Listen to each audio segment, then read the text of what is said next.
is changing, and this is the next big step.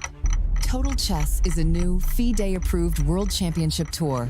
Created by the team behind Norway Chess, it combines Fast Classic, Rapid, and Blitz into one title. A pilot is set for autumn 2026. In 2027, the inaugural tour begins, and we will crown the first ever FIDE World Combined Champion. 4 events a year, hosted in cities around the world.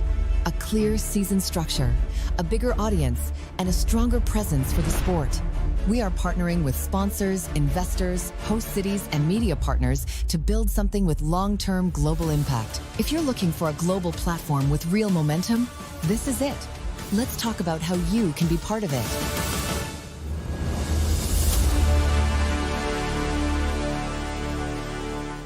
What I like about chess, there is actually a lot of similarities with the football as well. You need to plan your moves a bit ahead. You need to stay sharp. You can't lose 1 second of focus. If you do, you might get punished. You have to sometimes surprise the opponent. Chess, I have a lot to learn. In life, I have a lot to learn. So everything in life, you can always get better and you can always improve. Total Chess can turn chess into an even bigger sport for new audiences.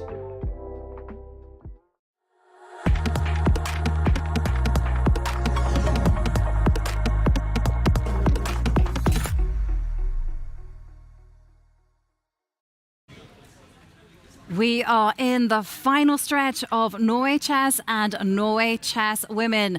2 leaders have broken clear in both fields, but there is no margin for error.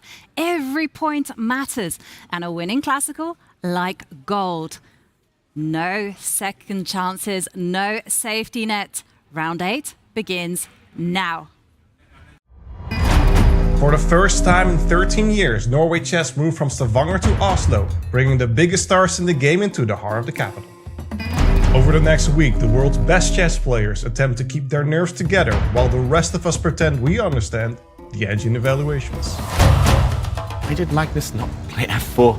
Oh, the bar drops though. This year's lineup is ridiculous. Magnus Carlsen returns once again and faces challengers like Gukesh de Moraes, Vincent Keimer, Wesley So, and Alireza Farusha. Every single round looks like a world championship match that accidentally wandered into another tournament. He's feeling the nerves now of Vincent Keimer. The women's event is just as fierce, with Zhu Xing'er, Zhu Wenjun, Hampi Knero, and Anna Moonsjuk all ready to fight for every point like it's personal. But here's the thing that makes Norway Chess different from any other event on the calendar: there are no peaceful draws. If the classical game ends tied, the players go straight into Armageddon. 1 game, 1 winner, maximum stress. After last year, we know exactly how intense this tournament can get. Oh my god! So get comfortable, the clocks are ticking, the evil bar is about to go insane. Norway Chess starts right now.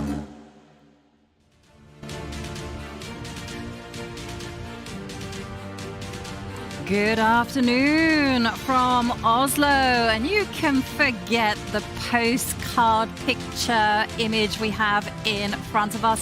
Forget the scenic walks along the fjord, because we are at the Deichman Bjørvika Library, and right now this building is not your average library. It is a pressure cooker of chess. Every player, and we have 12 of them, will be fighting it out, slugging it out for those all-important points. Everyone is ready. We are ready. So buckle up. We're in for the ride. I'm your host, International Master Ivanka Hauska, and I am with 2 of the finest people in the chess world. Of course, it is International Master Tanya Sajdev and Grandmaster, otherwise known as Lord of the Dance, I'll have you know, David Howell. Show us those moves, David Howell. Oh, you can't put me in the spot this early in the show. Like, if it's a good round, if there are 6 decisive results in the classical, I might do a little jig. Ooh, well, you've heard it here first, and it's actually a very impressive sight. So, Tanya, David, 3 rounds remaining. We are in for a treat. It's absolutely buzzing here at the Bjørvika Library. I mean, the 7 rounds have given us form, pressure, setbacks, comebacks, and a leaderboard that is absolutely alive. 3 games remain. finish line in sight for the players. David, I think strategy has to change, especially for the chasers. They got to punch up, they got to get their game on, and I'm going to predict a lot of plot twists coming up. Exactly. I actually had some fun with a calculator this morning. I was trying to work out who needs what in the last 3 rounds, who should be taking the risk, who's going to go all out. Some of the younger players, they go all out anyway for a win. But yeah, we are going to see some incredible storylines, I have a feeling, in the next 3 days. And talking about storylines, that's exactly what went down yesterday in day 7. 2 decisive wins. But boy, was there a lot of drama. Bibisara is suddenly winning. She's a full piece up. I don't really see a way for Black to regain material in this position. She's about to stretch her lead. This might just be handshake soon. I'm not very happy how I played because I think if I will play better after reopening, I will have big advantage instead of blundering. This is difficult, and Wesley has made a move. It is rook to f5. He finds it. Wow, best move, and suddenly Gukesh has huge threats to deal with. And it's only 10-second increment. Gukesh will be in time pressure for the rest of the game. Draw? That must be a draw. It's a handshake between Gukesh and Wesley So. Out of the blue, it is a draw agreed. Is Gukesh about to give up one of the pawns and just start marching up the board with the B pawn? And Wesley is not happy with the way he's played this Armageddon. Got 5 seconds on the clock, losing position, about to get flagged. Oh, Wesley hangs his rook. Game over. Handshake. Gukesh takes the win. When you have more time in the Armageddon, obviously it's tougher for the opponent. It's a queen for just 1 piece. Oof. I think we saw a huge blunder just 3 or 4 moves ago. Queen G5 is such a devilish move, and handshake. Zhu and Jun resigns, about to get checkmated. Armageddon was good. Yeah, classical game didn't go well, so I think overall I was quite lucky today. Pragg only has 1 winning move now, only 1 to keep the advantage. He has to give a check with his queen. He does play this move. And that's it, he resigns. Pragnananda takes a win. After last 2 games, I think I was just making sure that I don't get to seconds because I was just making so many mistakes there. Vincent shaking the head. Magnus has found a direct way to shorten this game, to try and get it done before the clocks tick truly down. And he offers a draw. Magnus Carlsen, with the shake of his hands, takes the win. Generally, I feel like it's a little bit easier with black psychologically, but I think my results are just as good with white. So, whichever side I'm on. Well, that brings us to today to round 8 pairings. And David, earlier on you mentioned that you had worked out who needs to take the risk, who needs to really just play it comfortably. Well, Wesley So, he's at the top of the leaderboard. Yesterday he played it safe. Today he faces off against Vincent Keimer. What do we expect? Yeah, Wesley yesterday with a really surprising decision to offer a draw to Gukesh when he had so much more time. Gukesh was playing on seconds, the position was level. I don't think Wesley will be taking much risk in the last 3 rounds here. I would think going to Armageddon might be his strategy. He starts with white against Vincent Keimer. I do believe he's a favourite, at least if it gets to Armageddon, because of Vincent's poor track record there this week. But in the classical Wesley with white, he should be pushing. I think everyone else in the pack will be taking risks. I think classical wins are going to be at a premium here.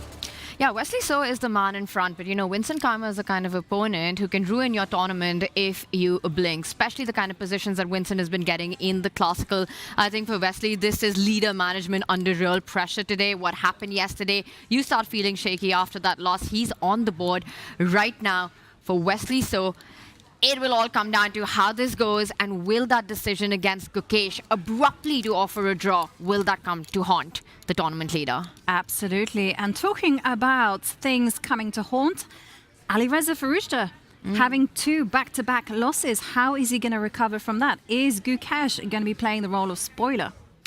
That's a great question. I think Pragg's win against Alireza did 2 things, right? It pulls back on Alireza's momentum, and for Pragg, it puts him right back into the mix. Now, Alireza's 2 back-to-back losses after dominating Norway Chess, and he takes on the world champion, a world champion who yesterday had a good result in the Armageddon. And we've got Alireza playing with the white pieces. The thing is, at this point, David, 3 rounds remaining. You don't want to go 3 down in a row. Exactly. Everyone's still in it. Everyone's still in with a shout due to the scoring system.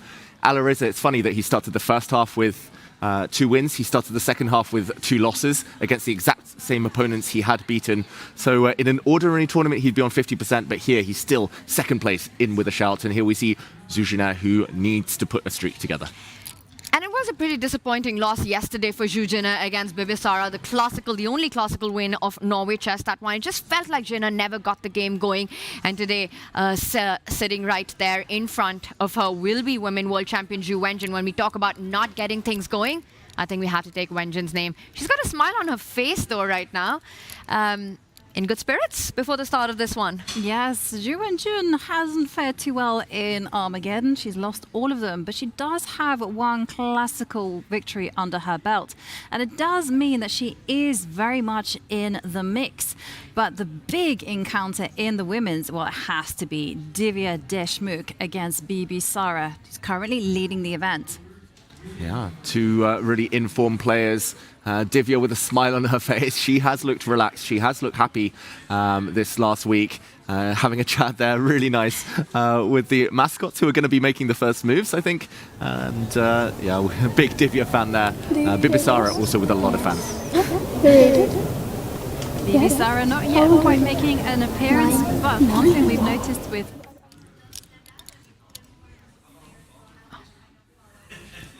Sorry, yeah, and we see Divya sharing a few words with her little mascot. Maybe we can listen in a little bit more.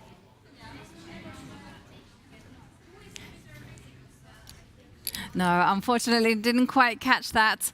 But it's very nice to see Divya there, in good spirits there, sharing some wise words with her little young fan. Yeah, Divya looks like she's ready for a big fight, and this could be the decisive matchup in Norway Chess Women. It's leader versus challenger. This is the big one to watch for. All eyes on Divya with the white pieces taking on Bibisara. Bibisara leading the tournament in very convincing manner. And for Divya, this is a direct hit at the leader, right? 2.5 points behind. If she wins, the race changes. If Bibisara takes this, she puts one hand on the trophy. Absolutely.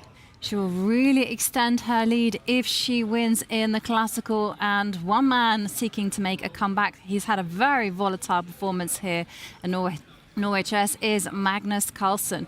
So many decisive games from him. Yeah, Magnus himself alone has had more decisive games than the whole of Norway Chess Women so far. He's been responsible for some really fighting chess. Yesterday, beating Vincent in the Armageddon. And yeah, it's going to be interesting. Magnus has 2 whites from his last 3 games. The one black is against tournament leader Wesley So his fate is somewhat in his own hands still, but he does need to go on the rampage in the closing stretch. Magnus Carlsen, he's never out of the race until the mat says so. But the win he got against Vincent yesterday, it wasn't the one he wanted. It wasn't a classical win. And that's not going to be enough with just 3 rounds remaining. For Vincent, it's all been about the Armageddon curse so far. But will this be where he starts playing spoiler to the great Wesley So, playing with the white pieces in this one? Wesley's got to be feeling the nerves, right? So close to perhaps what is, or what could be, the biggest win of his career. Yeah, it's the story of Wesley's career that his instincts are somewhat on the safer side, and you don't win many super tournaments if you're playing it safe, just taking draws from a position of strength and relying on others not to be able to put wins together. I think Wesley, he's had some great results the last 12 months. He's back in form, but I want to see Wesley still relaxed, playing like he was a couple of days ago. And in the meantime, handshake, not denied. Pragg left hanging for a second there. That was fun to watch. I think for Pragnananda, you know, he's already beaten Alireza. He's already beaten Magnus in this event. And for today, Magnus gets a direct chance, a direct hit to answer right back. A grudge match. We've been talking about the Magnus revenge drop on chess.com. Some cool merch out there. Will it be a revenge drop on the chessboard by Magnus Carlsen?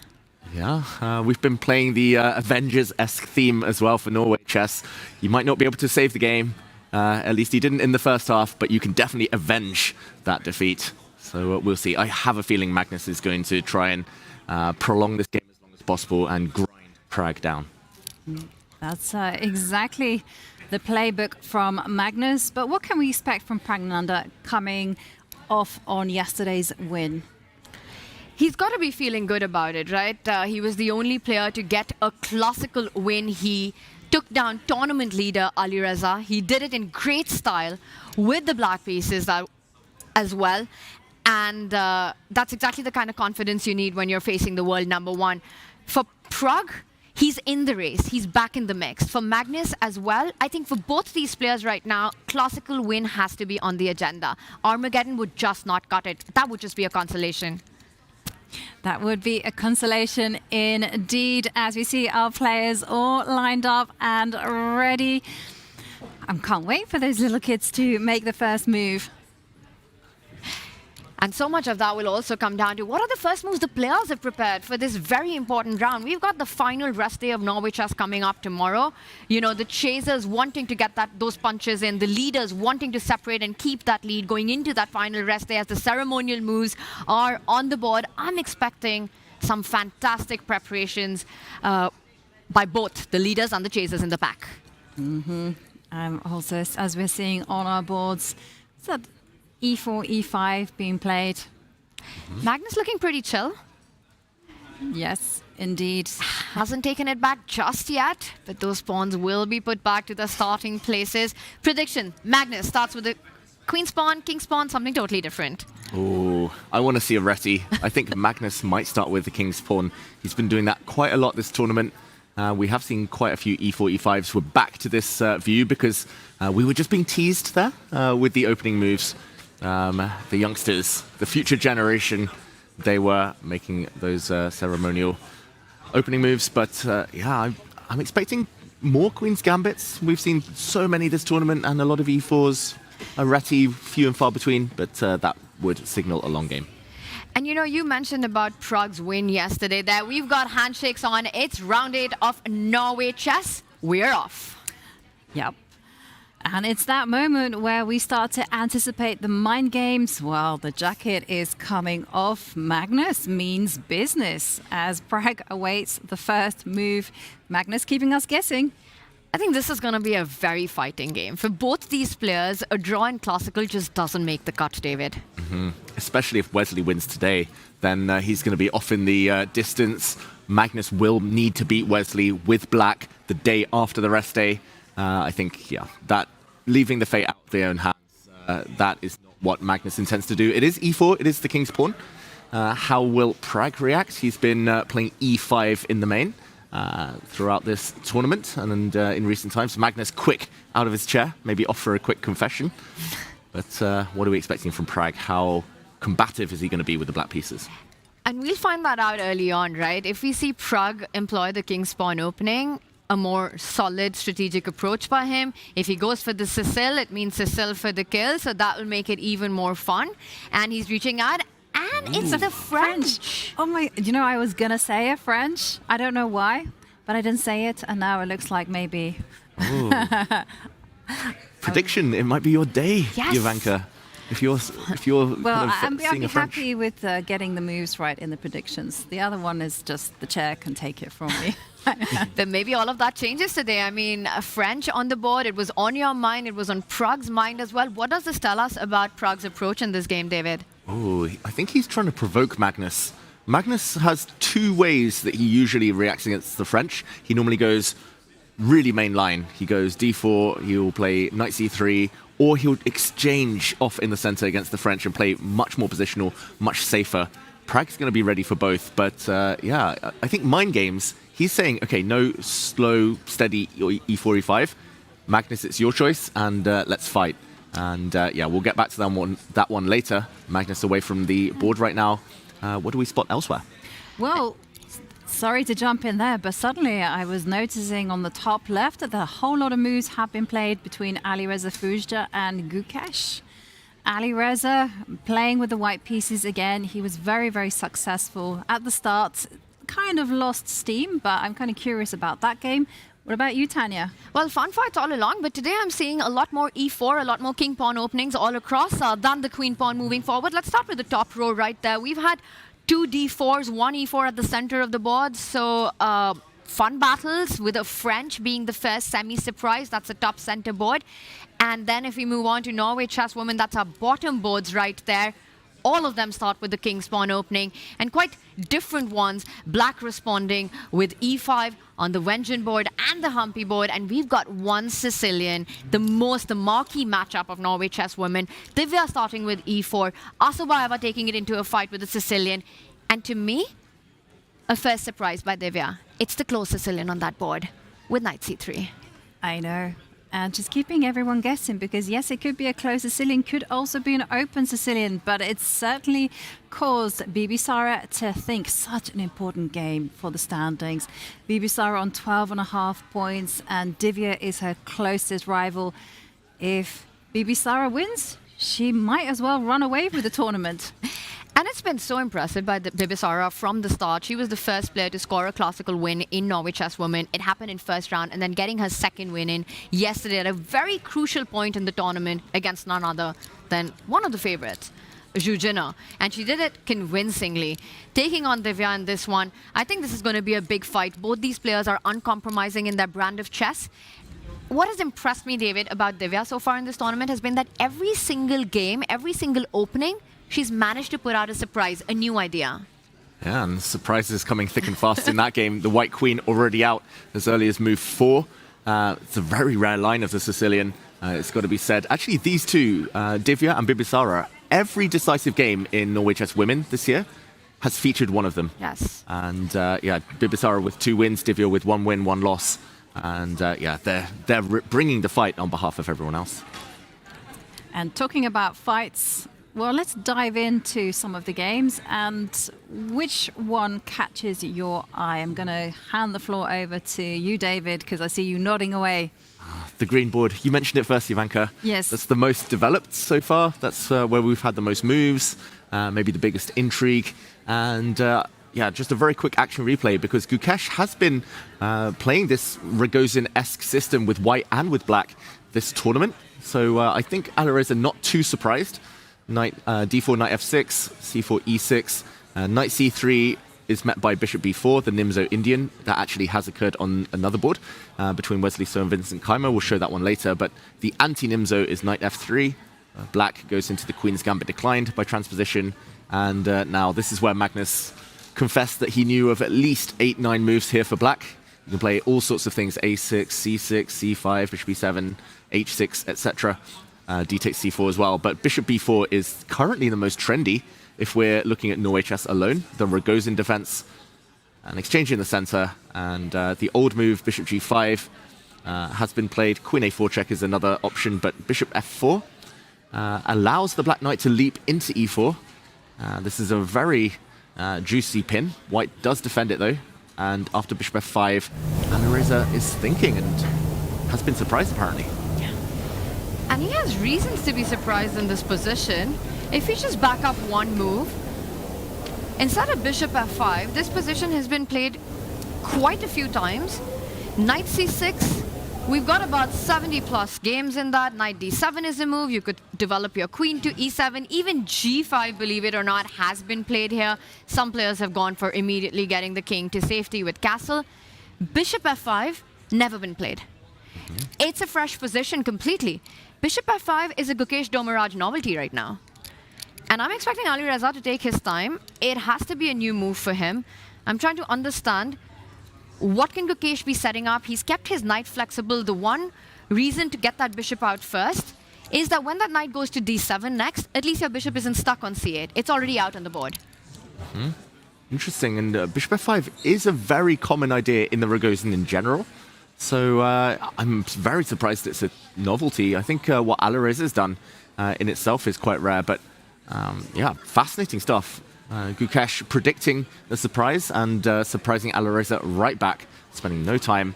And maybe just to predict the future, the most natural move would be to play e3, try and complete development, bringing out the white bishop somewhere, and then castling. And just to show your idea, Tanya, black's going to develop the knight, say bishop, I don't know, e2, d3, one of these.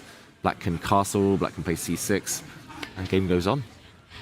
You know, this matchup between Alireza and Gukesh feels like pressure versus pride. Alireza's been on a bit of a slide and he's desperate to stop it, right? 2 back-to-back losses. Gukesh wants a statement finish here at Norway Chess. And I think this is going to be a big fight. Both of them want to battle. Both of them want to make this decisive in classical, which makes me wonder, is Gukesh going to throw in a g5 early on in this game and make it fun? ASAP. Yeah, exactly. You know something? I was actually looking at one game in my database, and it started to ring very familiar, and that was the game between Nordibek Abdusattorov against Anish Giri. Now, that went completely differently because bishop f5 wasn't played, but there it was knight c6 instead of bishop f5. And this, if we could just put it up, just so that I can show like some of the points of g5. And in that particular game, knight c6, I think it was played in Tata steel just a few months ago, beginning in January. And knight d2 was the response. And then came the g5. And then came the bishop went dropped back to e3. Then came the f5. And then came g3. And, you know, black was really going for it. Sorry, first up, knight takes knight, not of f5. And pawn takes. And then the bishop came to a3 first, gets in some time. And then the f5 came. f5, threatening to trap the bishop, g3, and yeah, this is weird because where's the black king going? I think I remember watching that game and thinking I would never touch this with white or with black, just because it's so messy and so complicated. And yeah, Gukesh has gone away from this for now. Maybe this is what Firouzja was hoping to provoke. But yeah, the game maybe heading towards more quiet waters, but also very logical, keeping his options open. Yeah, knight c6, knight d7, or maybe a really fun g5. Yovi, you mentioned knight c6 was a choice by a certain Anish Giri instead of bishop f5. You know, right? Anish Giri is a big fan of someone on this desk. It's you, Tanya. It's definitely you. Do you see which direction we're both looking at? He loves the Indian school of chess, Anish Giri. But David, I mean, did you see the tweet? I did see the tweet from Anish. What I don't know would if you he like was to say trolling me or praising me. I literally never know with him.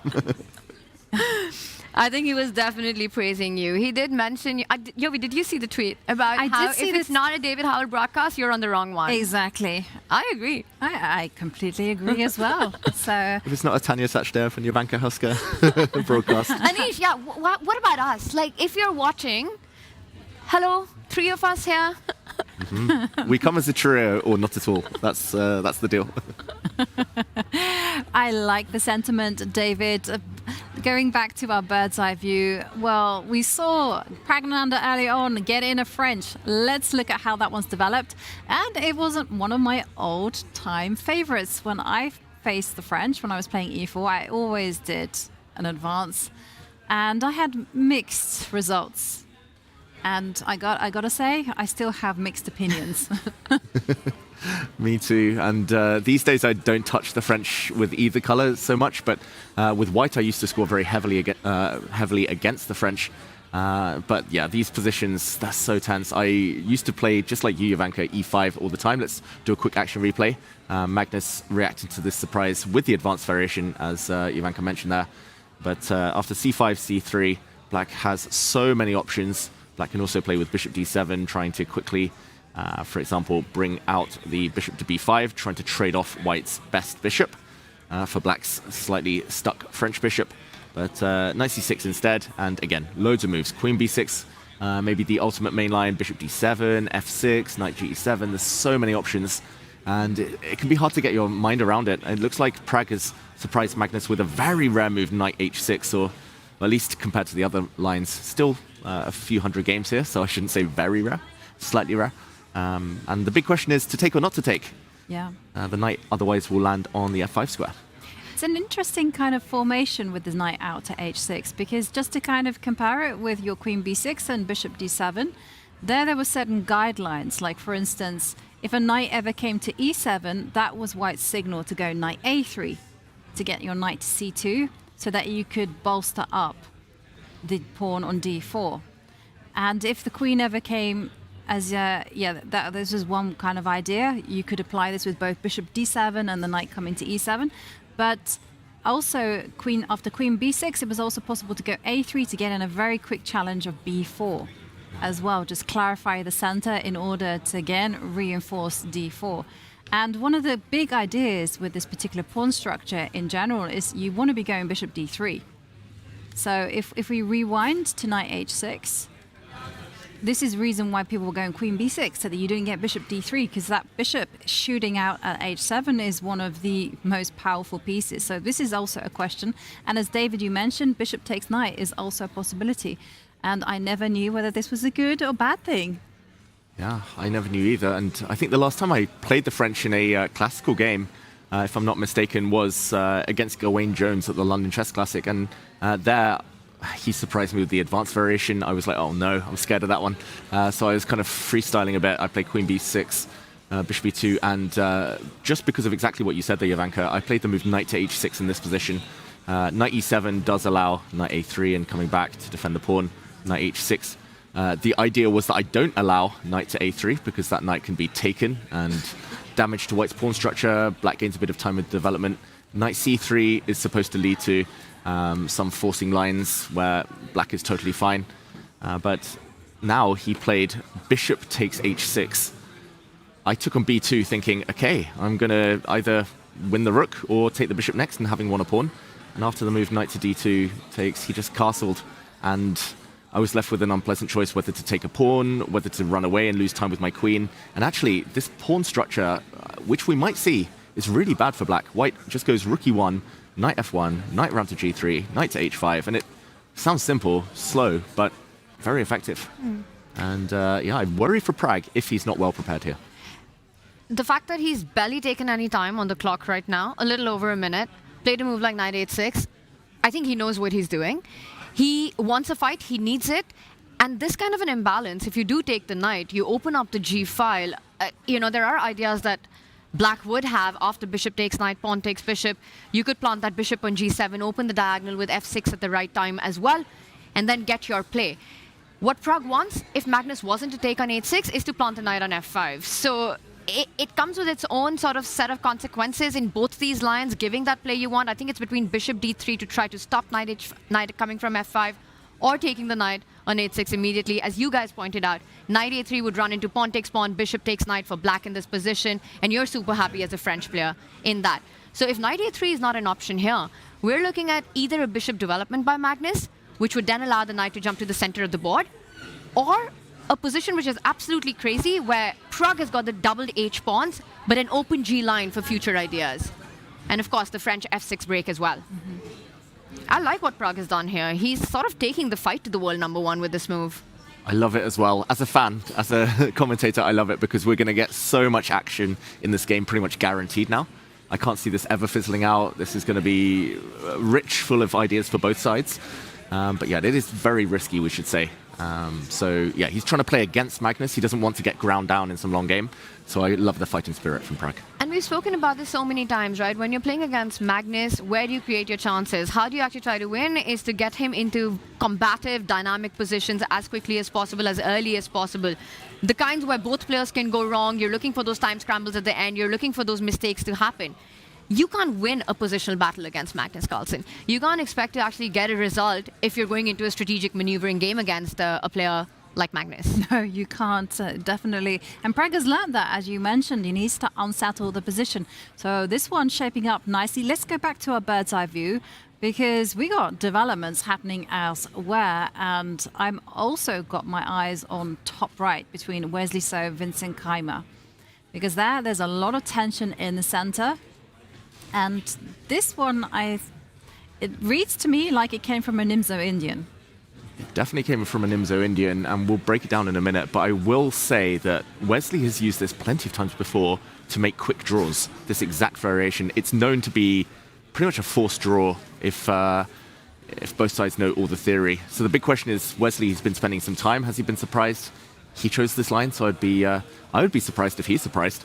But yeah, Vincent now thinking a little bit about whether to continue with queen to h4, which is maybe the main line. But quick action replay for everyone at home. The Nimzo Indian. This is with the bishop coming out to make a pin now on the c3 knight. White plays queen c2, and Black has a bunch of moves. d5 is the way to stop White building a center, if you're inclined. I've always been playing d5 just because I'm scared of what's happening in the game now. c5 is possible, b6 is possible, loads of moves, but Keimer castles.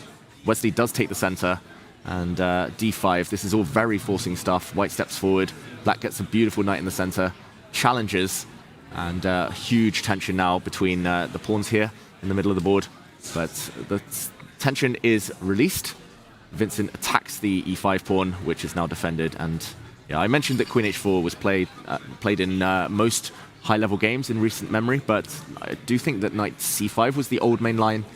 And yeah, I wonder what Wesley's got in store. Is it a small surprise, or what do we think? Is he playing it safe in the classical? My read on this is that Wesley knows that Vincent suffers in the Armageddon at Norway Chess, and he's happy with his lead to just take it into that if the opportunity presents itself. And throwing the ball to Vincent, do you have a way to make this into a game? And I think Wesley's happy if this goes down that path. You know, David, you mentioned Wesley has played this a number of times himself. There are a lot of forcing draw lines. He's had games with elite grandmasters, Wesley, in this position, which have ended in a draw. And I quickly want to show that path that leads there. As you said, the move that's most played here, queen h4. You bring the queen out, you hit the bishop, and white defends it by hitting the black queen. You fall back to h5, you keep it active, eyeing those light squares, shock castle. This is from the game Wesley versus Fabiano Caruana, and it's not the only game. There are a number of games that have been played like this, and this is how it ends. You go g5, you hit the bishop. Your piece is attacked. What do? Most natural choice, you obviously grab a pawn, you completely ignore that.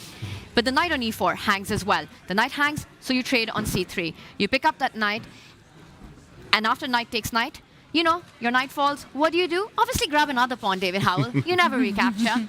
Pawn takes pawn, hitting the knight. Pawn takes bishop. This is all standard theory in this setup. After pawn takes bishop, a series of trades. The entire sequence is just takes, takes all around. Pawn takes knight. Pawn takes pawn first, threatening checkmate right there, David. You can throw that in, be a little fancy. And after pawn takes pawn, only then you grab the d7 pawn. You'd get this position anyway. The knight on c3 would be picked up. The rook lines up against the queen. White goes bishop f5, wants more trades. Very Wesley-esque. Take the pawn on c3, take the bishop on d7, take the rook on a1, take the rook on c8, take the knight on d4.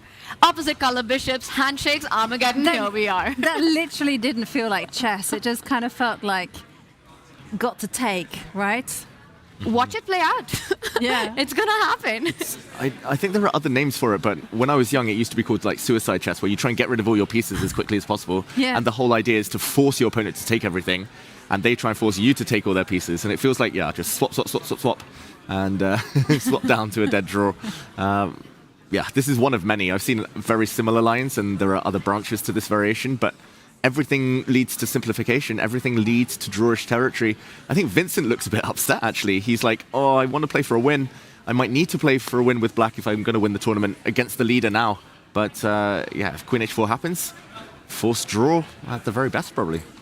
Yes, well, Vincent is definitely thinking of ways he can unsettle Wesley. We'll find out whether Wesley has got a planned draw in mind. Let's go back to the bird's eye view, because whilst that one might fizzle out, I gotta say, Tanya, you mentioned the move g5, and it has made an appearance in Perugia against Gukesh. Take a look at that g5, h5 there on the top left. That bishop is getting chased down. I'm also got my eyes on the marquee matchup, I think, between Divya and Bibisara. Again, that looks very unconventional with a queen taking on d4. And I'm really excited to see how that one develops. And before we deep dive into that one, let's just do a quick roundup of everything. I see a connect four on Magnus Carlsen's board, so David Howell is a happy man right now. That French is going to be an exciting one. Next to that, top right there, Wesley So versus Keimer, potentially going into a very vintage Wesley draw, some forcing lines there. We might see this go down to the Armageddon. Meanwhile, Ju Wenjun. There's pressure on that pinned knight on f6, and I think White's more active pieces give White something to play for, but these openings, Wenjun should be able to neutralize, take it to that Armageddon, would be my bet on that. And before we head into Divya and Bibisara, Jovanka, as you wanted it, Humpy and Anna Muzichuk. I think Anna Muzichuk definitely the more motivated out of the two. This is a slow Gaiko piano, but I think Muzichuk will look for her chances. For Humpy, the big question is how ambitious, how much of a fighting mood she's in. She's been having a disastrous tournament here as well. It's not been working out for her, and she's currently in last place. So let's deep dive into Divya against Bibisara. And, well, that also answered a question of mine, you know, which way was the king going to be castling? Well, Divya says kingside, but let's break down exactly what went on before. Yeah, White is so far ahead in development, just to mention here. White's got both knights out, a bishop out, a queen out, and castled. And Black looks like she's barely made any moves. But yeah, how did we get here? It was an unorthodox Sicilian.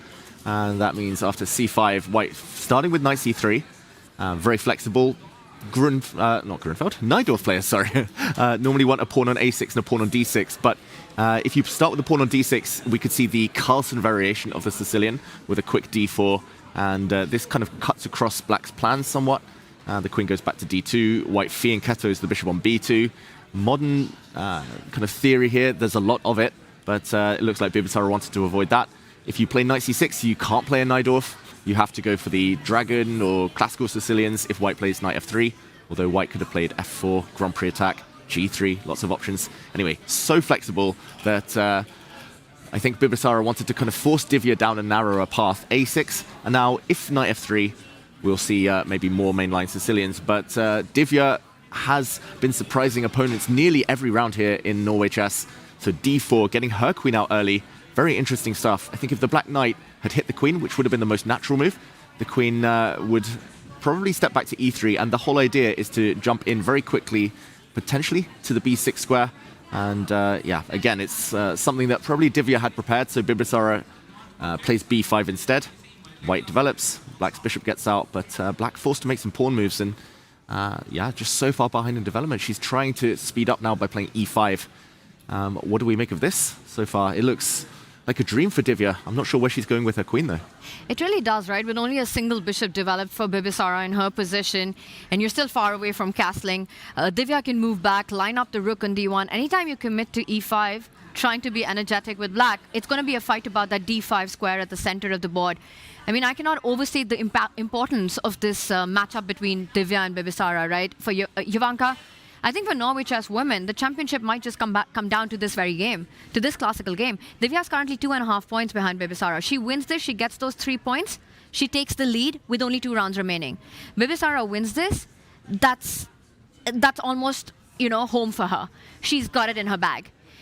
It's very important for Divya, the position she's got and what ideas that she might have to try to get the initiative with the lead in development that you're pointing out, David. Can she actually make something real for it? Or will Bibisara have enough time to get the knight out to f6, to put the bishop on e7, to get her other knight via d7 or c6 into the game, get castle, give black 3 moves, and you're absolutely comfortable. Yeah. No, I completely agree with you, Tanya. This is such an important game for the standings, and we have seen actually Bibisara also come to the games flexing her opening knowledge. So this is excellent technique, excellent preparation from Divya to just unsettle her opponent. Queen has to move. Where are we expecting the queen to go? Wow, Jovanka, just while you were saying that, I was expecting queen d3, I've got to say, or queen e3, one of these 2 retreats, but Divya's looking away, which is a bit of a telltale sign. And Tanya, you've just pointed out that she has another option. Maybe retreating isn't the name of the game right now. Maybe she doesn't have to go back. And it's a banger of an option. David Howell, I was trying to look for some games in this position, see if this position has been played before. It has absolutely not. It's a fresh position on the board. One thing's clear, this is Divya's preparation. And going down that rabbit hole, seeing what the best move of the engine is, it's a shocker here, Jovanka. And if that's part of prep, this is where Norway Chess women could completely have a turnaround. Knight takes pawn is the move for Divya to go for the initiative. You sacrifice your knight for 2 pawns, your queen will grab the pawn next, and you're basically making a case that you're completely not developed. The rook's coming to d1, the white knight's about to jump to d5, and you're just playing for long-term pressure and compensation. Does Divya have this in her prep? Will we see this happen?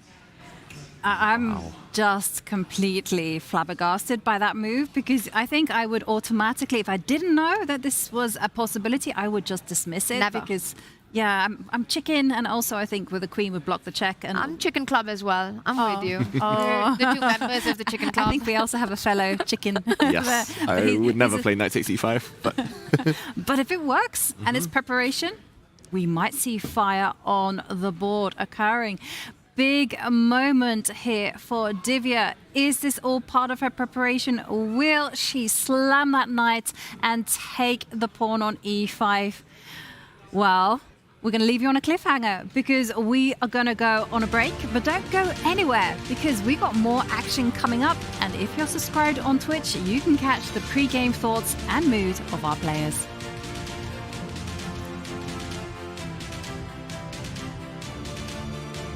Wesley, what kind of result are you happy with today? Kind of result? Well, win Armageddon. So I noticed Vincent lost all his Armageddon games. So I mean, at the very least, or at the very least, or at the very most, or whatever, at least try to win something. I mean, yesterday I was very disappointed with the Armageddon game, but okay, what? It's been interesting with Vincent this tournament because he's gotten so many positions, but he's been unable to capitalize. Do you think he can use that against him somehow today? Yeah, that's a good point. I think he's severely struggling with the time control. He's really a classical player. If you look at his ratings, his blitz rating is his lowest, and his weakness, I think, is barely 2600 in blitz.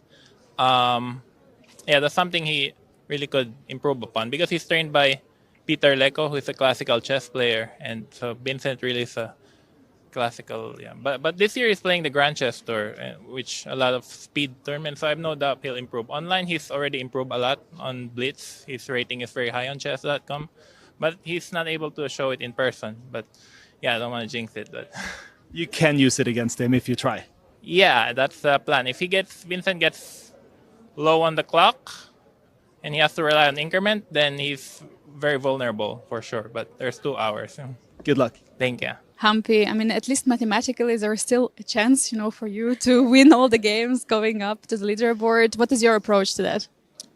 Yeah, nothing great. Like, I've been in terrible form. Like, yesterday I had a disastrous games as well. Like, even in classical, I started blundering. So, no, I'm really not thinking about the result. I just wanted to play the game, yeah.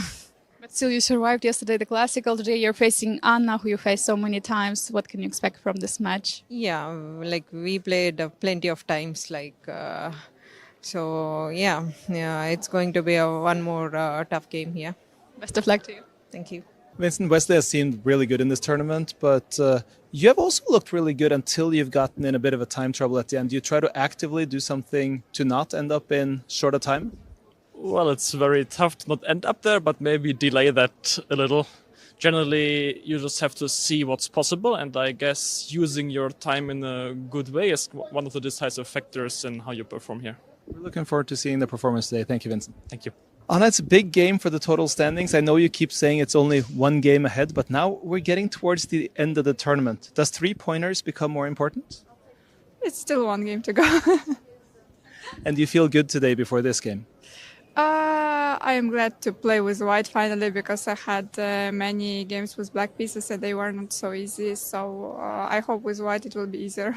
Well, we're looking forward to it. And you're still right up there. You're only just, a short ways ahead to Bibisara and Divya ahead of you. Yeah, and they are playing against each other, so it will be also an interesting clash. Good luck. Thank you. Bibisara, I'll allow myself to say that today you can almost decide the tournament with a win in classical time. Do you think about this at all? No, not at all. What's the focus before going into such an important game? Just enjoy. We have 3 more rounds, so I just want to play every game as the best game I can, and that's all. And are you enjoying your chess these days? Yes. See, that's a good answer. I like that. Confidence. Good luck today, Bibisara. Thank you. With such important games as today, do you plan anything? Do you save anything special for those kind of games in your preparations or so? Or is it just another day at the office? No, I think it's just another day at the office because you never know if you're going to get into such situations. So that's why I think it's just one game. How much are you looking forward to this day? Because right now it does feel like the entire tournament is on the line today almost. I don't know. To me, it's just a regular game. I don't really care. And you actually manage to think like that when you sit down and play as well, not feel the everything, all the surroundings or anything like that? Yeah, okay. We've been playing for years, so we're kind of learning that. Good luck to you. We're really hoping for a great game today, Divya. Thank you so much. Okay, thank you. Magnus, what strategy are you going to have today for the game against Pragg Tour event? I don't know. I'll play and then we'll see what he does. He kind of plays everything, so yeah, we'll see. Good luck.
We are back with the beginnings of day 8 of Norway Chess. There are 3 rounds remaining, and we have a real mixed bag in front of us as the players are locked in thoughts. I love seeing these particular players in action. Let's check out the bird's eye view because, as I mentioned, a real mixed bag. We have some real cutthroat chess, but then we have some games that look like they could very well fizzle out to a draw.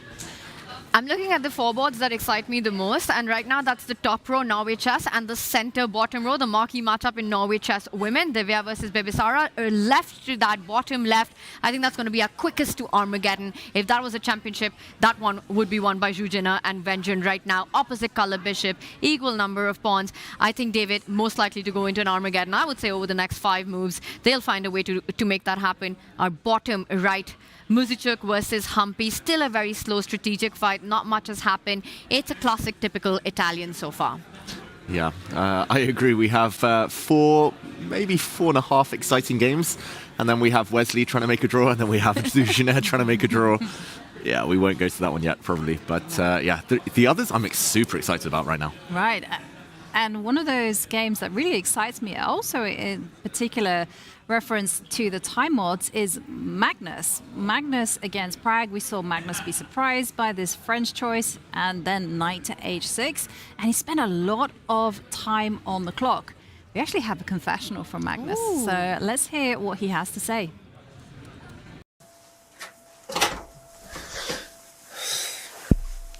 Yeah. And here we go again. Ah, here we go again. Get surprised, think for 20 minutes, try and make a move that's kind of dumb enough that he might not completely know it. Modern chess.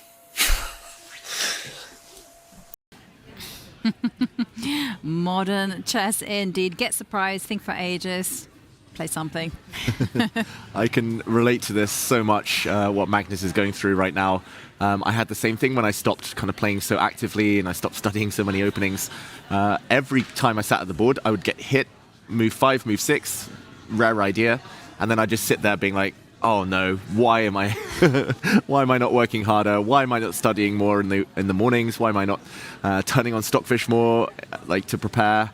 And then 20 minutes later, after hating myself, I suddenly start thinking, okay, what's going to be the weirdest move possible? What's the 4th, 5th best top engine move? What's something that my opponent hasn't studied that they might not remember? And yeah, after all the mind games, you end up playing something that might not be great after all. And knight a3, we did see a dubious mark appear. That was a question mark followed by an exclamation mark. So not the best move. Magnus, probably the best would have been to take that knight, but yeah, it shows the thought process, even of the world's best players, can be very human. Very human. And I'm being told that I have to ask for our predictions. Now, I'm a bit reluctant to do so because I have a grand score. For those of you who've been just following, we do have a prediction game going on where we've been betting how many decisive games will be happening. And I'll have you know that so far of the trio, David, our grandmaster, is in the lead with 4 points. Tanya is second with 2 points. The chair is third with 1 point.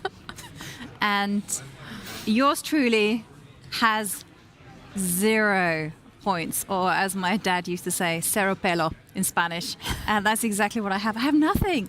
I've come so close. Today's the day, Yovi. You got it. Today's the day. Today's my lucky day. Yes. Okay. You knew that Pragg would play a French. You had that spidey sense. So we'll let you go first this time. Trust your instincts. No, I don't want you to feel sorry for me. I feel like the rules But we can't help it. We don't feel sorry for you. We just want you to. It's just the way things have been in Norway Chess. But I feel like the players are conspiring against me. Yesterday, I should have got my 3. Okay. And anyway, I digress. So I've been asked. Okay, so I'll take the first decision. Take the first pick. 3. Oh, that was going to be my number, Yovi. 3 decisive games. I reckon Wesley will be successful. I reckon it's going to be a draw between Humpy and Anna, and also Ju and Zhuzhina. I will go with 2 decisive games and 4 Armageddons today, David Hull. Oh no, that was going to be my answer. That brought me success yesterday. Oh, okay, so my choices, I have to decide between 1 decisive game, even though it feels like several of the players are quite bloodthirsty. Divya, still thinking about peace sacrifice. Magnus, Pragg, I think that might be decisive. Firouzja Gukesh could be fun, decisive as well. I can't just say 1, so I'm going to say 4 decisive games in the classical.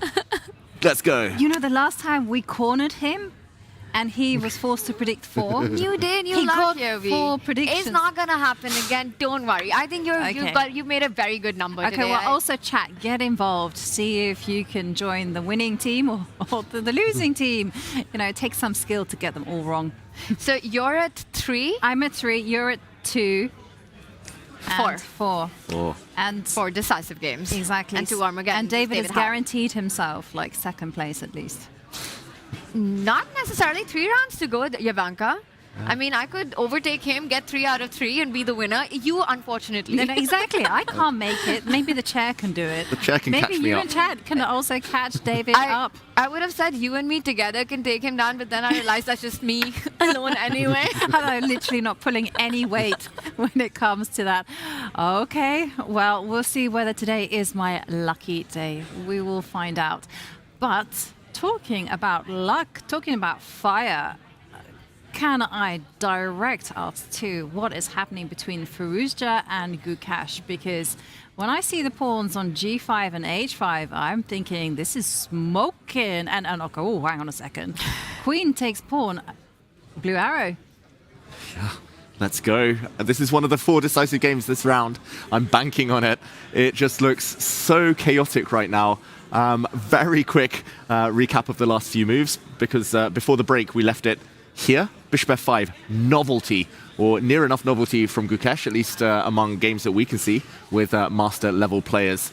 Firouzja spent a bit of time, played the most natural move. This is where maybe Magnus would have smelled a rat, spent 30 minutes, and then played something subpar just to try and get Pragg out of Gukesh out of theory. But e3, most natural. Gukesh says, let's go, G5. Love to see it. This is why I'm such a fan of Gukesh's chess in general. Just always entertainment, whether it goes right, whether it goes wrong. It's fun. And G5, he pushes the bishop back. He takes this white knight with a check. And now H5, all the pawns running forward. And there's no way to save this bishop without pushing the H pawn. H3, H4, probably playing H4 just to stop the pawns advancing. But this comes at the cost of white's pawn structure. Loads of weaknesses now. I'm not sure whether black pushes forward with G4 or plays queen D6, but this type of thing could rebound on white. So Firouzja says, okay, it's too late. I have to fight fire with fire. And he goes on the counterattack, queen B3. Normally you expect opponents to react to threats. Not Gukesh. He just castles, and this is the live position. Tanya, it's about to explode. It's Alireza sharp position is what we have, and I absolutely love it. The first surprise of this game was bishop to f5 by Gukesh. And then the next one is what we're seeing right now. And it doesn't just stop there, right? Queen takes pawn is the bait right now. And David, it gets very tricky because there's actually no good way to defend that rook. I first thought that, you know, he's playing for compensation. Gukesh's knight comes out to d7, knight f6, you still have ideas of h4. But if you go for this idea, queen takes pawn, and white is close to winning in this position. If knight d7 is losing to queen takes pawn, Gukesh is planning a rook sacrifice right now on move number 11. When he's gone short castle, queen takes pawn, and it's on the board. We're going to see this being played out. Gukesh will have to play fast to show confidence here. Knight d7 is lost. There's no good way to defend that rook. What does Gukesh have in mind here? Okay, so can we just run through that knight d7 line one more time, just to kind of walk through it move by move. Knight d7 Take looks that very pawn. Take the pawn. Whoa! Oh, instant. We don't even need to analyze. c6. This is what I was talking about. This is some master preparation, world championship level preparation here. Gukesh is saying, I'm making a simple pawn move. Take my rook, and this has to revolve around the idea of trapping the white queen at the corner of the board. It has to be. I think the black queen is going to come out. I'm not sure whether you take this bishop first. That's the big question. But queen b6, I'm expecting. The rook defends the knight. The white queen totally trapped. Watch out, the black queen might dive in as well. White's king a bit shaky suddenly. And yeah, if white just tries to complete development, the black suddenly will likely be winning. Just move the knight out the way. Material balance is actually still fine for white, but the fact that the bishop is about to get trapped, the fact that queen is about to lunge forward, white's going to win material. Black's going to win material. And Firouzja in huge trouble. He sacrifices the rook indeed. The rook! As Krishna says, the rook. And I don't think the rook should be taken. Or is it too late? Alireza looks shell-shocked. And also, I love the fact that Gukesh, on the move castles just before c6, spent, 7 minutes. So he was lulling Firouzja into a false sense of security. In this position, he was like, queen b3. Oh, I don't know. Am I still in prep? Am I not still in prep? Castled. Queen takes b7. Instantly c6. That's a boss move. Wow. Boss move indeed. You can't take the rook because of the problems of development and also the bishop. But okay, what can white play? So white can just focus on, I want to say development, but I'm slightly worried. And I, again, think British, extremely concerned about this bishop on g3. Because if you were to make a move like bishop to e2, isn't h4 just coming? And I don't see how I'm going to save that bishop. Yeah, I guess you could trade it off, but I'm not sure it's an exchange that white wants to make. Rook takes, and it's going to be hard for white to castle. Oh, that's disaster. And Gukesh would be in his element there, so no, that's a big failure there in terms of moves. So let's rewind and try to work out what is Alireza's best chance here. Big question here. For Gukesh, this is incredible to watch. I mean, to take him into this preparation, 10 minutes used, less than 10 minutes used on the clock, sacrificing a rook, going for a full blown pawn storm on the right flank right now. Massive fight this one is. For Alireza Firouzja, you know, you've got to be thinking right now, am I looking at a three-loss streak? Have I walked straight into Gukesh's preparation right now? Is there a way out with h4 coming in, knight d7 coming in, queen a5 coming in? Cannot be very pleasant.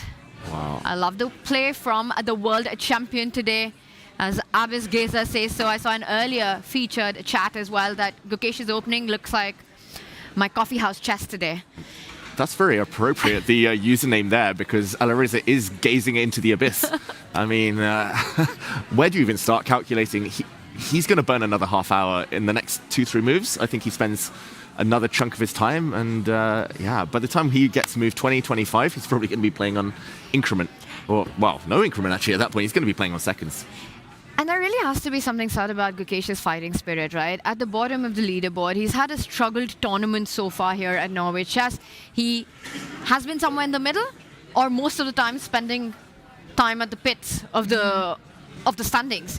And yet he comes against a player who's been in hot form here.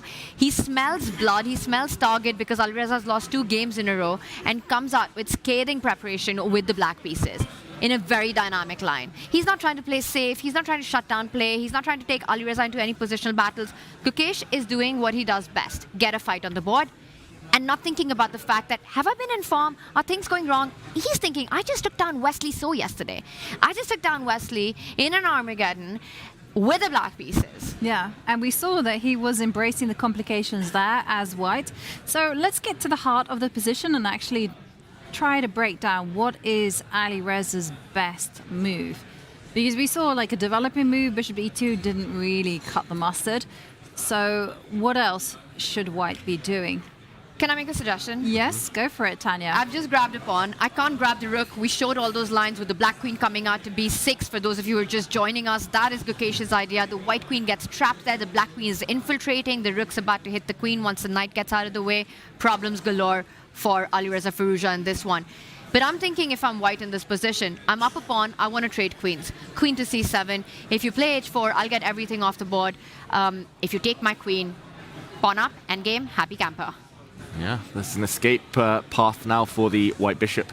Jumping in via c7, you see finally there's daylight at the end of the tunnel. Bishop a5, bishop e4, bishop a3, and yeah, something to cling on to at least. This would be, yeah, my move for sure. Now you've said it, Tanya. Chicken Chess Club, that's the membership that I've been paying for years. I'm a member of that club, and I would definitely play queen c7. I think Firouzja, it might not be his style, but maybe that's the most necessary way. If he doesn't lose a piece immediately, queen's off is a dream.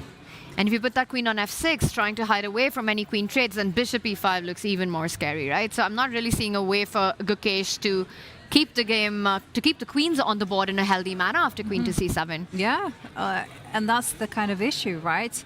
But after the queen goes to c7, no, of course you don't want to take off queens. Instead, you kind of want to keep the queens on the board. So it's either queen e8, which kind of frankly looks passive, or it is. You have to grit your teeth, Tanya, and just go queen f6 and then queen g6 and fingers crossed. And the thing is, right, when you're surprised, if you're Alireza Firouzja right now, you try to kind of put things back into control. You're thinking, how can I go back to safe territory? I'm up a pawn.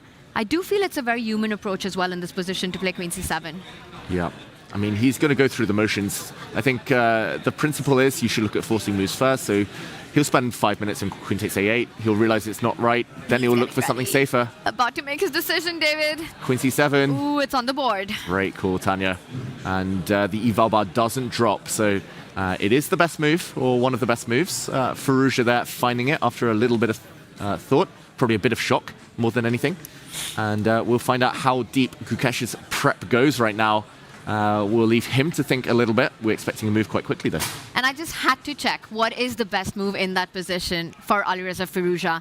David, it wasn't queen to c7. Ooh. It was the knight falling back to d2.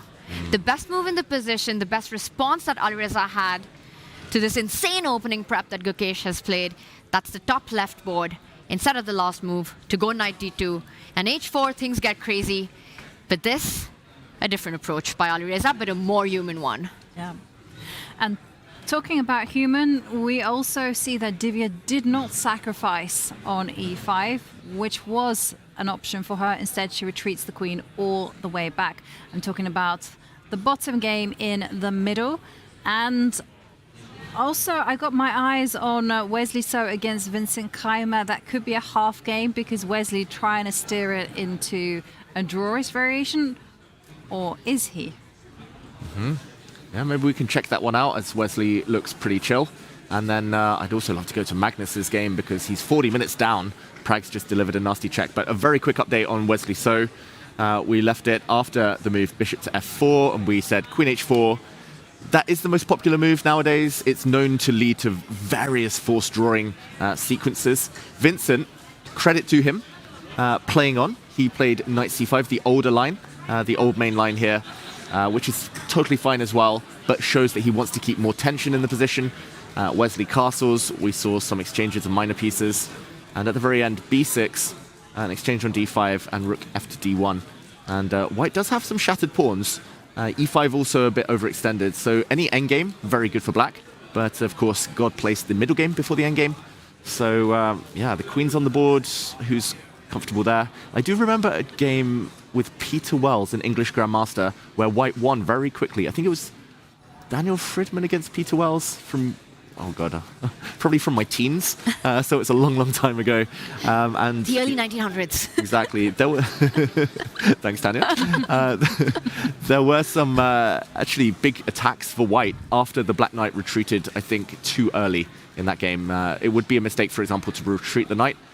Because the white queen will swing across and there might be attacks against the g7 pawn. So there are some pitfalls. Black doesn't have any defense on the king side, so he'll be hoping to find other ways. He's got to be careful of c4, the knight a bit loose, but he should still be fine, Vincent Keimer.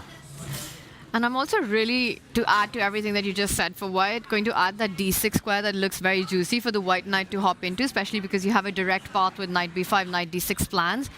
I think for Vincent Keimer, it has to be around setting up the battery with the bishop and the queen, eyelining that g2 square. I'm looking at moves like bishop b7 with ideas of a knight jump. Then knight c5, knight takes pawn become some real big threats in the position.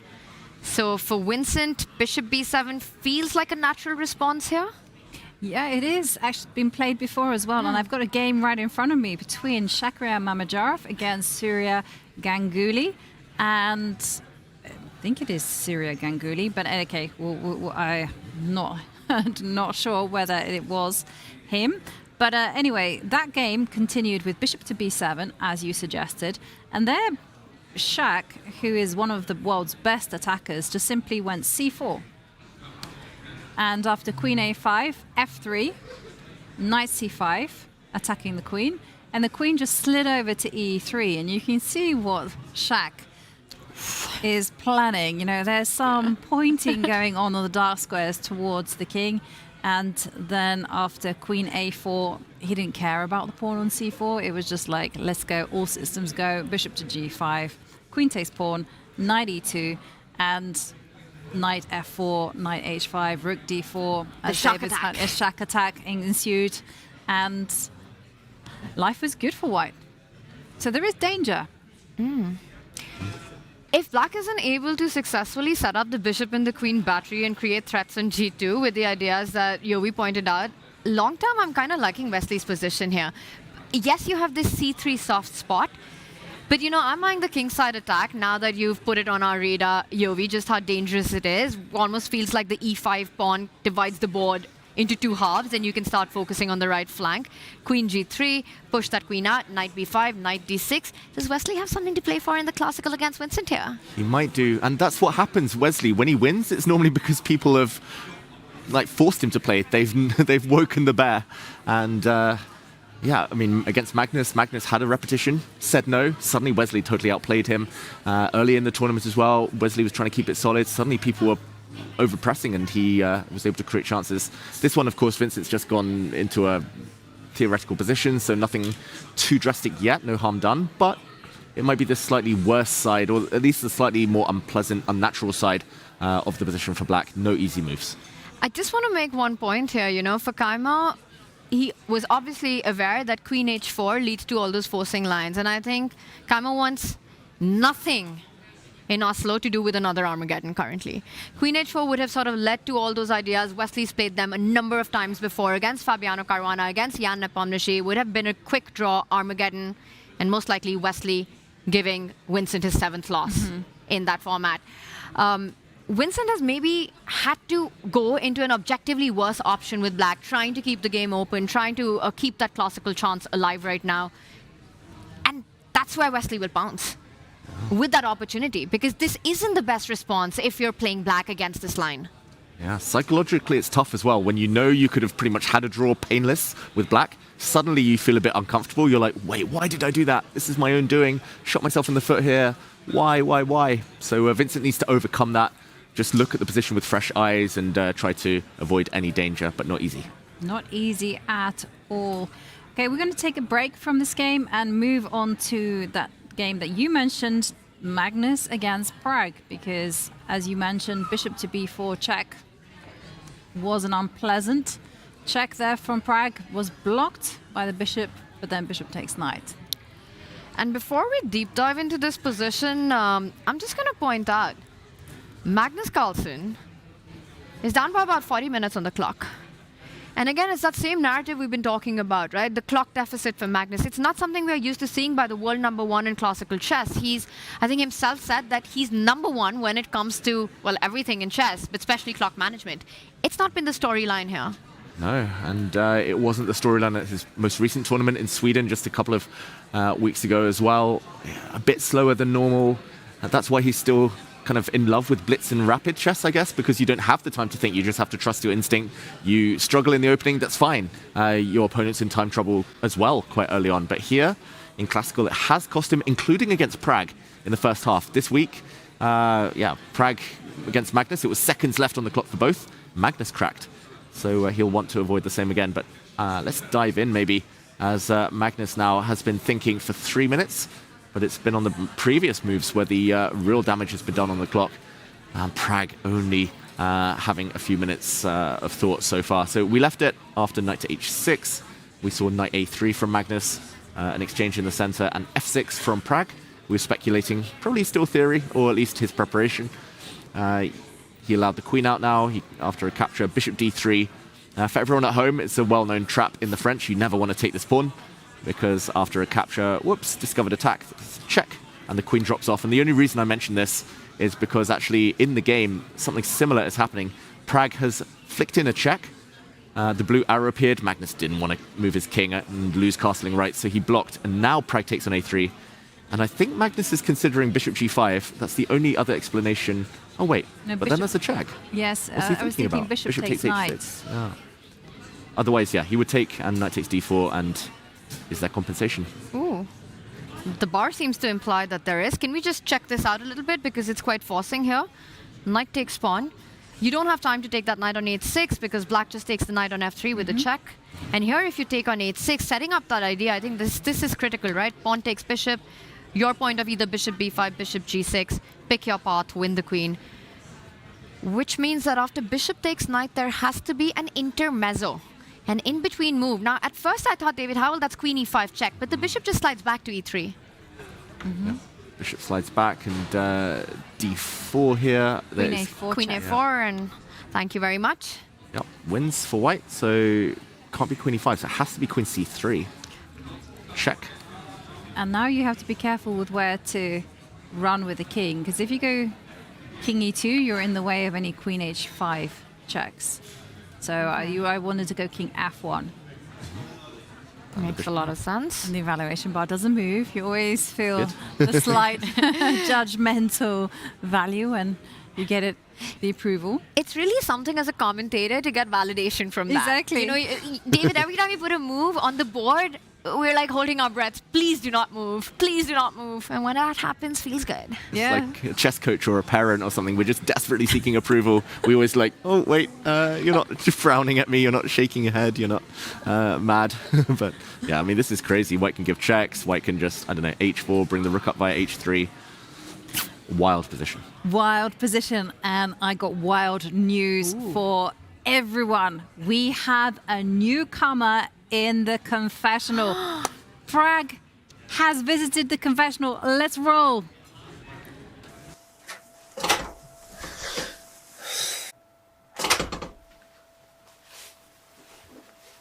Yeah, okay. I decided to come to confession for the first time in this event. I remember in 24 I was coming every game, but yeah, somehow this time it's already round 8 and this is my first time. Coming to the game, this is like one of the lines which my second wrote me to check, but as always I forgot to check.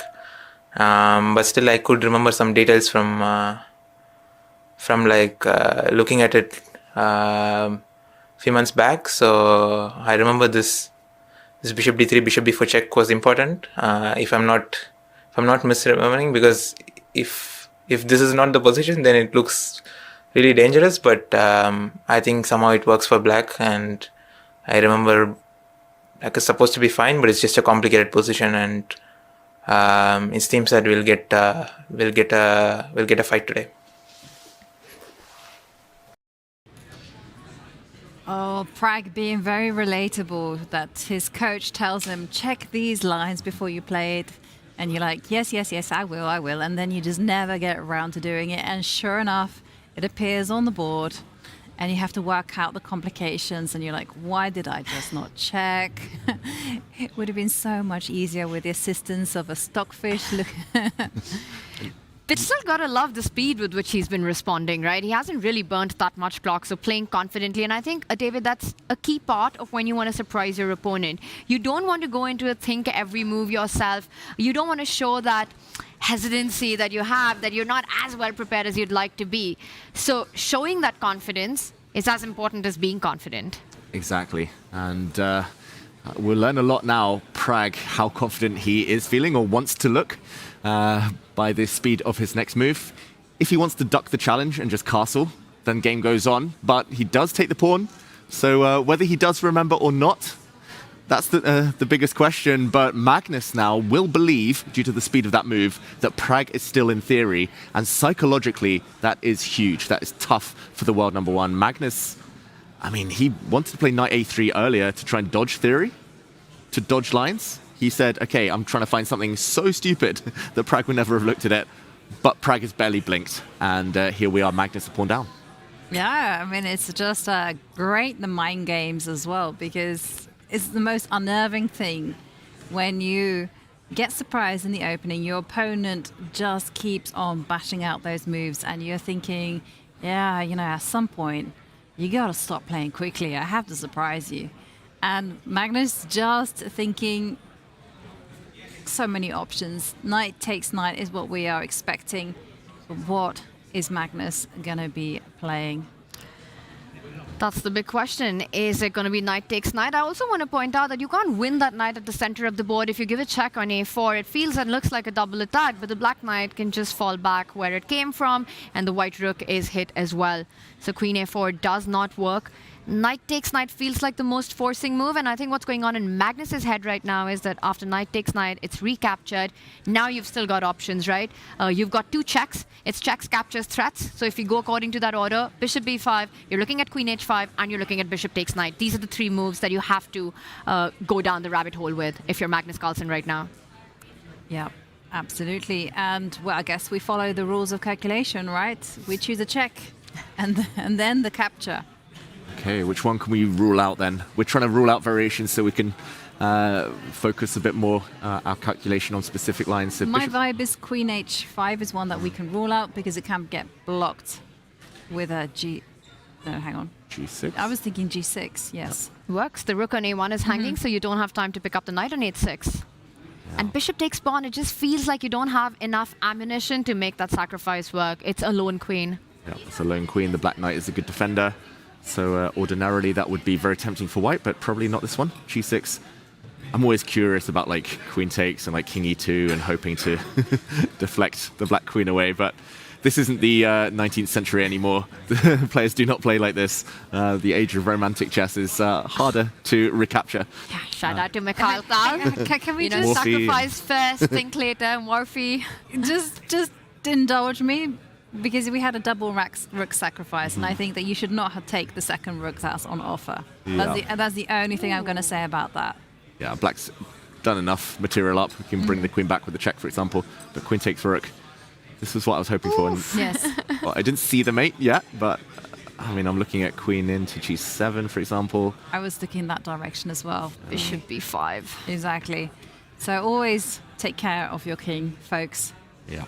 And check, and I found a mate. I found a mate. I don't know what it's called. Almost a Boden's mate. But No, it has a name. Oh, Ivanka. It's almost a Boden's, but I thought it was double bishop mate. That's the one I was going for. Yeah, I would have. The 2 bishop mate. We're very literal chess players. Double bishop mate. It's quite funny because a load of them are just named after players, and then suddenly it just gets really literal, like double bishop mate, double knight mate, the triangle mate. The pawn mate. Yeah, but I quite like the kill box. Ooh, nice. And that's just like a queen on f6 and a rook on h8, and the king is there on g8. It's in the box. Nice. There you go. I like the epaulette, just like more poetic. Yeah, exactly. Like they're named after the shoulder pads that soldiers wear. What's the epaulette mate? Which one's that? If white had a queen on e6, black has a king on e8 and rooks Rooks. on f8 and useless, d8. useless shoulder pads. Oh, you boxed yourself up. Yeah. You've gotten yourself into a kill zone. Okay, and this position is wild. Magnus is going to be thinking for a while. I'm loving some of those romantic variations we're putting on the board. We're unsure exactly what's going to work. Okay, he does take the knight. Pragg's going to recapture. Maybe we can come back to this one in a moment, because zooming out just for a sec, the bird's eye view, we do see that the eval bars in general are roughly around the center. A couple of players with an advantage. Firouzja has got Gukesh thinking. That's the top left green board. So Gukesh's prep clearly finally has run out. Pragg recapturing the piece in the meantime. But maybe the highest bar, surprisingly of all, is bottom left. Zhu Jiner against Zhu Wenjun, and this is going to be one of 4 decisive games this round, as I knew from the start, of course, because white suddenly with a big advantage. Better pawn structure. It really reminds me of the game Magnus Carlsen against Hans Niemann from Title Tuesday a few months ago, where white gets the rook active, white has a beautiful bishop, and black, just the double pawns alone causing her some grief. And it's fascinating because we had written this one off as the fastest to the Armageddon, and now here we are. We speak about the opposite color complex of the bishop and the drawing tendencies, but it's so much about the bishops and the targets that they have. Look at Wenjun's bishop on a5. It's going to do nothing at all.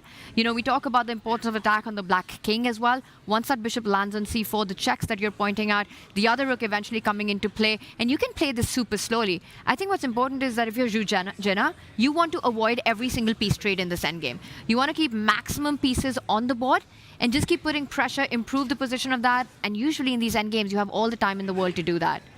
No targets, for Wenjun so far, with the bishop on a5. Yeah, with the bishop out there on a5, yeah, I can definitely see that bishop is misplaced. But why is the white advantage so high? Because after all, material is level. If the rooks all get traded off, then that is a draw. But is it really just because black has those double pawns?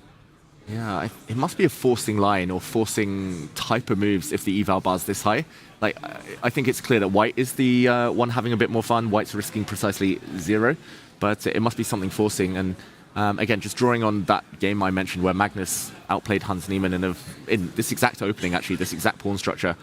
It was to do with one rook getting active. There was a trade of one set of rooks, but then later the white king was actually able to get into the action and was able to kind of step forward and then later make its way on over to the queen side and start winning some pawns. So, okay, that's a long way down the line. Let's start with the forcing moves. She starts with a forcing move. Rook f3 hits a pawn. I was actually going to suggest a check.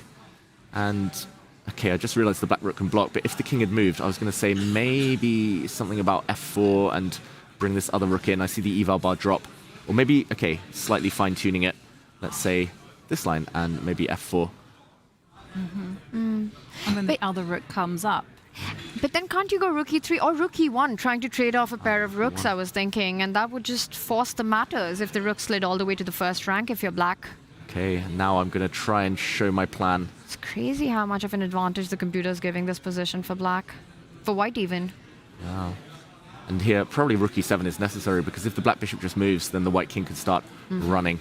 And, okay, maybe there's better ways to do it. But the eval bar is going a bit up and down, and I could definitely see this fizzling towards a draw if Zhu Juner doesn't find anything immediate in the next few moves. So Wenjun decides to put her king on f8, and if Zhu Juner wants to get into your line, she could still line up the rook against that h-pawn on our live board right now, and then push the f-pawn. But the thing is, you can also go f4 here directly. If you believe that trading one pair of rooks, you still keep maximum advantage here.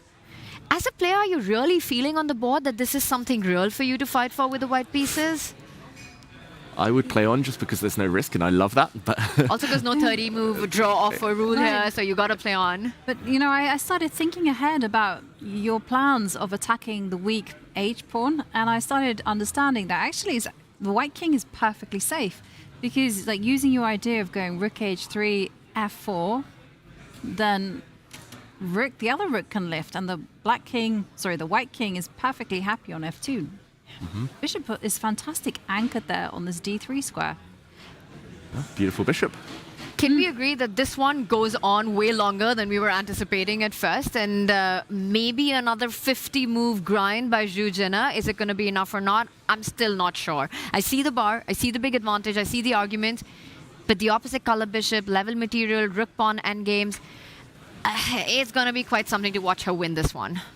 Yeah, I also should mention, I remember a game from 2005, I think it was, where I lost from the black side in this exact material balance, this exact pawn structure. So I was a bit younger. I didn't really like endgames back then, but I can totally kind of picture how uncomfortable Wenjun is feeling right now. And yeah, also the game definitely going on. Otherwise, Zhu Juner could have played rook h3, king g7, rook g3 check, repeated right there, right then. But she plays on. Yes. Well, definitely the women's world champion, Zhu Wenjun, feeling uncomfortable. She's normally used to playing this type of position on the white side, but here she's facing an unpleasant choice and she has to defend. We are going to go on a mid-break, but I have a mid-break trivia quiz for you all. Now, this is the question. Who's the only player to reach 2800 in live rating, but not published rating? Is it Jan Nepomniachtchi? Is it Anish Giri, Gukesh, Timur Rajabov? And you can send the answer in Twitch or YouTube using the hashtag NorwayToWinChess.com Diamond memberships. Use !trivia in chat to know more. And all will be revealed after the short break.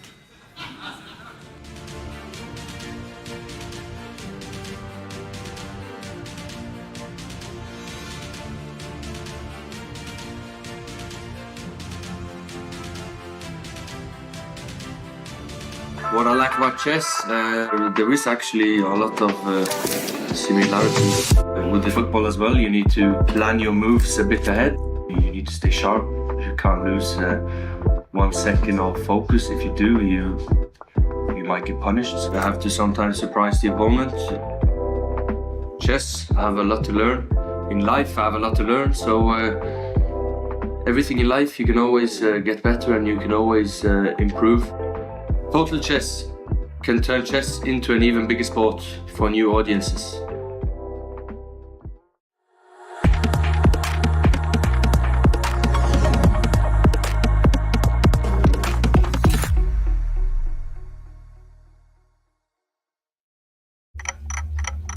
Chess is changing, and this is the next big step.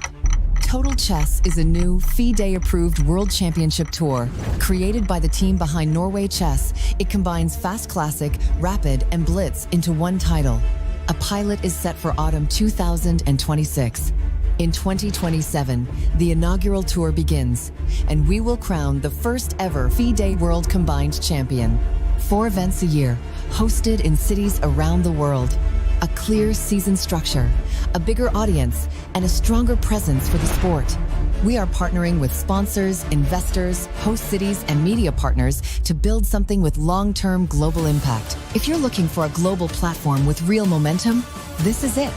Let's talk about how you can be part of it.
We are back with day 8 of Norway Chess. And if you're just joining us, well, you timed it to perfection because we have a trivia quiz for you where the answer will be revealed.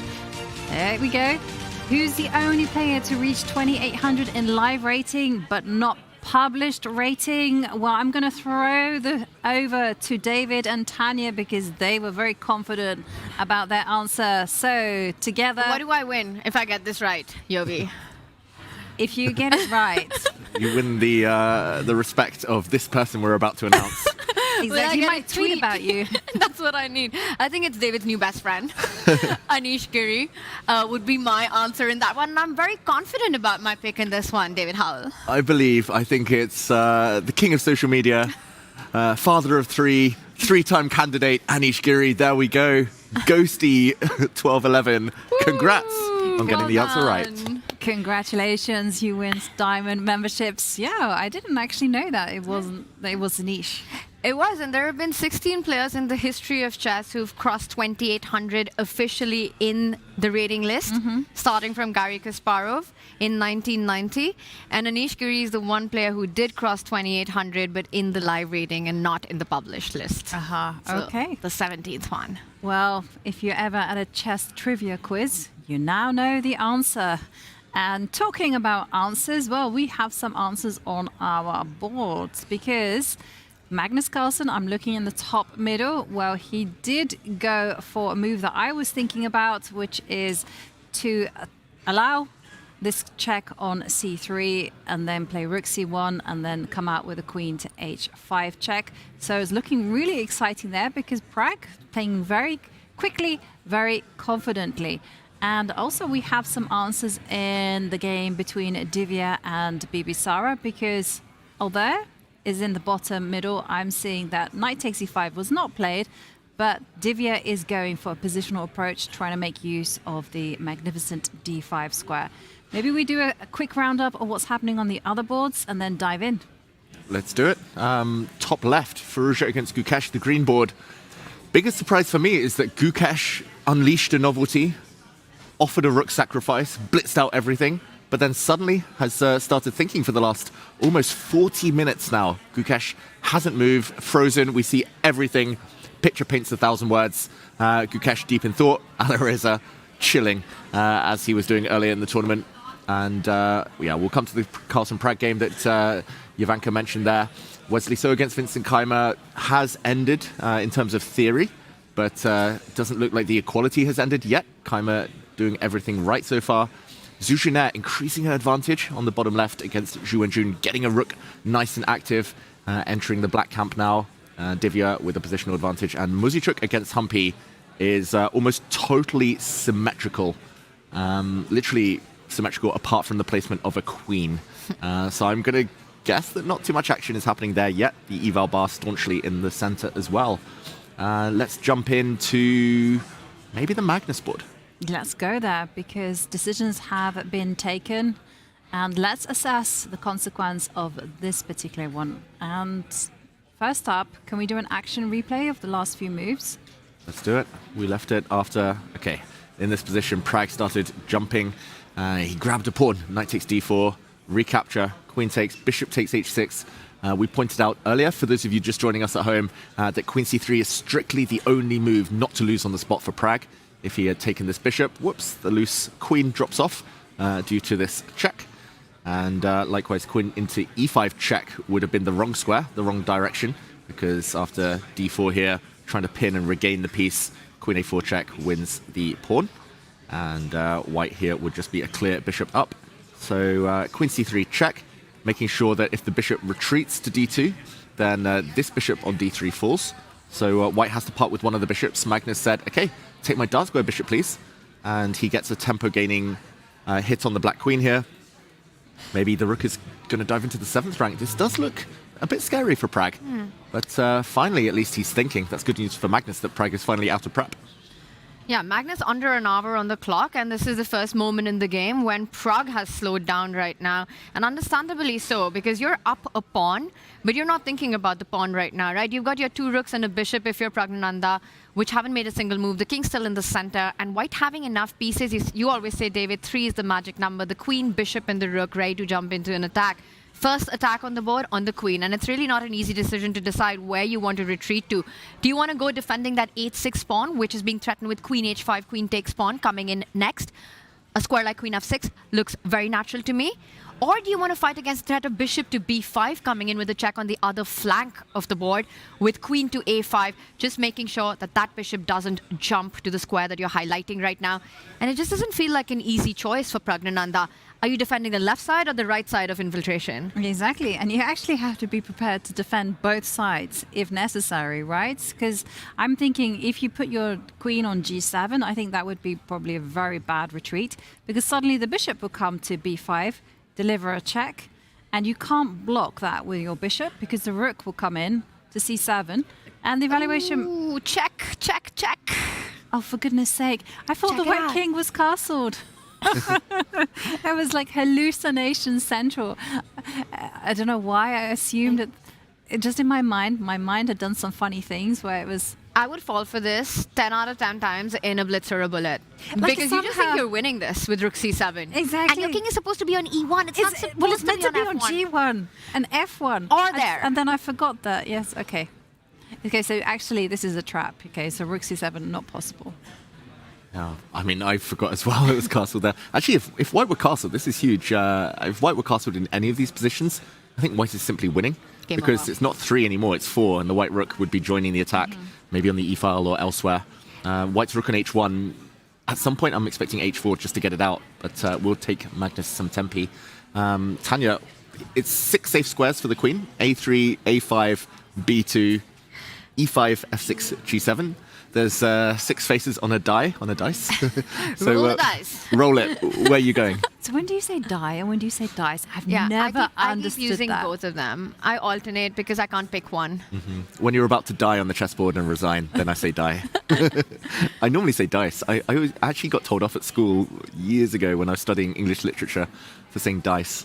Yeah. But I still... What is plural and which one is sing? Is it die? I think a die is singular. Singular. But It sounds dice weird, a right? lot You don't more go often. roll the die, do you? So you roll the dice. Yeah. Come on. No, I'm with dice. I'm team dice right now. But for Praggnanandhaa, that king in the center, is that about to die is the question that we need to answer right now. David, you said you highlighted all the moves with the queens. I wanted to put it on f6. That was my initial thought right now. Just fighting against queen h5 and queen takes pawn. Because if you're suffering as black here, you want to suffer for something and at least say I'm holding on to my pawns. But the problem that I'm not able to answer here is bishop b5. You definitely want to develop your piece here. You don't want to continue staying undeveloped. Take that bishop. King takes bishop. Queen a4 check. And I'm just not... I can't understand why the bar doesn't move, but I'm just not loving this position as black. And because of this, and the fact that Yovi just pointed out that queen g7 is possible, I'm changing my mind and going with queen g7 now, so that I can recapture with my queen at some point. just to show that, bishop takes d7, black can take with the queen, and I guess you can continue blocking here. Queen to f7, and you still have castling rights. Not sure which way you're going, probably never to the queen side, as long as the white rook's on c1, but at least any endgame, black's king nice and centralized. So my die/dice roll is for queen g7. What about the two of you? What square are you guys picking? I saw a pawn. You shouldn't have asked me. I saw a pawn. You know something? Magnus is in the confessional. Ooh. Wow. But this confessional is only going to be for Twitch subscribers. So if you want to be curious as to what Magnus is thinking, now is the time to subscribe because we will be playing it. I'm kind of curious as to what Magnus is thinking. Is he worried about queen takes pawn? Is he worried about queen to g7, queen f6? Is he stressing that he might not have the compensation? Or is he like, I'm confident? I don't know. I've got to say, we've been breaking down some moves, but in general, I just love the fact that both players, we said before the round, we want them to go at each other. What's happened? Pragg played the French. He said, come at me. Magnus says, okay, I'll sack a pawn. Now actually 2 pawns if a3 drops. And he's saying, I will go for you if you really insist. And neither player's backing down from this fight. You love to see it. This is what we want from this format and in general classical chess. Sometimes it's slow and stodgy, Petrovs, Berlins. Not this time. This is fun. And I also want to give everyone a heads up that Magnus's confessional is a long one. Ooh. What can we read into that? I'm just going to go and subscribe on Twitch right now. I mean, that's what you have to do because this position's so hard to break down, and imagine getting insights and a peek into what Magnus is thinking, Yovi. Yeah, exactly. And if you're enjoying the stream, then please subscribe. Your subscription, of course, helps support this event. And I did not know this, but it's actually free with Amazon Prime. And I have been a member of Amazon Prime now for like 4 years. Can we talk about the exclusive event emotes as well as the awesome Amazon Prime membership? I mean, what are we picking in the amazing emotes? What's our favorite there? Magnus Carlstein. I was trying to figure out who that was. I did quite like the absolute cinema. And why is Gukesh face palming himself? Why is he hiding his face? What's going on there? Someone's just smashed a table in front of him. That's why. But talking about Magnus Carlstein, let's hear from Magnus right now.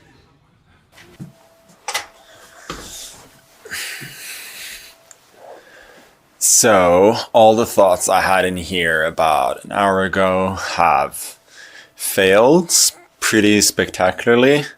I briefly thought about the idea that he could win a pawn after bishop d3, but then I was like, no, surely that's too dangerous. And then when he gave a check, I realized that was his plan, and like, to be fair, everything else looked like a little bit better for white, so I can understand that that's what he was aiming for. And now we're at a situation where, like, my intuition tells me that white cannot be worse. Like, I'm not gonna say I'm gonna die on that hill, because obviously what the engines say are gospel. So if I'm wrong, I'm wrong. But at least he's thinking now. Maybe that indicates that I made a bad move, but I cannot really understand why rook c1 is bad. My guess would be that this is the kind of prep where it holds for black, but there are like several decent moves for white that kind of that kind of are all equal. So maybe he's trying to recall stuff. Who knows? But yeah, obviously time situation, not fantastic. Knowledge gap, not great either. But the position itself, I think, must be fine for me. Magnus saying that the position must be fine for him. I would say that he's pretty confident, but I love the kind of like walk back. Like, yeah, but if the engine says otherwise, then obviously I stand corrected. But his vibe is everything's okay. Yeah, very on point with his final evaluation. Though a slight shake of his head after going through the labyrinth of variations that are possible in this position. I think for Pragg, the problem is that every queen move looks either equally good or equally bad, however you see it, you know. You still have to answer a lot of threats if you're Pragnananda, wherever you decide to move that queen. I think for Magnus, addressing that, yes, clock situation, not that great. Knowledge gap, referring to the fact that he's been surprised. Pragg, the better prepared here, not that great. But completely correct that the evaluation is indeed absolutely fine for him, regardless of where Pragg moves the queen. Mm-hmm. Yeah, I did check while Magnus was in the confessional. Pretty much all of the queen moves are 0.0, which doesn't help us, doesn't help Pragg, doesn't help anyone, but does show that Magnus, having burned all that time, has come to the right conclusion. E equals MC squared, E equals Magnus Carlsen squared. Ooh. He's seen it all. And scientifically trying to work out all of the variations. I always thought E was equal to endgame, and that was equal to MC square. I thought that's how we made sense of it in the chess world. Exactly. Magnus Carlsen is endgame. But I love it that meme was clearly E equals MC squared. We made it into Magnus. I don't know what you're talking about, Yogi. It was always about chess. Magbert Carlstein. Okay, you don't have to be Einstein. You don't have to be Einstein to know that that position is complicated. What I want to see is on chat the Magnestein emotes all over. What do you say, Magnus Carlstein? Something Get like that that. going. No, I think we have to get it going. I mean, it was so good. I think it is worth repeating. And okay, well, it's very, very complicated up there in the middle. Where else should we head to?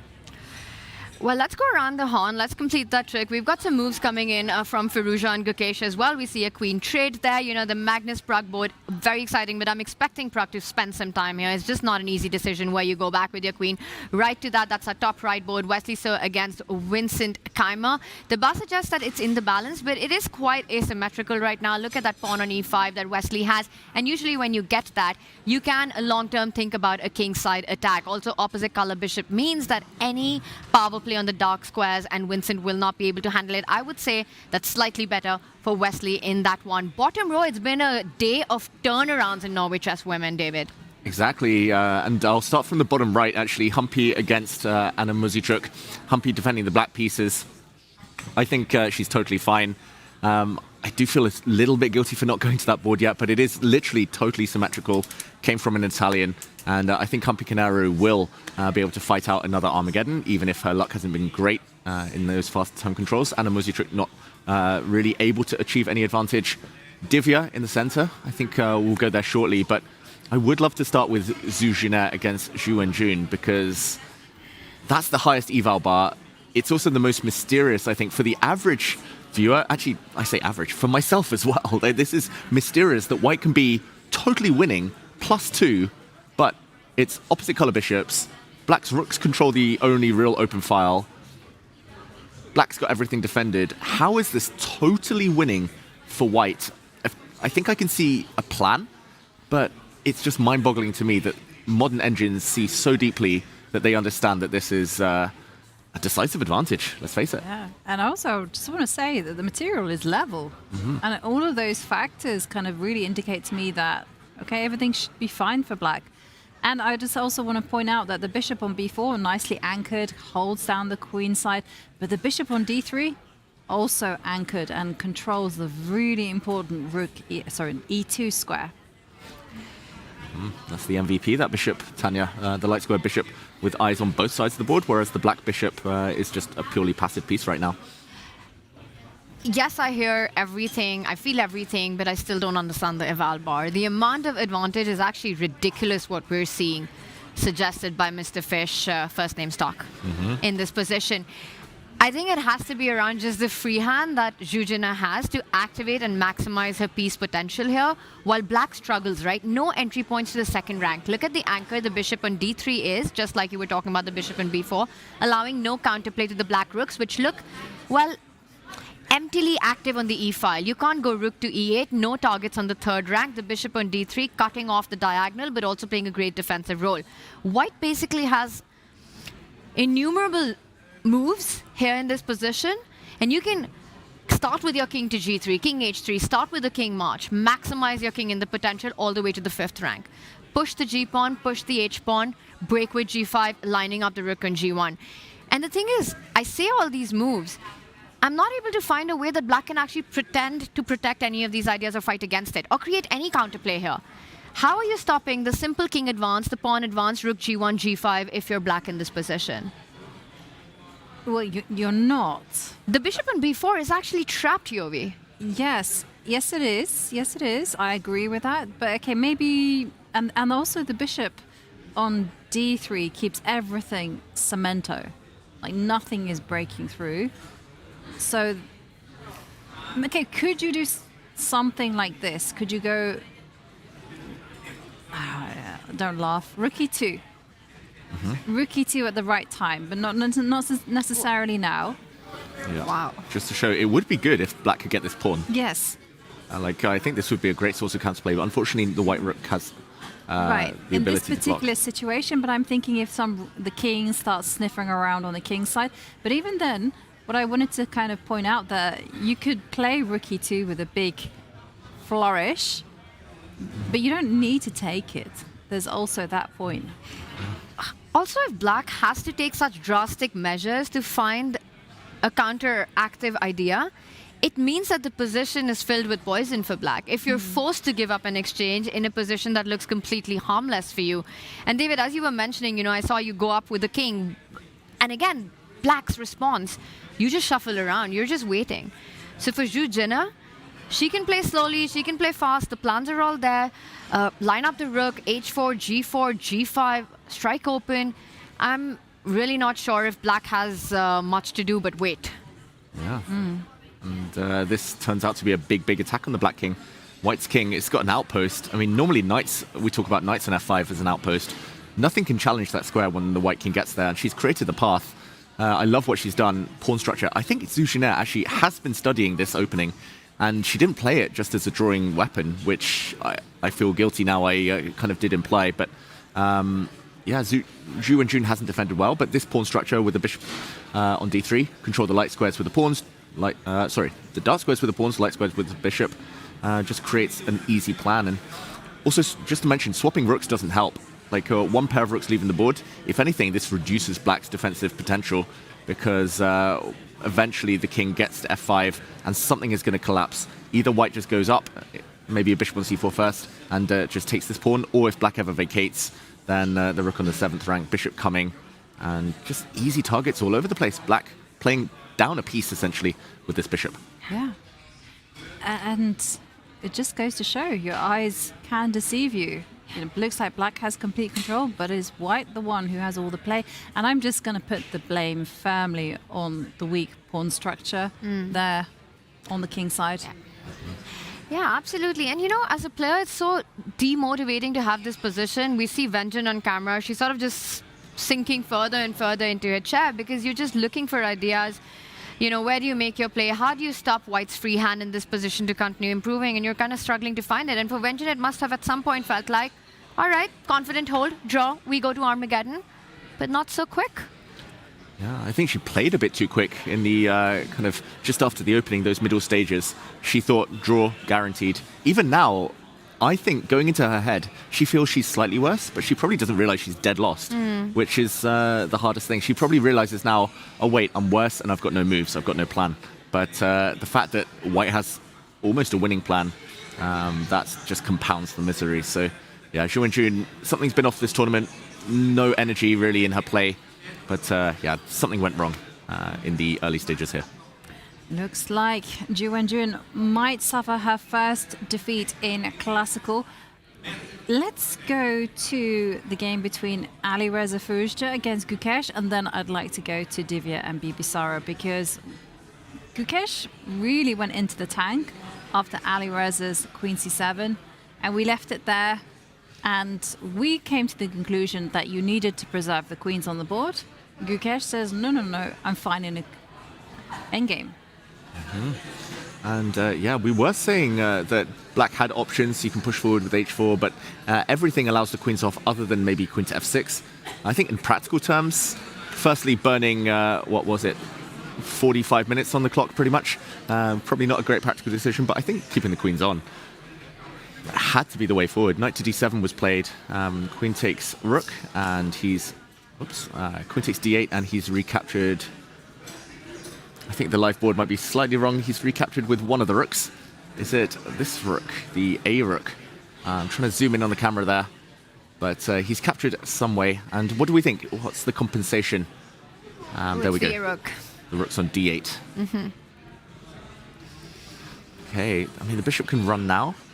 Bishop c7, I would just flee. I would just run as fast as I can out of the cage that's closing with the pawns. But maybe he has other options. Alireza Firouzja.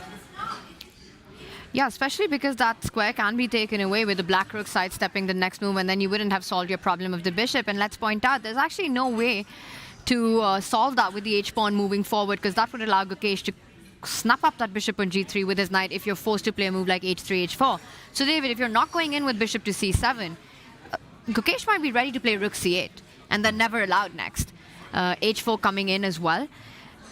But this moment, it's Alireza to play. He is still thinking, considering his options right now. And while he's doing that, I've got a little trivia for both of you, a trivia question. Are you ready for this one? I love trivia. Yeah. So here's one. You know, we had that for our audience, for our chat earlier, the number of who's the player who did not make it to the published 2800. rating, and we spoke about how there have been 16 in the history of chess. My question to both of you and to chat is, and let's see if they get this one as well, how many of those 2,800 players who made it to the published rating list of FIDE to cross 2,800 are here at Norway Chess in Oslo? Oh, Well, good okay. question. I need my pen and paper. We got Magnus. I think I know is this we the got answer? Alireza. Well Okay. done. Yeah. Thank you. No. Sorry. We don't work it out properly. Go on, Yovi. Yes, come on, Yovi. Thought take it process. Break it down. No, we work together. Okay, so we got Magnus, we got Alireza. One more. Alireza when he was 18. Impressive. Who's the other person? One more. I really hope I'm right about this one. Gukesh went over 20. No, he didn't. No, Gukesh didn't go over 20. He came There's only close. He two came very Indians close. who've made it over 2,800. Vishy and Arjun. Yeah. Okay, so then it has to be Wesley. Well done, Whoa. Yovi. But Gukesh came super close, right? Yes. He was 27.90 something. 95, I want to say. 94, 95. Yeah. I think Wesley was 28.16, if I'm not mistaken, which is quite decent. Yeah, but quite decent, I mean, David Allen. I mean, yeah, it's quite a lot higher than me, but that's not the point. It's very decent. It's pretty strong. So 3 of the 2,800 plus club players are playing right now in Oslo. And in the women's, how many have crossed 2,600 who are playing? Ooh, good question.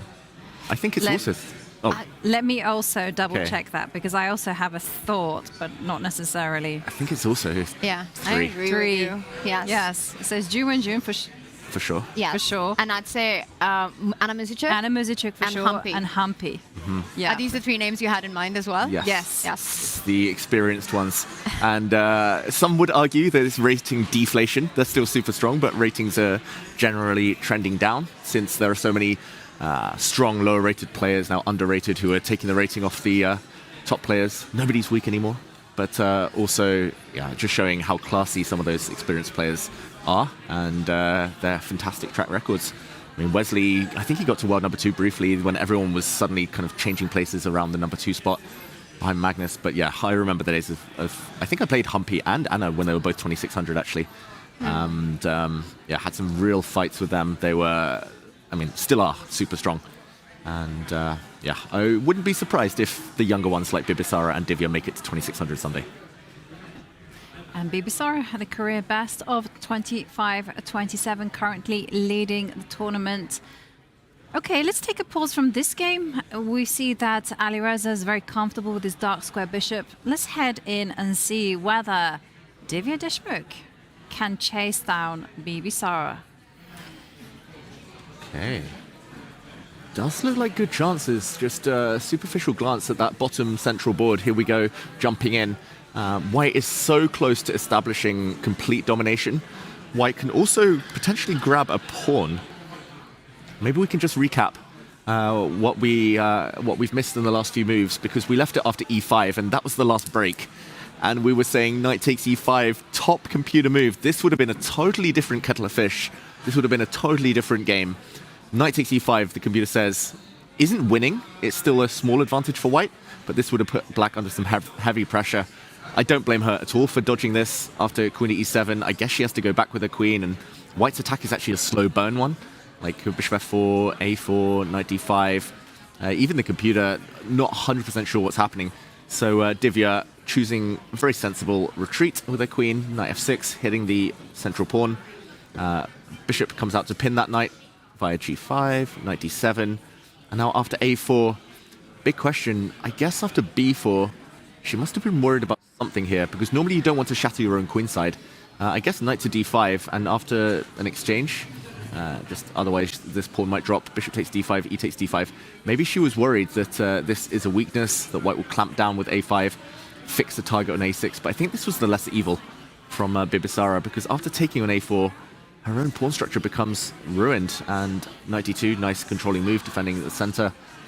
h6 a bit surprising to me, because white wanted to take that knight anyway. White's trying to remove any defender of the d5 square, and to catch up with the live board, here we go. What do we think? Does white take this pawn, or does white just try to control in the middle of the board?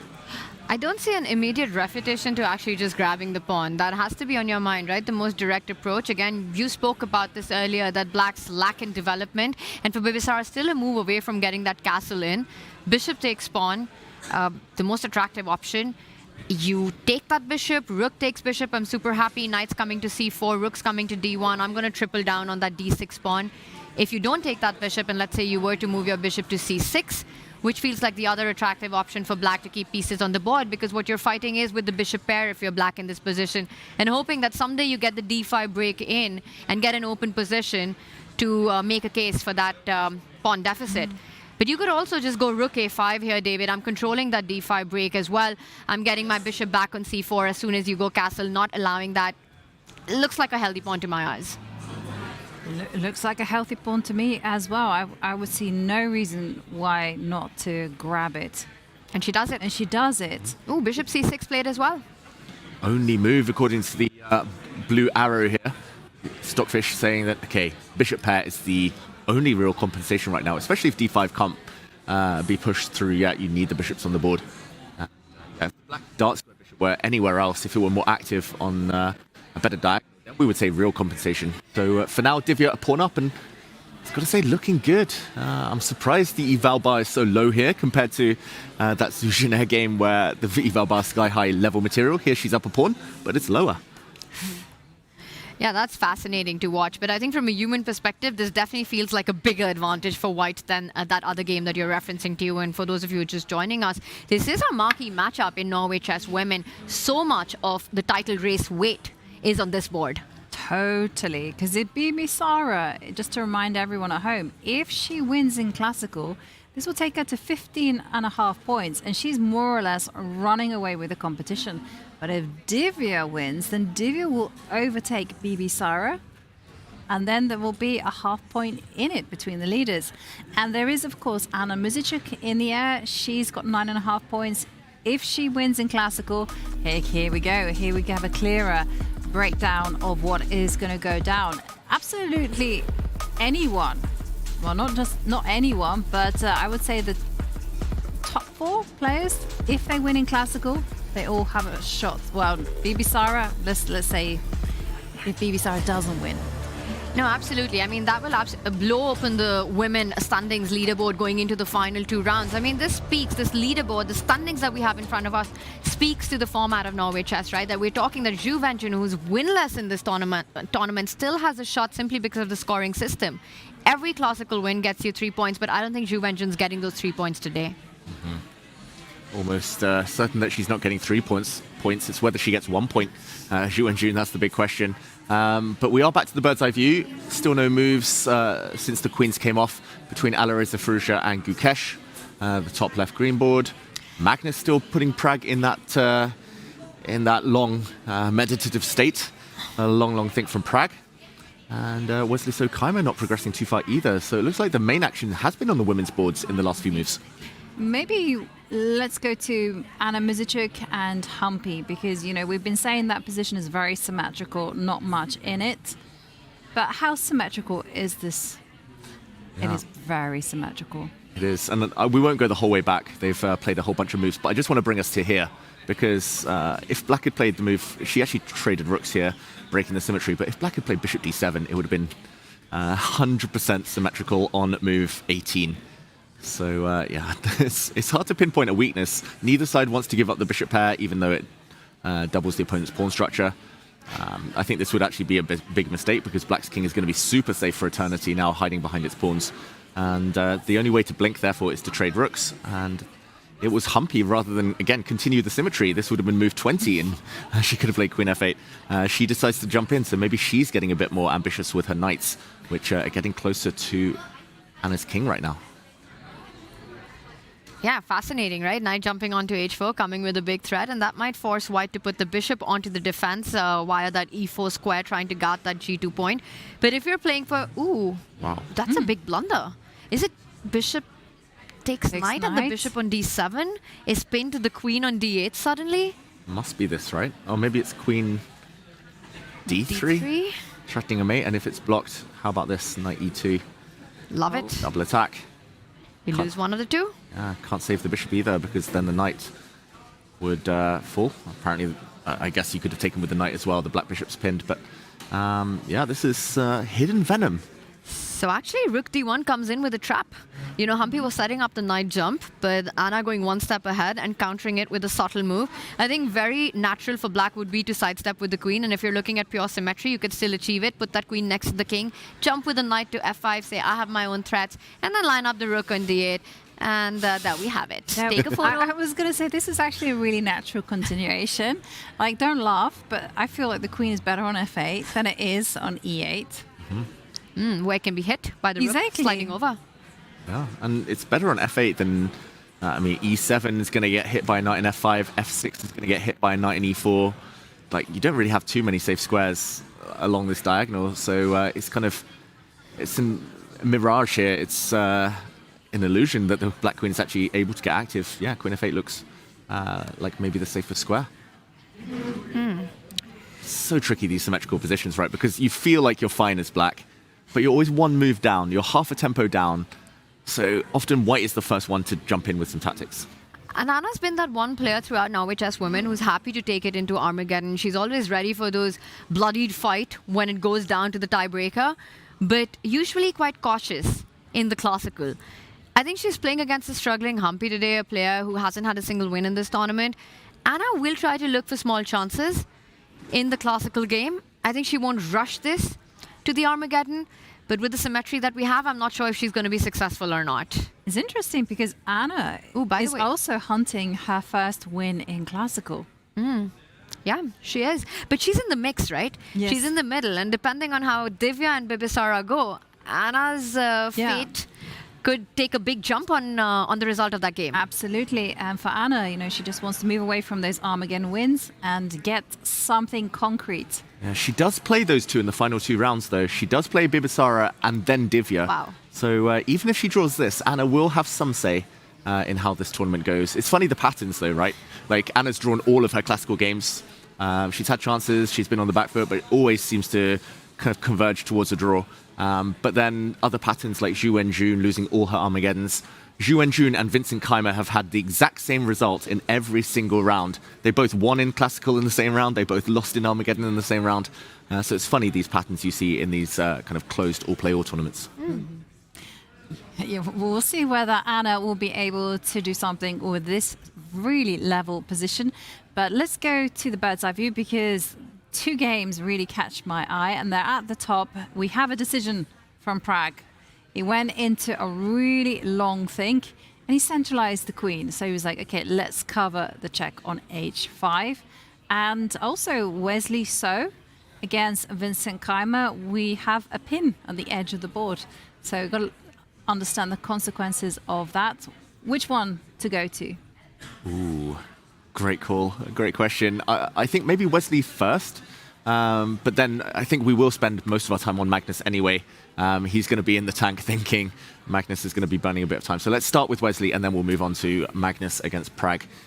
Just some updates here. We did say that it looked like quite a dangerous position just a few moves ago.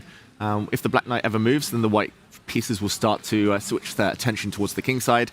The black knight didn't move yet. Bishop to d7. We were saying b7 maybe a more natural diagonal, but perhaps he wants to use his queen on that square, as we do see. c4, the queen has to stay protecting her knight. So queen b7, knight b3, taking away outposts. It's funny because we were talking about going kingside, queen e3, trying to switch things across, maybe h4, h5. The knight can gravitate that direction, but Wesley's such a positional player. He sees he's got an isolated pawn. He wants to control the square in front of his isolated pawn. Knight to b3. Bishop a4, the pin that Jovanka mentioned, and after queen e3, knight c5. It feels like Wesley, at will, can force a draw just by taking this knight off. There's no time to win the pawn on c5 because the rook is hit, but yeah, opposite color bishops here. Without the knights, probably hard to win any type of position there. So f3, keeping some tension. He says, take my knight, please, because you'll heal the white pawn structure. Who would we pick here? Who's on the better side of this roughly level position? I'm kind of inclined to say Vincent. I'm liking black's position much more than I did a few moves ago. The c4 pawn stands out to me as a long-term weakness. I'm also thinking about, you know, the concept of visualizing the trades that you want in this position. Imagine the rooks are off the board. Imagine the queens are off the board. And I also take bishop takes knight at some point. I do think that would be a good knight versus a bad bishop endgame. In many of those scenarios, the knight on c5 versus the bishop on f4, I'm picking that knight as a star piece right now. The bishop on a4, you can always trade it for that knight on b3. Also in some positions, creating a passer or trying to create a passer on the left side of the board if the trades work out to your favor. Rook d8 always on hand to get those majors off the board. All the kingside attacks and the ideas that we were earlier referring to. Points of Wesley getting and planting a knight on d6. None of that has happened. It almost feels like Wesley hasn't really made progress over the last couple of moves, while Black has managed to get a very healthy position. So I think Vincent's on the right side of that equality right now. And I agree with you, Tanya. I do think that Vincent has very nice long-term chances. But what? Big news. Ooh. We have a new visitor to the confessional booth. And I have no idea who it is. But I'm going to ask the question to you, Tanya, to David. Who do you think is in the booth, who never been before, is now appearing? Wow, I feel like a Pokemon trainer. I'm just trying to catch them all. Like, we've had Magnus, we've had, I think we had Divya on day one, we've had... We had Pragg today, a new visitor already. Pragg, we even had Gukesh the day after his birthday. Anna's been in. Oh, that leaves only a few. Could it be Bibisara? I reckon. I'm going to say Vincent. Oh, I'm with you. I'm with, because we kind of grew... We've pressured both Vincent and Wesley when they were sat here with us. Exactly, it's I think it's one of those two. We were very shameless with that. We also told them to go to the confession booth and say that we are their favorite commentators. And if Vincent's there and he doesn't say it, I'm going to be sad about it. Yeah, I'll be very sad about it too. We will see whether our guess is correct. Is it Vincent? Is it Wesley? Let's see.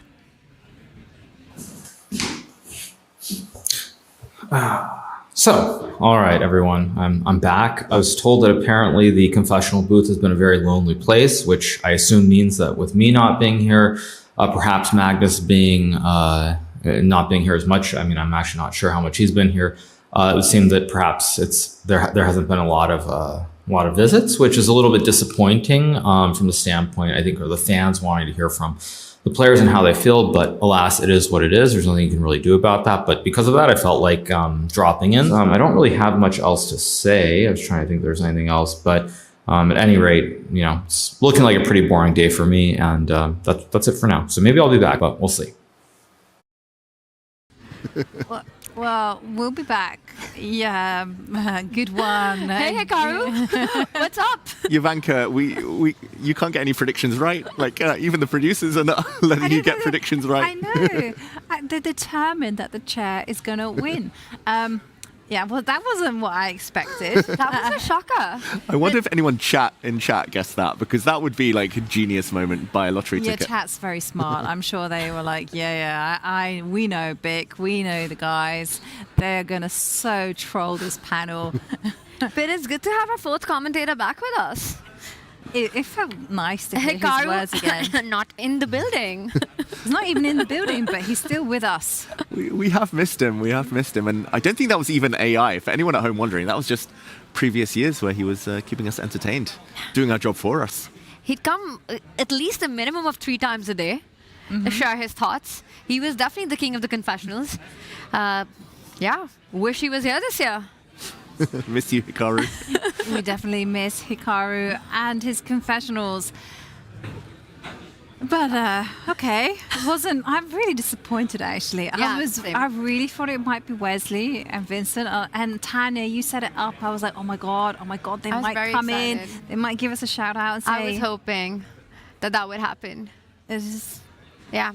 Maybe next year. I think we need to put it in that contract. But Wesley, I'm not sure, because this one right now, he lost his game yesterday. He's trying to make a turnaround. He lost to Gukesh in that Armageddon. Some questionable decisions right there in the classical as well. And now on the lead, there's pressure on Wesley, right? He wants to extend or at least keep a controlled situation going into the last 2 rounds. For Vincent Keimer, one thing's clear. This goes into an Armageddon. It's maximum advantage Wesley. Is this position what we have? The safe approach that Wesley has had. He hasn't gone for any crazy kingside attacks. He hasn't taken too many chances. He's got this opposite color bishop going. Do you think Wesley's really navigating this towards the Armageddon? Well, it's not going to be that easy for him to get to a comfortable equality. But I also wonder the fact that Wesley is pausing and having a think. I wouldn't be giving up on the hope of attacking on the king side. Make it happen your way. Okay, rook d4. Rover in the air. Rook and over. So, big idea. Love that. Bishop h6. Bishop f6 is something that David, I know, it didn't even lead to anything. What? Well, I thought this was winning. This looked like there was going to be a win. Where is it? The f-pawn moves somewhere. Ah, okay. Fortunately, Ooh, just take on e5. Yeah, because I just saw this mate and I was so happy. This is over, but unfortunately the black queen can defend, taking a pawn. But I like the idea, and maybe fine-tuning it like rook d4 if black does nothing, with bishop g5 first. Yes. Black does nothing, bishop into f6. Yes. Better square. No, that is very scary, but I don't think black will be so compliant in the whole plan and keep doing nothing and get checkmated. The other idea that we were looking at for Winston Keimer was to neutralize everything on the only open line on the board, right? Rook d4, Yovi. I challenge you with rook d8. I know what you want. Well, we can go there, right? Rook to d1. I take it. Yes, and I take it again. With rook. Rook and over. You know Mark what? 2. A rower, but I keep going. Unless I'm walking into something, because David Howell just paused. Rook d8. Rook d8. Yeah. I'm trying to work out if white can be greedy and grab a pawn. This was also what I was going for. Like, don't care about the checks? We have the power of take back. I do care. I also think the checks will not dry up anytime soon. G6. G6. Queen Check. to G6. You brave enough? You brave enough? Let's go. King h4. Otherwise it's perpetual check, right? Yeah. Otherwise, exactly. no escape. No, we don't want that. King And I've got h4. like back rank problems to solve as well. Yeah. Who's getting mated? Probably not black. Yeah, this is. Yeah. playing with G2 fire. hanging, king in the open. Well, it still kind of continues because there's another A pawn up for grabs. But okay, I concede it is gutsy, let's say, to put the king out there on h4. The things we do for pawns, just to be a pawn up. Wesley is a pawn grabber. He is. That's true. He makes us look like we're the least materialistic players in the world. But he's also a player who cares a lot about king safety. I don't know how safe he'd be feeling in those opposite color bishop going pawn grabbing with the king on h4. And with everything on the line and the high stakes match that this is for Wesley, I genuinely believe he wants to keep it a controlled fight in the classical and not do anything crazy. Yeah. I think the other candidate moves might be rook to d6 just because it's a nice square, although that might get evicted by a black knight going back to b7. Other moves, when in doubt, play h4. Like Alpha Zero would probably play h4. Just try and nudge the pawn forward to h6. If black ever blocks it, then there might be sacrificial ideas. And yeah, the other one I really wanted to make work was bishop to g5, just immediately to come in, mainly to take away the d8 square from black's rooks. But I don't currently see a good response to knight to d7. Maybe black has something better, but just hitting this pawn on e5, hitting the c4 pawn as well, it's kind of a double attack. And maybe white just doesn't have time to build up, generate that initiative against the black king. Feels like the storyline in this position. So far in the balance, should we zoom out? Because a lot of imbalances on our other boards at Norway Chess, and we've got moves. Pragg did take a decision that top center board to drop his queen at the center, and we see Magnus trying to create a lift for his king to get his rook into the game, as we just see that last move made. And David, you can take a pick if that's the one that we go to, because I do think that's where you want to go to, actually. Let's do it. Let's do it. I said it was a fun game. I'm not feeling let down at all. These two players really throwing everything at each other. Magnus with some big decisions as well as Pragg. Magnus also 23 minutes down right now. But yeah, we were last here, rook c1. Pragg thought one of the longer thinks, I think, this whole tournament so far. 41 minutes almost he spent on queen to e5. It was a 1 in 6 chance that he'd play that one. Only 6 safe squares, as we were talking about earlier.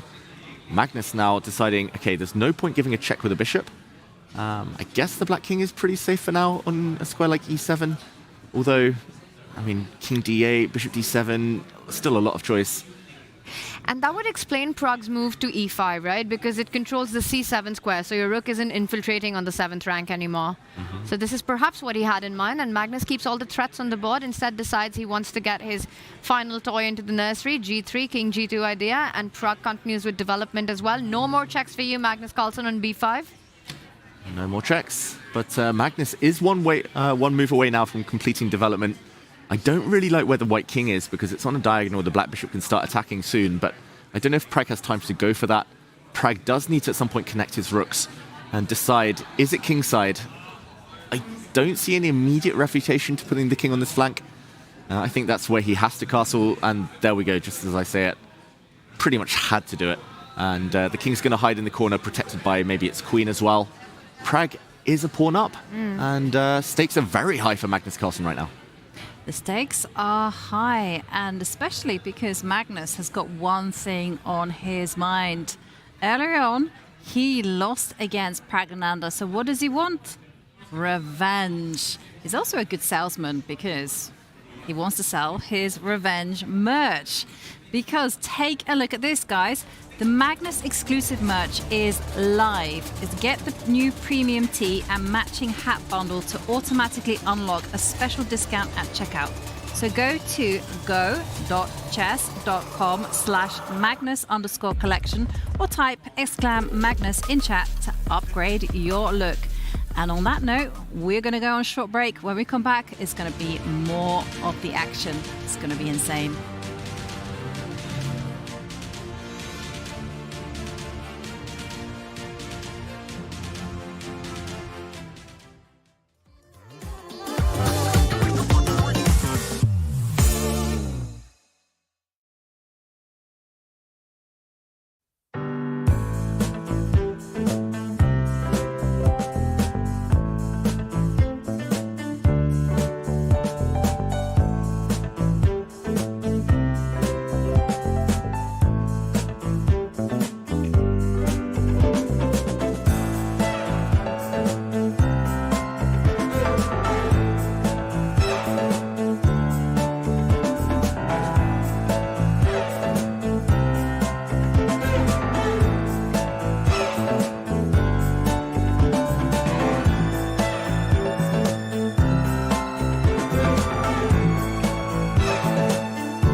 It's that Avengers Assemble time where, of course, our players are locked in thoughts, getting ready, wrestling to find out who is going to get the advantage. Look at our heroes there, all locked in, all fighting desperately for the point, because we've reached the stage in the tournament where every point counts. And for Magnus, it's not just about the points. It's not just about trying to make that last attempt to get an 8th title here at Norway Chess. It's also about revenge. And this position is super complicated as we see castles from Pragg. Pragg being a pawn up, but the position, wild. Yeah, the position is wild, but give Pragg 2 or 3 more moves, just no tactics needed. He just needs to consolidate, maybe a rook on f6, double up those rooks, put the bishop on the long diagonal, stare down at the white king. The black pawn's sooner or later likely to advance, and Pragg is enjoying this. Happy days. So Magnus has this small window of opportunity. He's also down to 34 minutes, so he does need to speed up both on board and clock. It's got to be threats. It's got to be forcing moves. The last 2 moves by Magnus, g3, king g2, do allude to the idea that you're mentioning, right? Get that rook in. You're not only hitting the queen, but you're asking some questions. If the queen moves towards the left side of the board, white's queen gets into h5, hitting some points there. If you go towards the right side of the board, you go to g7. There's the rook c7 idea infiltrating from the other flank. So to me, rook e1 again asks an unpleasant question, and Magnus about to make his move. And now on Pragg again, the choices with the queen moves. Where are you placing it? Queen to f6 feels like a very natural response here, because you're lining up with your rook. You're hitting the pawn on f2 as well. And at least for now, Magnus can't get his rook to the 7th rank. Yeah, I also agree that is the most natural move, because if you give Pragg another move, it's going to be bishop c6, Whoa. just lock up. Oh. Sorry, I just saw Erling Haaland's dad, the father of and the agent of one of the best football players in the world, and I got super excited. Sorry, I just distracted everyone. I might have to run off in a second and ask for a selfie, but let's get back into the game. Sorry, everyone. I'm coming with you for that selfie. I'm so unprofessional. Well, I think we'd all have that reaction. Oh gosh, they're still here. Okay. Well. Drama, both on and off the board, as we're a little bit starstruck here.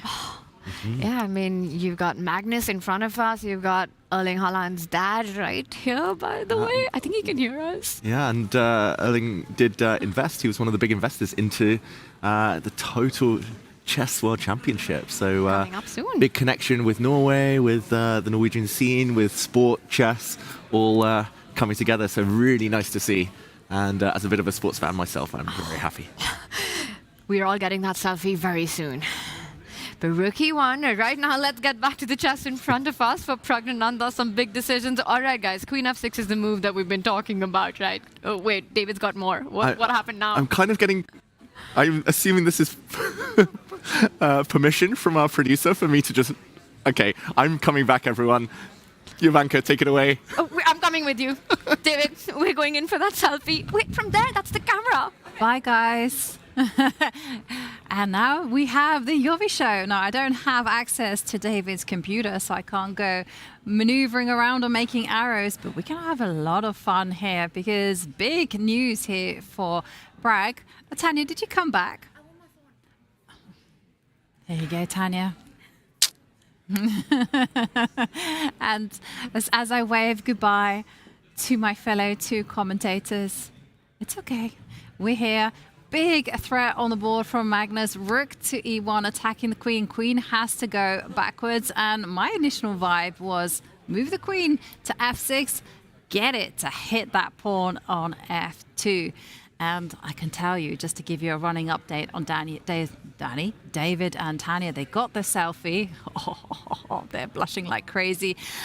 But who is blushing like crazy? It's not going to be Pragg as he's locked in thought. Queen f6 is something that's very natural, targeting f2. But the big question is, does this allow the queen to jump into g4 with check? That was quick. Like, how long did that take you? Like 30 seconds? I'm the selfie king. Ivanka. Did we get a good one? Can you Photoshop me in to your pictures, please? It's your turn if you want. It's your turn Yeah, if you want. we'll help you. We'll fill in for you. It's okay. I don't. I'm not that kind of person. I don't ever Look get at this. stuff. Oh, very okay. Wait, hang on a second. You need to show it to the camera. Oh, okay. Should I? Send it to the producer. He'll just I'll put do it on Okay. full Oh my screen. gosh, I can't believe I just got this. Vic. And yeah, I remember growing up actually watching Man United against Manchester City derbies, and Alfie Haaland, Erling's dad, was a very good footballer in his own right. So yeah, that's wow, hero moment for me. But now I got to get back into the chess to get the heroes on the board. Playing. I'm so sorry, everyone. That's probably the It's okay. It's craziest okay. thing I've ever done. Well, that's why we're a team. But I was just kind of saying to the whole crowd that, guys, Oh my Pragg gosh. has to Fully move his starstruck queen. currently. We did invite him on the stream, by the way. Did you? Yeah, we And said whenever you have a moment. He said maybe Just join later. us. Yes. Maybe Can he means play no. chess? He must play chess. I've actually almost met him once at a Real Madrid game, but no, I know his son is into chess. But Wow. yeah, I'm sorry, producer. I'm sorry, Vic, and everyone at home. Back in the game. Rookie 1. Ricky. Ivanka, you were saying I could actually hear as we were hunting that selfie. But I you were didn't breaking really. down You some- were so quick that I was like queen f6. The queen was going to come out to g4, give a check, and that I was thinking tempo, timing is absolutely everything here. And here I was thinking, well, it has to have one more move in order just to keep the initiative going, because bishop c6 is coming. But bishop c6 is not coming just yet because there is attack on e6, which gives white a free move. You want to be holding things together. What is the move? f4, rook e2. I like rook e2. Let's go, David. Rookie 2, trying to channel maybe your not. inner cowardly David. And I'm just wondering if we can try and set up some tactics here. You know, I'm looking at the queen being overloaded after rook e2, David, in that position to defend that f3 square as well. So I'm wondering if I can throw in an Yeah. e5 at an opportune moment. I don't know if that's just yet, but trying to make that idea work. Soon. The idea, just for everyone at home, would be queen takes bishop, check, queen takes pawn, but I think at the very end, maybe black gets some trouble on the 7th rank. Talking of the 7th rank, though, Pragg didn't go for these tactics yet. He covers that 7th rank with queen to g7. And that's fascinating because the problem with this move initially felt like the rook lines up on that 7th rank, pinning the bishop, not allowing the bishop to slide over to the c6 diagonal. Rook c7, Pragg's got to have his response ready for that move. Is he... What's he thinking about here? Because this has to be the move that you're calculating before you go queen to g7. Knowing Pragg, it's something really concrete.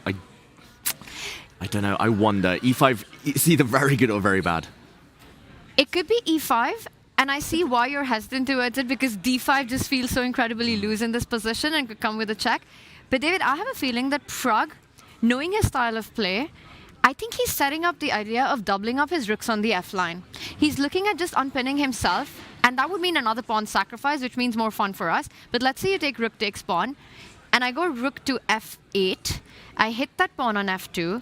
And I'm hoping that I'm able to get the e-pawn rolling, bishop to c6 eventually, and create some play. But maybe it's not enough for 2 pawns. Yeah, I think it's fine. I mean, he was a pawn up to start with, so now it's just back to level material, and suddenly black is really well coordinated. Yeah, I quite like this for black. But it kind of feels like the Zhu Wenjun, Zhu Jinair game, where white is going to be untouchable on the light square. So I was thinking rook e2 is a possibility. Also, I was also considering going f4, but f4 does allow rook takes f4. And now here, rook takes bishop, rook f2. Trying to deflect the queen from the pin, but yeah, rook f2 saves the rook. No, yeah. And then I hadn't seen that one. I was just thinking rook takes e6. That was going to be my pièce de résistance, but I don't... Ooh, nice. Wow, I wasn't sure. I was thinking king, rook f2 check. Gee, yeah, I was kind of taking inspiration from Zhu Jinair and going king to g1 and oops, no.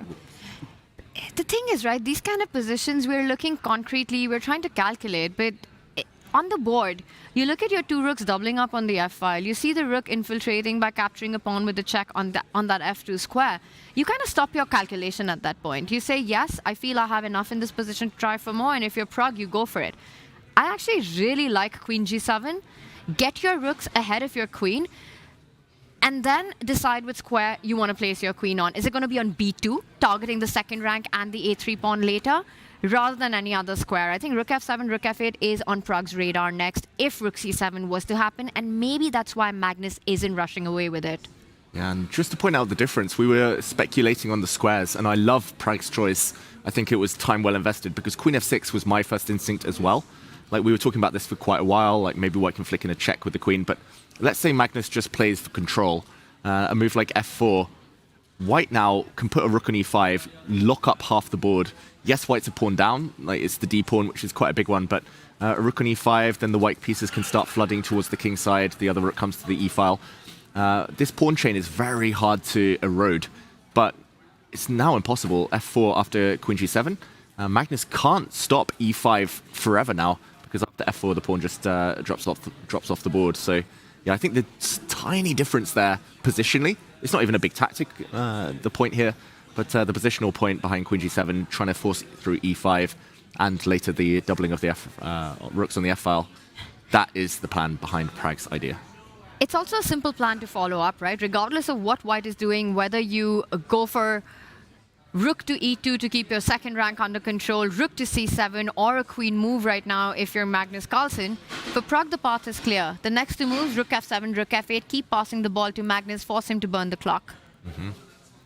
Yeah, hard for Magnus to control the dark squares now. Like, if he can get f4 and blunt the rooks on the f-file, Magnus is doing fine, but if not, it's going to be difficult. e5 actually is a bit of a threat right now as well. And can we just dive into that rook c7 idea? Let's do it. Let's do it. And then we're looking at rook f7, but you also mentioned e5. I really like e5. I still haven't found a solution, because bishop h3 check is the threat. And can you just step back with your king? Just say, well, I'm dodging that one. Thank you very much. Well, it feels like black's gained something, but yeah, maybe black is a bit loose. Rook f7. Yeah, combining both ideas. Let's take it all, because we can. Yeah. I like it. I love black's position, I've got to say. White, I think Magnus needs something very concrete. I don't see it yet. Maybe and can we just follow on just for one more second? Queen b3. Okay, no, that's already going wrong. I guess queen f6 is going to line everything up.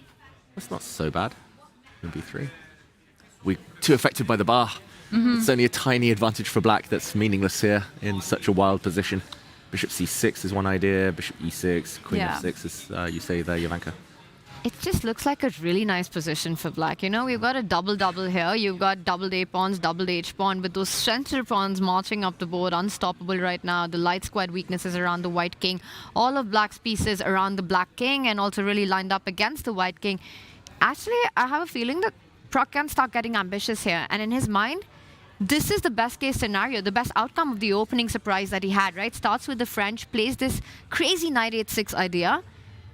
It's been a dream outcome of that. I think he's got reasons to be very pleased with his opening preparation here, the way it's turned out. Yeah. He's got what he wanted. He wanted an unbalanced position where he has initiative. He's also forced Magnus to burn a lot of time on the clock. And there's a whole lot of play left in the position. Let's move away from this game, because I want to cast our eyes on Alireza Firouzja against Gukesh, because Gukesh, handled the opening like a boss, played super quickly. And then we look at this, the queens have been traded off. I was just going to say, before we deep dive into that one, how are we all feeling about our predictions, given where the bars are, given where the positions are? Because I have a feeling that somebody is very unhappy. I'm still confident. Yes, most of the bars say completely equal. Yes, I predicted 4 decisive classical games. Not happening. There's going to be blunders. There's going to be time scrambles. 4 for the score. Yobi, you had your 3, right? You said we'll have 3 Armageddons and 3 decisive results. How do you feel about your chances right now? Wow. Normally I'm a positive person, right? So I'm always optimistic, but I haven't won a single one. I'm expecting the worst. I think that's basically my approach now. It's never going to happen. Maybe in 2027 I'll get lucky. We expect the worst, but hope for the best. Yeah, I'm kind of 1.5 out of 10. That's my... I feel like I've heard that number before here. But I actually am very happy with my prediction of 4 Armageddon, 2 decisive results. And I do think that the Carlsen-Pragg game, even though it's in the balance, very likely that this one is decisive. It's a game for all 3 results, and I say we get one of those, and Zhu, Jena, Zhu, Wenjun. I mean, this has been the surprise. By the way, bottom left, the plans that we were talking about and the problems in Black's position played out right now, right? White all the time in the world, simply improving the position of the king. Notice how every piece on the bottom left board for Zhu Jena is on a light square. That's what you want to do when you've got this opposite color complex going. Meanwhile, Divya Asubayeva, a clear extra pawn for Divya. I think she's trying to get that win in the classical to take the lead. That's our marquee match up there. Bottom right board, Anna Musachuk, Koneru Humpy, very symmetrical. We've been talking about it. The knights at the center, the bishops now being traded off. I think this remains in the balance, very likely to go into an Armageddon there. Lot of fire on the top row. Yeah, but there, Tanya, you were saying you're quite happy with your prediction of only 2 decisive games, but you predicted 3, maybe more? I will say that as I was talking through it, I was questioning what I just said. But David, I believe. I'm a woman of my word. I will stand by it, and I believe in it. Okay, and... I will close the gap, just as Divya is trying to close the gap Okay, today. just to remind everyone, David predicted 4 decisive results. Tanya said 2, and yours truly said 3. And of course, the chair is good saying 1. What is what number is the chair? Chair said 1. Chair is saying 1 today. The chair's got every other result that we haven't covered. I think that's how it works. Yes. But in the meantime, talking of decisive results, I don't think we'll see one in the game between Wesley So and Vincent Keimer. We will go to the Firouzja Gukesh board after this. But, I mean, Vincent's reacting, probably because he's not going to win this game, but I don't think he should be losing either. Queens off the board, knights off the board. It's pure opposite color bishops, just with 1 set of rooks, and those rooks could disappear. Vincent trying to work out whether he can get away with a rook trade. Would that force it? The thing is, Vincent's been trying to avoid going into the Armageddon from the start of this game. From that moment that he took the decision to not put his queen on h4 early on, it's the nightmare scenario here. He also has to calculate what happens at the end when the pawns get swapped off. c4 will be weak as well. But I do think with the rooks off the board, that should be a holdable endgame for Black, even down a pawn with opposite color bishops. Well, is it so Let's holdable? check it out. Let's check it out, because rook to d1 looks like it's going to clinch the draw, right? Rook takes rook forced. Bishop, of course, takes. And now we have a little sequence where the a-pawn is also falling. Mm-hmm. And for example, we could see an endgame such as this one where white does retain an extra pawn. Ultimately, it probably is a draw because black's king will come out to block any advances the white king can ever make. But then the white pawns will start pushing forward on the king side, and you can never fully 100% guarantee. He actually plays it far safer, Vincent Keimer. He doesn't want to risk being down a pawn at all, rook c8. It's also such a sad way to try to get a draw, to give up a pawn in that position and just say that I'm going to suffer forever and hope for a draw there. So Vincent wants to keep the material balance right now. Notice how the bishop from a4 stops white from grabbing the open d line right now, which means rook b1 is the kind of move that you're looking at. And what Vincent wants is to eventually try to set up target against that c4 pawn, bishop c2, bishop d3 ideas. Yeah, just to show that. The bishop could come in, white can jump, but black is going to munch on this pawn, and this should fizzle out now. Much safer draw here than the rookless endgame that we just showed. And yeah, I don't think Wesley's going to press too hard. It has felt like his strategy to take absolutely zero risk this game. Get Vincent into the Armageddon feels like the winning plan for anyone playing at Norway Chess this year. 6 losses for Keimer in the Armageddon. Wesley trying to get that 7th one in. Well, can Wesley coast it through to first place? Because, okay, let's just assume he draws, wins Armageddon, he's going to move to 14 points. Mm-hmm. The person closest to him is Alireza. If Alireza wins, we have 13 points. 1 point gap. Yeah. with 2 rounds remaining. It's at least something that makes you feel safe, right? And then you're also saying that Alireza has to win his game against Gukesh. Yes. I think that Wesley's strategy for this round before the rest day, I mean, if I had to bet on, it is take Vincent to Armageddon. Don't do anything crazy in classical, not needed right now. Which is the reason he didn't push in that crazy time scramble against Gukesh yesterday as well. Exactly. I think if you offered Wesley before the tournament, the score he's on now, and kind of drawing the rest of his games in the classical, here we see the breakdown of all of his results. He's only lost 2 Armageddons against Pragg and Gukesh. He's won the others and 2 classical wins. If you gave him this, he would have said yes, definitely. And Wesley's the kind of guy who sets a target. If he meets it, if he surpasses it, great. Doesn't really care about the maximum. Doesn't want to get 100% in a tournament. Doesn't really believe he can get 100% in a tournament. He'd mentioned before that he gave himself, what was it, a 12, 13 point target. If he wins today, draws the classical, he's already there. So he's going to see anything else as a bonus. But yeah, I mean, if Magnus wins the classical today up to 12 points, only 2 points behind Wesley, they play each other after the rest day, anything's still possible. In fact, I'll also point out that if Wesley just takes it to the Armageddon, going into the final 2 rounds, he will be in sole lead, regardless of what even happens during the Armageddon. He gets a point in. He moves on to 13.5. Closest rival at 10. Yeah. And tomorrow? Just to point out, they're racing towards a draw. This is move 28. No draw offers allowed before move 30. We'll see a draw offer any second. Wesley is not hanging around. He wants to sprint into the Armageddon game. And one more move. H4. Vincent will play H5. We'll see a handshake. Surely any second now. The most dead drawn position. Opposite color bishops. Wesley doesn't even want to let go of his king there. And handshake. Armageddon time incoming. And that's going to be a fun battle. Wesley Soyovi has to be a big favorite in that Armageddon. We've been talking about the takedowns that he's shown in Oslo until yesterday, until his game against Gukesh. He's been raking up the points in the Armageddon format. For Vincent Keimer, the relief isn't there. Well, Vincent did want more from that classical game, considering his track record in Armageddon. But maybe today, he's going to finally break the Armageddon curse that he has been under. But we're going to be seeing a whole lot of action as someone will walk away with 1.5 points and be a winner. And as Magnus Carlsen walks back to his chair, Yovi, there was a decision on that top center board as well, the lines that we were looking at. Magnus has swooped all the way inside on that 7th rank right now. It's Pragg on the think. We were looking at ideas of doubling up on the F line as a potential plan. And I think if we just move away from that board for just a moment, looking at that top row, top left, Alireza, Firouzja, Gukesh, a big matchup. Alireza, the player who's chasing the leader right now at 10 points against Wesley's 12.5 currently.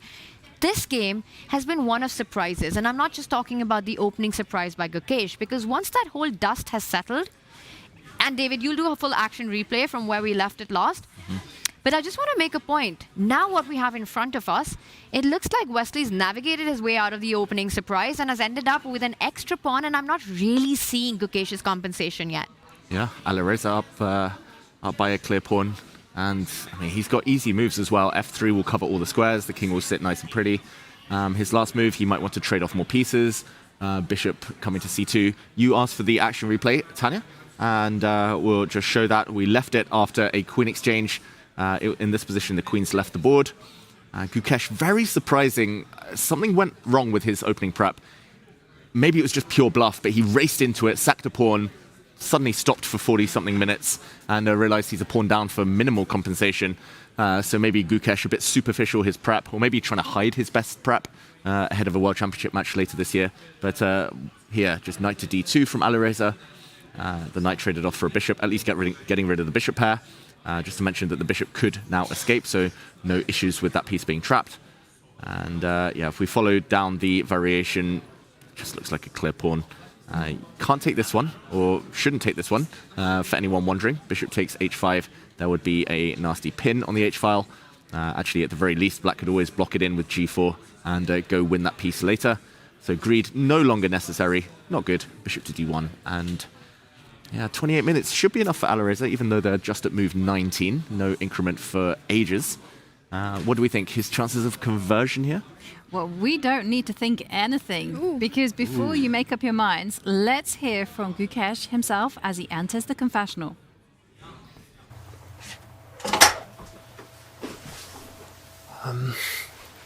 Interesting game so far, and in the opening, I came up with this new bishop f5, but he reacted. I think he reacted in the best way possible, and I just forgot my prep, and I'm pretty sure I mixed up something, but I feel like his knight d2 kind of let me off the hook. I was really worried about bishop c7, but now after I got my rook to b8 and after king g7, I'm threatening a5, and I don't see a clear way for white to consolidate. So, also, good thing is I'm up on the clock, so I'm feeling pretty optimistic. Pretty optimistic there from Gukesh, the world champion. Now, later on in the year, of course, Gukesh will be playing a match against Vachier Sindarov, and we have a very long interview with Sindarov during the break. That's for subscribers on Twitch. So if you want to hear that, make sure you get subscribing right now.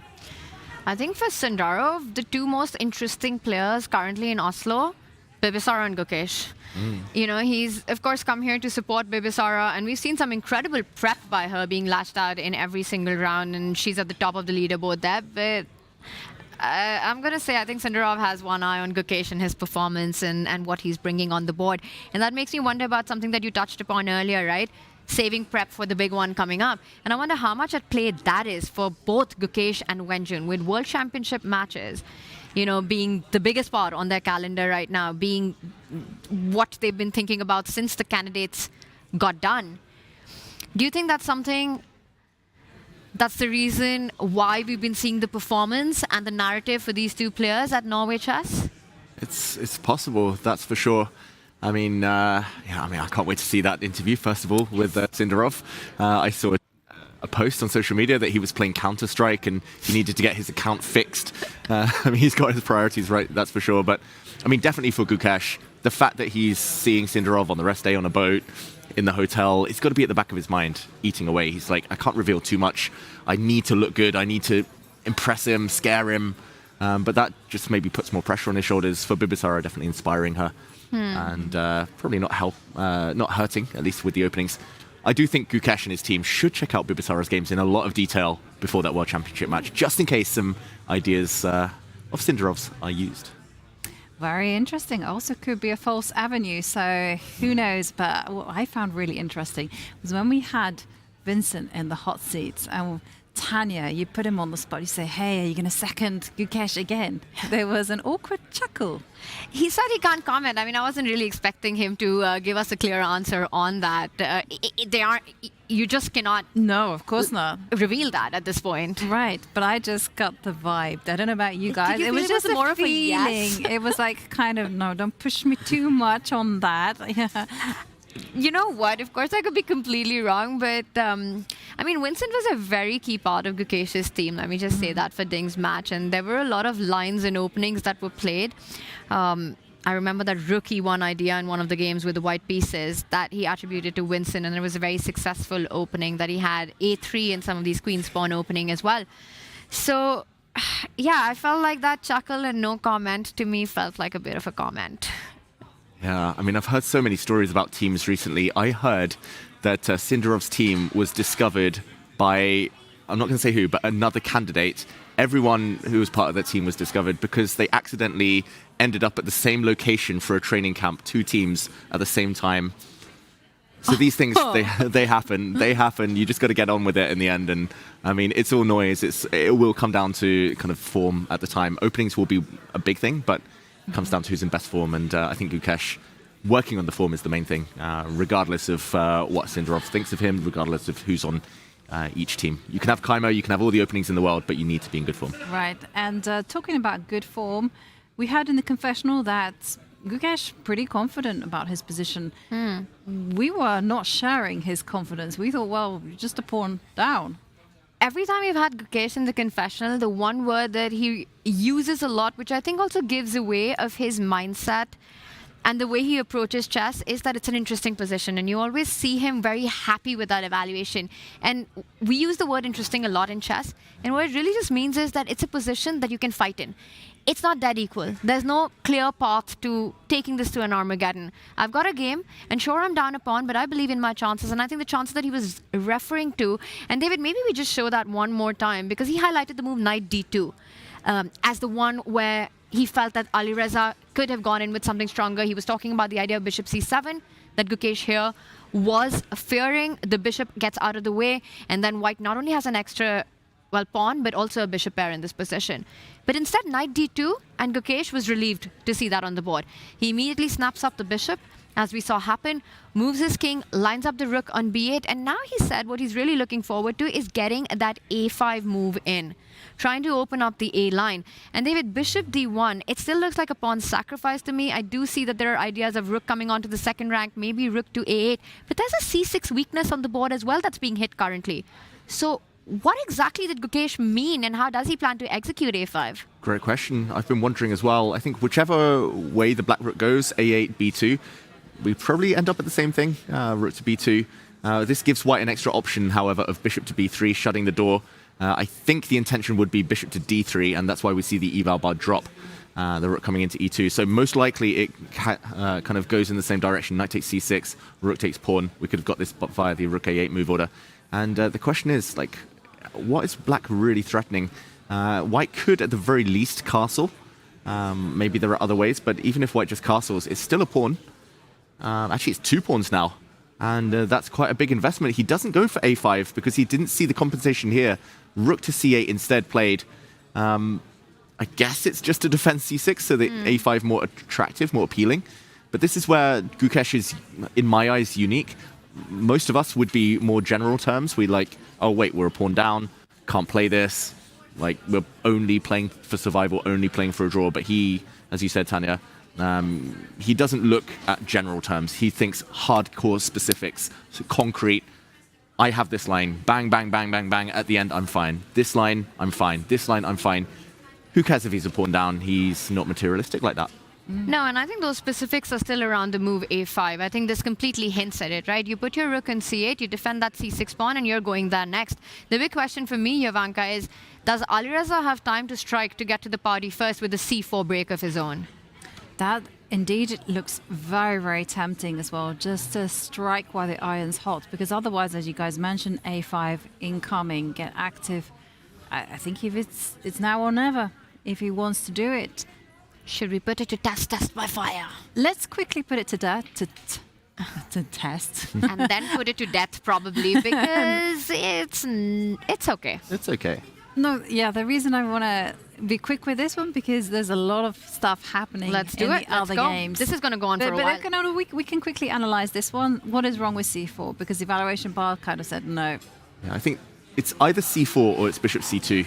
Alireza's last move was bishop d1. I think his intention is to challenge the black bishop, but c4, yeah, I mean, the big question is what happens if black just continues, I guess, with his plan that he's dictated. I'm not 100% keen on taking on d5, partly because the black knight could jump, although I suddenly realized there's a pawn hanging on the edge of the board, but mainly because black can continue, and apparently this is a mistake. And yeah, maybe just too slow. Maybe white just takes the pawn, gets castled. Yeah, maybe this is the way forward.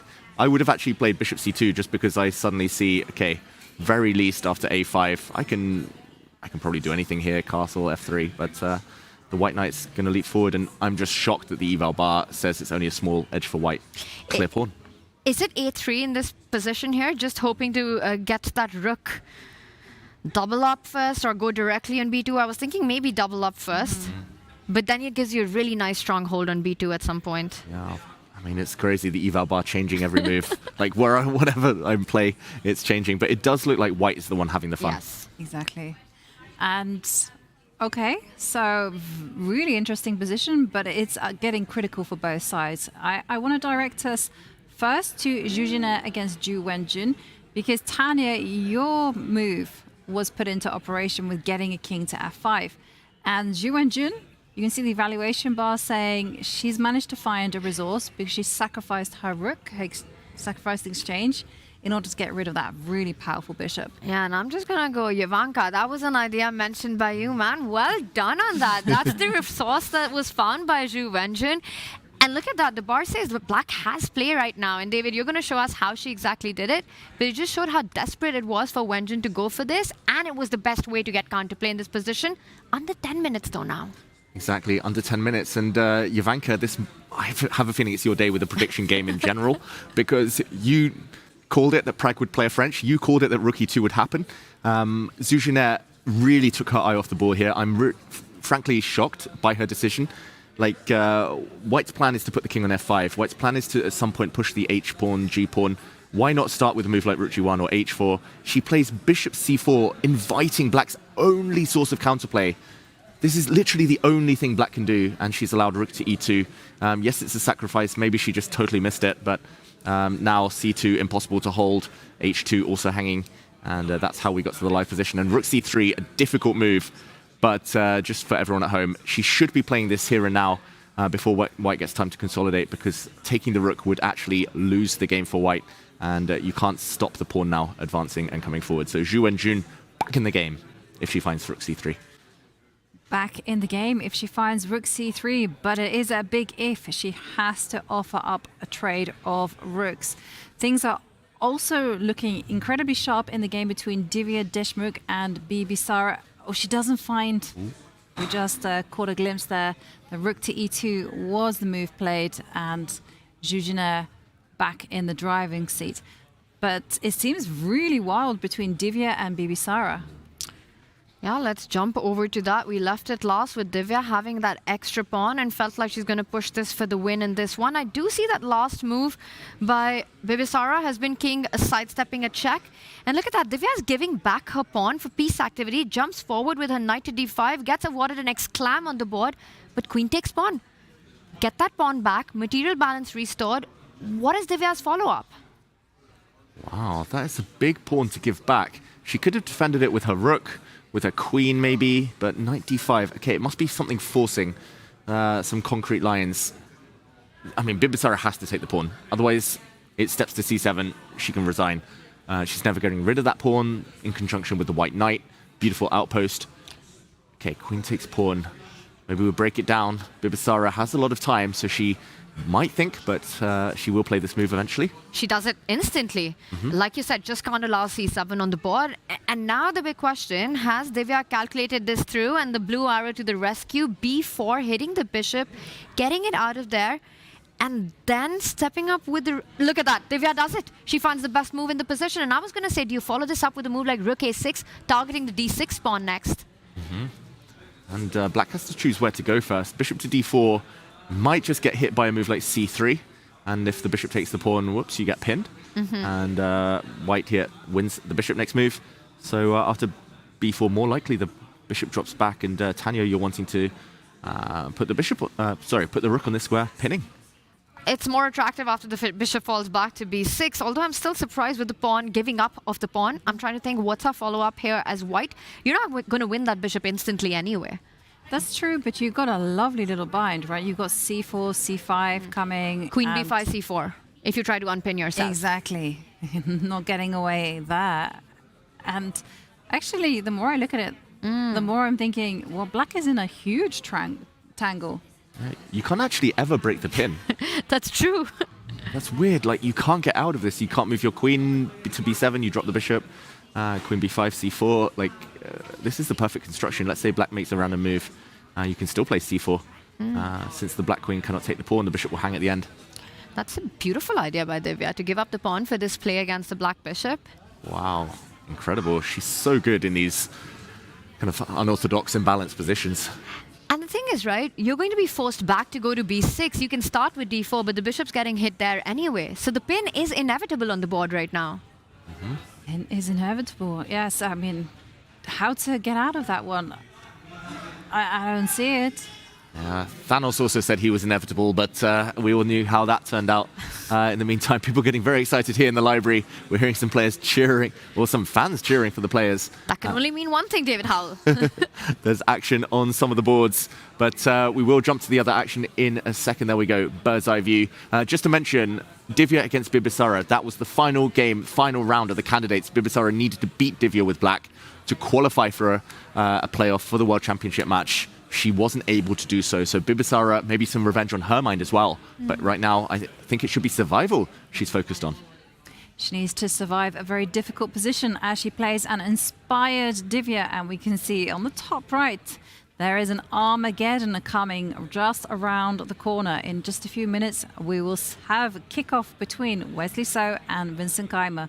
Wesley So with the white pieces against a luckless Vincent, I would say, in Armageddon. And how long will you be unlucky for? 7 is the lucky number for some people. This is his 7th Armageddon, so maybe those fortunes will reverse, with colors reversed as well. But meanwhile, a lot of moves on the board next to that, right? We see our evaluation across on the bottom row there. Advantage Divya, advantage Yujin, Muzichuk, Humpy in the balance. Top row, I think we have to head back to Magnus versus Pragnananda. A lot of moves have happened. A pair of rooks are off the board. Pragnananda still up a pawn, and some light square weaknesses as well for Magnus Carlsen. That's right. Just a very quick action replay. We left it after queen to g7. The rook did slide up to the 7th rank, and Pragg had a couple of choices here. He could have pushed forward the e5. He chose to play a bit more refrained. Rook f7, but now the chance does disappear because Magnus found a better twist on something we were looking at earlier. f4 first, here and now, without getting greedy, without grabbing a pawn, before the black rooks are able to double up, because now black cannot take this pawn despite the g-file pin because of a deflection. Rook takes d7, the black queen goes away, and white is able to take the rook up a piece. So after rook to f8, we see Magnus drop back with his king. No more pin on the g-file, the pawn's untouchable. There's a bind in the center. Pragg does defend everything. He doesn't go to e6 because this pawn may be vulnerable after some exchanges. Instead, after rook takes f7, he does take with the bishop, and now Magnus sliding across, taking the open file. Pragg chooses to create some threats. Bishop f3, a bit of a scary one. And you know which other threat is super scary here? Rook takes pawn. David immediately combining the idea of bishop f3. And I was just wondering, has Pragg blundered that pawn on e6 because it's hanging? I'm glad you have the checkmate on the board. But now if Magnus was to grab the pawn on e6, I think Pragg does the same. Maybe you start with the check, but just to be a little bit more flashy, I would go rook takes pawn here, setting up a checkmate. Wow. Nice shot there. Can't take the rook because of bishop f3 checkmate. The queen can block, but the inevitable is there. But the bar says white's fine, so there's something else here. Oof. What could it be? I mean, rook e5 doesn't work because of a check first, and then I guess rook takes f4, although there's some calculation to be done. Rook takes e6, very natural. If white wants to play it safe, maybe the queen can come and, I don't know, defend some squares, but that looks very passive. Can I suggest a move?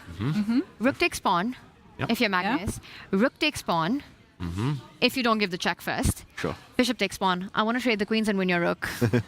Exactly, all the deflections. Queen takes now would be a huge blunder because the rook falls at the end. This is Tanya's point, but after bishop takes h7, I guess the king hides in the corner. Yep. I hate the bar. I hate it. I thought bishop takes pawn, it's going to go all the way up. Yeah, well, rook e8 is impossible because of the bishop standing there on h5. Everything is covered, and you can't, of course, give a check with the queen because now king takes bishop, or even rook. Yeah, king takes bishop, even better. Piece up for black. So this could easily spiral out of control, and I mean, I hate talking about it so much, but the clock, Magnus burning so much time in the opening. He's down to 11 minutes. This is just moved 23. And I know some of our viewers aren't keen on us talking about the increment, but I mean, it's purely 11 minutes now for the next 17 moves. Beyond that, Magnus will get 10 seconds per move, but does he get that far? That's the big question. Let's go check out the Armageddon in the meantime. Yeah, no extra time on this one until move 40. The Armageddon started. Vincent Keimer with the black pieces. A draw means he wins the match for Wesley, so he's going to be looking for that must-win, for that 1.5 pointer here, Jovanka, and we start with a Queen's Indian defense, a Nimzo Indian that's sort of converted into Queen's Indian setup with black getting ready to Fianchetto his bishop on b7. Yep.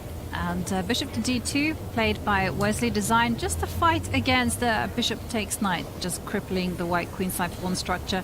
So usually black is playing d5 at some point, but in comes a knight, knight e2, keeping the structure flexible. Knight can jump to f4 to g3. What do you guys think? Is 7 the lucky number for Kayma? Oh, like you said, Tanya, 7, it's a magical number, right? Like, I mean, Harry Potter, it was all about 7 books, 7 Horcruxes. My lucky number is 14, double 7. And yeah, there's something magical about it. Like, it feels like Vincent's run has to end at some point. Also, Wesley has to switch gears. Wesley has to win. Earlier, he was playing all out for a draw in the classical. Now he's playing all out for a win. That change could unbalance him. I think the fact that Vincent doesn't need to win this game might help him a little bit. He's been closer in the Armageddons with black than he has been with white. 007 for a reason. 007, exactly. The name is Vincent Kayma. Okay, and in the meantime, Jovanka was right. D5 did come. Pieces now coming forward. Black's getting ready to play the move C5, breakout maybe in the near future. This is a very tense position, but Wesley at least showing that, there we go, bishop dropping back. Wesley showing that he does want a longer battle. He will be trying to play against the clock later. And it's very interesting, this type of maneuver that Wesley's done with the knight, because usually a knight comes to f3 and then jumps onto e5, Wesley clearing his throat. It's just quite nice, actually, that we're really getting that feeling of being live there in the tournament hall. And there's not going to be clarification in the position. I think this is the sort of a long game opening approach that you have, where there's no clear path to trading off too many pieces, not too many open lines. If you give up the bishop for the knight, which already Vincent does, it's the first imbalance created already. The queen moves over. Wesley can also think about, if he's super ambitious, David, to go alongside castle, start pushing h4, g4, g5, and go for the attack on the right side. Vincent gave up the bishop pair, trading off a bishop for knight, so he's trying to get rid of Wesley's better bishop, the light squared bishop. White's dark squared bishop right now a bit stuck, so a very logical move. And this is decision time. Either Wesley allows that exchange and plays very positionally, or he drops that bishop back, accepts that he will not castle through the black bishop's gaze here on the diagonal, and he's going long. He's going to do that. He's going to do that. Bishop c2, and Tanya, you called it g4, h4. Have all the fun in the world. G4, h4, g5, h5, everything 5, and go long castle, and you're very set for it, especially in an Armageddon. It's on the board. This is going to be a fun battle for Vincent Kayma. He already strikes at the center. The knight will come out next. Looking for the rooks to line up against the white king if you're Kayma. Wow, Wesley gives a clear target. A hook on the position. The a3 pawn, b5, b4 in the agenda, but he had to stop the knight from getting to that square. Yeah, this is going to be such a fascinating middle game ahead.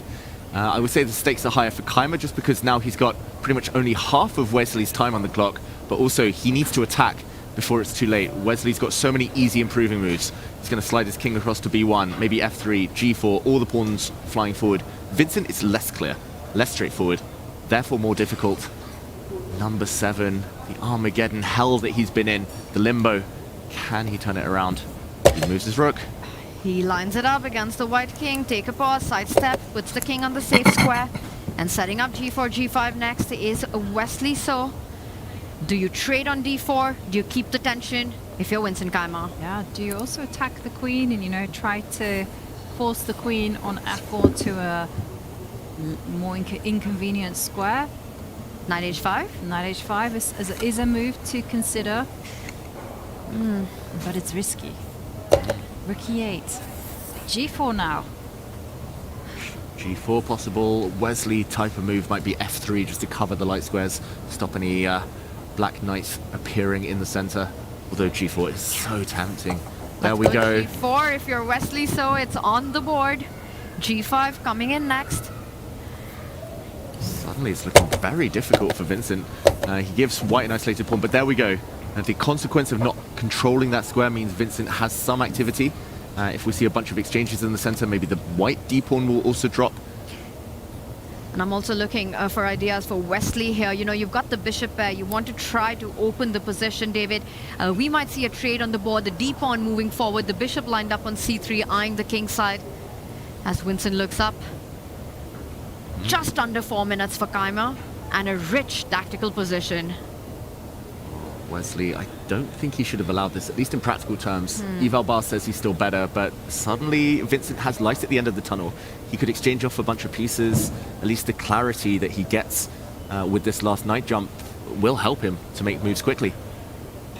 And Wesley's analyzing, Ivanka, what happens after grabbing everything on e4? d4 is hanging, those complications, who does it benefit at the end? I think Wesley is absolutely forced to take that knight on e4. I don't think he can just dilly-dally and allow black to capture the bishop on d2. So what I'm expecting after all of the trades, in answer to your question, Tanya, I'm expecting some kind of consolidating move. Either the bishop steps to e3 or maybe to c3 in order to bulldoze the center with a d5. Yeah, but Wesley's slowed down because it's no longer one-sided traffic, and calculation is necessary. What to do? I agree that he should be taking this knight, but the follow-up, there's a lot of choice there. And okay, we'll find out. Wesley with a think now speeds up, brings his rook to e1. And you don't want to capture that pawn at the center of the board with your knight walking into pins on the d line, then the bishop and the rook combining to hit that. And the best move on the board, knight to e5. That is a stunner, but also probably the most non-human move in this position. It's nowhere in your radar. Never, ever. What kind of move is that? Absolutely. It's a crazy sacrifice. For anyone wondering at home, it's because the black rook would then, if the knight is captured, take the bishop on c2, trying to draw out the white king, where it would get checked by the black bishop and other pieces. Knight to e5. If Vincent finds that, he deserves this Armageddon win. And I don't think it's possible, though. Especially not in a situation where you only have 3 minutes on the clock. The thing is, unless this is a practice exercise and someone says black to play, you're not even considering that move right now. No one's tapping you on your shoulder saying there's something special. It's not in your candidate move list currently if you're Kayma. Also, with under 3 minutes on the clock, never, ever. Knight e5, not happening. Knight takes pawn, not possible with bishop c3, bishop e3 ready to go on that. But look at that, Vincent getting a bit nervous. He's trying to will himself to make a move right now. The move he wants to play is bishop to d3. There we go. He will trade off bishops at least, clarifying things further. But the problem is at the very end, Wesley gets this move. Without this move, black could have maybe set up a light squared blockade, but now the white bishop's going to be a glorious piece on the c3 square, and g7 is the target. An unchallenged for the rest of the game, right? With d3, not an asset but a liability right now for Kayma. That pawn's about to fall. d5 meanwhile stepping up. Kingside attack as well. Wesley's still making this look pretty smooth so far. Yeah, and there's no counter-attacking possibilities for Vincent. If he swoops in with the queen to e2, that's simply going to be met with rook to e1. And you can see the tension on Wesley. He doesn't know what piece to pick, what piece to put on the side. Hand shaking there. He's always been a very fidgety opponent, Wesley. I've played him many times myself. He's always clearing his throat when he gets nervous. He's always playing with pieces. But ultimately, that isn't something that Vincent Kayma can worry about. Vincent needs to think about the clock. He's just too slow. He's only got 1.5 minutes left. He's 5 minutes behind Wesley in an Armageddon. This is verging on hopeless. He needs to make quick moves in a difficult position. He needs to survive somehow. A position that's only about to get more and more difficult for the black pieces. Right now for Wesley, the moves come easy and quick. Bishop lining up next, the d3 pawn about to fall. Threat against the g7 pawn. Vincent, make a move. You're falling under a minute right now. And they're only on move 22, so plenty more moves until that 40 move. And that's not a move you want to make after that long think. Retreating with the knight, allowing the d pawn to move further with momentum. d6, but instead Wesley lines up, gets ready for bishop c3. Attacking this d3 pawn as well. Cementing, yeah, I was going to say. Bishop on c3, and there would be a battery against g7. The d3 pawn, that is so vulnerable. And Vincent desperately trying hard, but you can just begin with bishop to c3. Set up that checkmating idea. Vincent will spot that one. He blocks with his pawn. But advantage gone for Wesley, so apparently a mistake. He might have needed to push forward with d6 first. There were some small, subtle differences. Maybe the white bishop actually had to go the other way to f4 to defend its pawn. Suddenly after d6, the black knight goes to c8 to hit that pawn, win that pawn, and he might be escaping Vincent Kayma, at least on the board. And there's no time to get g5 in, trying to break on f6 as d5 is under pressure currently. And for Wesley, so win is the only outcome that works. A draw means Vincent Keimer takes the match. If both the d-pawns disappear, Vincent gets closer to that draw. So Wesley, bearing in mind Vincent's clock time, is thinking how to be tricky. Should he advance the pawn to d6, attack the knight? Should he be setting up rook to e1? He goes for d6, knight c8. And your idea, Tanya, just open up the diagonal. Keimer's ready with his response. He better be. He's around the 30-second mark right now, attacking the queen. You can give a check, but Vincent can block it with his own queen, offering a queen trade. Up a pawn right now is Keimer.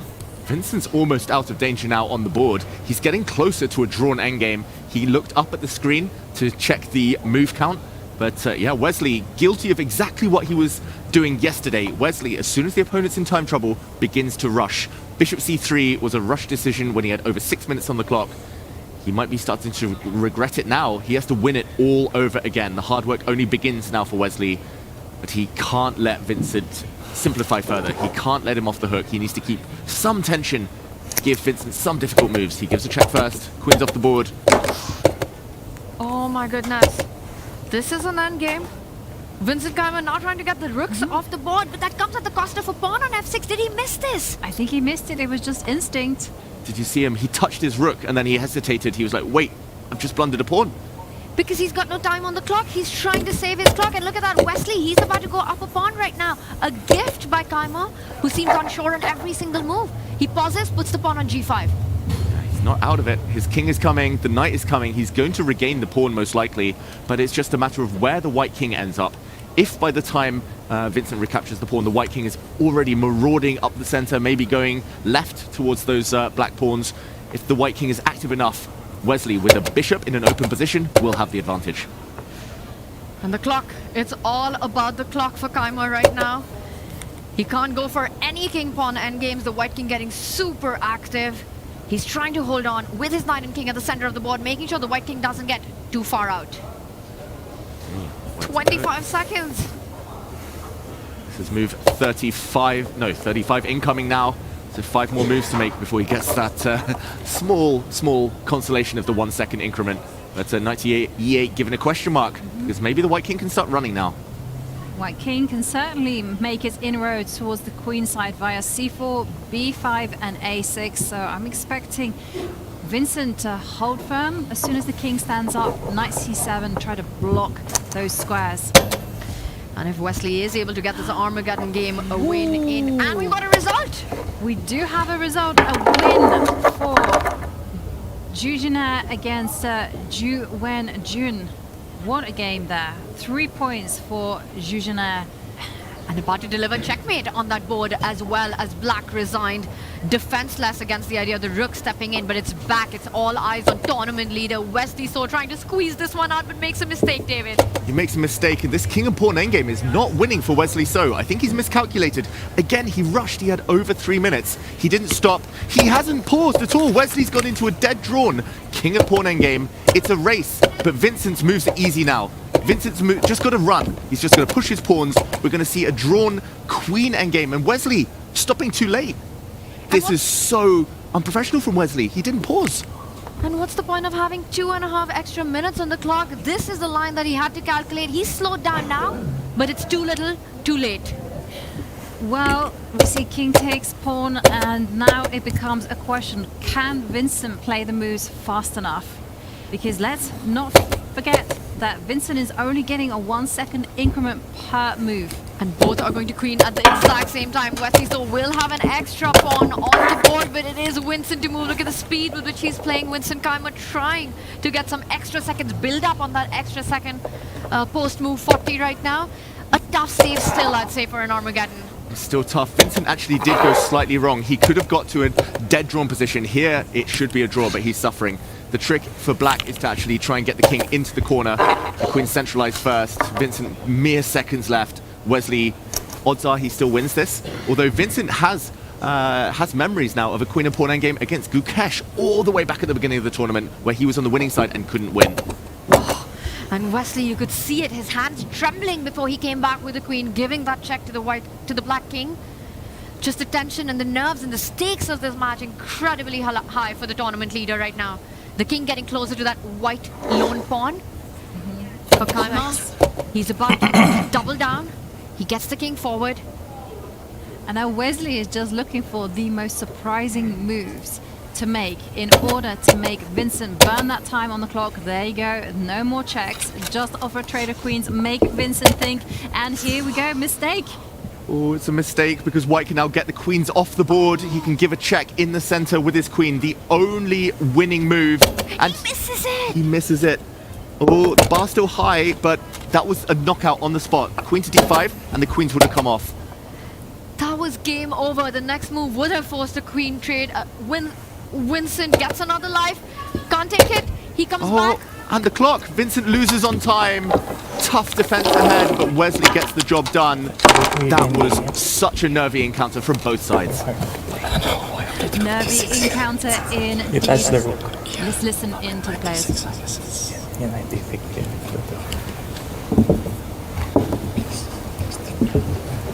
The arbiter there stepping in, telling the players not to talk. Vincent just focusing in on one moment where he touched the rook. He said he touched it and only realized too late that he lost a pawn. And even though he got close to a draw there, close to a defense, it was Wesley always a bit on top. And the clock then did play the decisive role. Vincent, 7 games, 7 Armageddon, no luck yet. No luck in the Armageddon for Vincent. Wesley walks away with 1.5 points, moves to 14 points. We did see a game finish between Zhu Jin and Zhu Wenjun. Can we just see how that game actually ended? And meanwhile, another result coming in, another Armageddon coming in as Anna Muzichuk Humpy ends in a draw as well. Anna Muzichuk, the Armageddon queen, can she once again work her magic?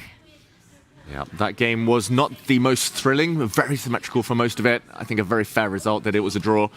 Just before we jump into Magnus against Pragg, as Jovanka requested, a very quick show of the final few stages between these two chairs. It was the white chair that won, Zhu Jin, and she delivered what was about to be a checkmate against the Black King. It all came down to, I think, this moment where she'd sacrificed. She got back in Zhu Wenjun, but she needed to find this move to paralyze white. Rook back to c3, and it's very hard for white to break through. But she started kind of drifting here. Didn't find a plan for black, just started moving around with her bishop.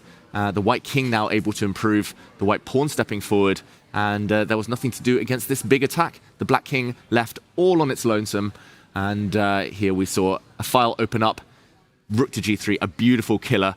The Black King is simply trapped, and the final blow was here. The king sidestepping, check. And the other rook coming across, inevitable, almost a pre-move. Rook to h7, checkmate. That's a mating net. The only way to prolong it would be to give up black's rook, but forced mate next. Beautifully done there by Zhu Jin in this one, but we have to rush over to Magnus's board. He's down to 5.5 minutes on the clock. 14 moves remain to be made in that game right now. It's maximum pressure on Magnus, although on the camera he looks incredibly chilled after giving a check. He gives a check, and big decision for Pragg. Does he block, or does he just hide in the corner at the I was going to say at the cost of a pawn, but that would allow bishop check, a double attack. Can Magnus hold this? I'm going to predict that Pragg hides in the corner, simply playing on Magnus's clock right now. Any other move, you go queen f7, you get into an endgame. You go rook f7, there's even a check on e8, or rook f1, more pieces coming off the board. Bishop f7 just doesn't feel tempting enough, coming in the way of your own pieces. You want that f3 check in the air. I say Pragg goes king h8 and plays for more here. King h8, I love that move, tucking the king into the corner. If he wants to avoid the queen trade, I mean, is bishop f7 something as well to consider? Although it kind of feels a bit weird stepping away. I think Magnus's intention against nearly everything is to play queen e5, although here may be the least tempting, because actually there are rook e8 ideas to trade off rooks, and black is still a pawn up in the endgame. So actually, yeah, bishop f7 might set that trap. If we show king h8, maybe now Magnus can play queen to e5 and bail out into an endgame where he's very active. Black's h-pawns don't make a great impression. Maybe it's just that difference that in this position, after the queens come off, the black d-pawn is protected, so rook e8 possible. And the black bishop on h5 isn't hanging as well in these positions. So, Jovanka, I'm with you. I wanted to go king h8 to keep the game going, to keep the queens on the board. But if bishop f7, no matter how weird it looks as a retreating move, stopping, blocking your own f line, you know, no more bishop f3 checks, if that's the way to keep the queens on the board, I'd say Pragg finds it and he plays it. It's that kind of move, right, that the Indian school of chess is so good at finding. It just breaks all the rules. And yeah, somehow it's based on calculation and it works. But bishop f7, king h8, Pragg thinking what to do. He can take his while, though. Also, can I make an argument that the move queen to f7, you know, if you trade, I'm saying that I have an extra pawn in that endgame. I still have something to play for, and I don't believe you can go for the pawn on h6 with the queen set up to give a big check on f3, hitting the king, hitting the bishop, queen f2, hitting the rook on e1. Queen f3, probably the more accurate of the two, as you point out there, Tanya. So queen f7, definitely possible. Pragg, I think it is a choice between queen f7, maybe and bishop f7. What do we say, though? Is this a 2-result game? Because I can't see Magnus winning this ever, really. So is it just Magnus fighting for a draw, but Pragg playing for a win, very least a draw? You know, I think I'm going to say it's going to be a draw. Another Armageddon? Mm-hmm. Very likely this one goes down to the wire. And let's remind everyone that Pragg did take down Magnus in their earlier encounter in the Classical at Norway Chess. It's definitely decisive, because there've already been 2 classical draws, and I need this one. I need it. Come on, Pragg. Yeah, I'm also looking at it and I'm thinking that there's not going to be any more decisive games apart from Divya Dishmukh, Bibisara Saubeva, which if we look in the bird's eye view, that's gone on the same way that we were predicting, with white setting up this pin against the bishop on b6. That's the bottom center board. Divya with a big advantage. We'll just, but in the meantime, Firouzja losing his advantage despite still being a pawn up against Gukesh on the top left. And Armageddon imminent on the bottom right there between Muzichuk and Humpikinaru. That's coming up, and it's a big one, especially for Anna Muzichuk, who's really in the mix of things right now, chasing the leader. That's Bibisara Asubayeva, currently in a worse position against Divya, bottom row there. But it's all eyes on Magnus Carlsen, Pragg, and also Firouzja with a big turnaround there. Should we quickly jump onto Divya and Bibisara before we head back to Magnus's game? Let's go there, because it's a marquee matchup. If Bibisara wins this one in Classical, it feels like she's running away with the tournament. If Divya wins, she will overtake. And, well, we are in for a wild ride. Yeah, Divya's done everything right so far, everything perfect. Giving back that extra pawn earlier that she had, just to create this beautiful bind. It's so instructive, so classy what she's done. And, this pin, we said it was eternal. Here, Bibisara has found a way to defend her bishop. So maybe trying to get the queen out the way eventually, but that might come at the cost of some material. I don't see immediately how Divya improves the position. That is the big question. I was wondering whether she can play moves like queen a5, some funky stuff to try and double down, triple down on this pin to try and get a favorable endgame. If the queens come off, white probably in the driver's seat winning. But there are lots of twists and turns ahead, it feels, with the clocks ticking down. And the more you look at queen a5, or at least the more I like it right now, you take that queen, you pick up the queen, the d6 pawn is hanging, the bishop on a5 hangs, and it's definitely got to be a move that has to be on Divya's radar, because Bibisara has set up the untangling of her own pieces, if allowed. Give black one move, queen falls back to e8 or d7, and you're quite happy. You're starting to advance on the right flank as well. You know, f4 coming in, f4, f3, queen h5, queen h3. Yeah, can you not also... Yeah, I realized now you were talking for black. I was like, you can go knight takes bishop and then rook takes d6. Also, there's like an idea that white has in the back of their pocket, but definitely black is getting active. Yeah, maybe black has to go via d7 and the long way round. So maybe white should just be taking some time. I think tactically she should at some point give her king some breathing space. I'm not sure, h3, g3, h4, you name it. But Divya burning some time that she doesn't really have right now, 11 minutes on the clock. And Divya is a player who doesn't enjoy time pressure. She's rarely the one who's chasing on the clock. She usually is the one putting pressure on the clock, and right now coming down to about the 11-minute mark. She moves her queen to the other side of the board, trying to get it to h5. She's identified that all of black's forces are on the left flank with the king left open there. Queen h5, queen f3 ideas. And queen f3 will not only hit the pawn on f5, but also threaten a deadly knight f6 check. Ooh, sneaky tactics in the air. Bibisara under severe pressure on the board. She's a very resourceful player, so what can she come up with next?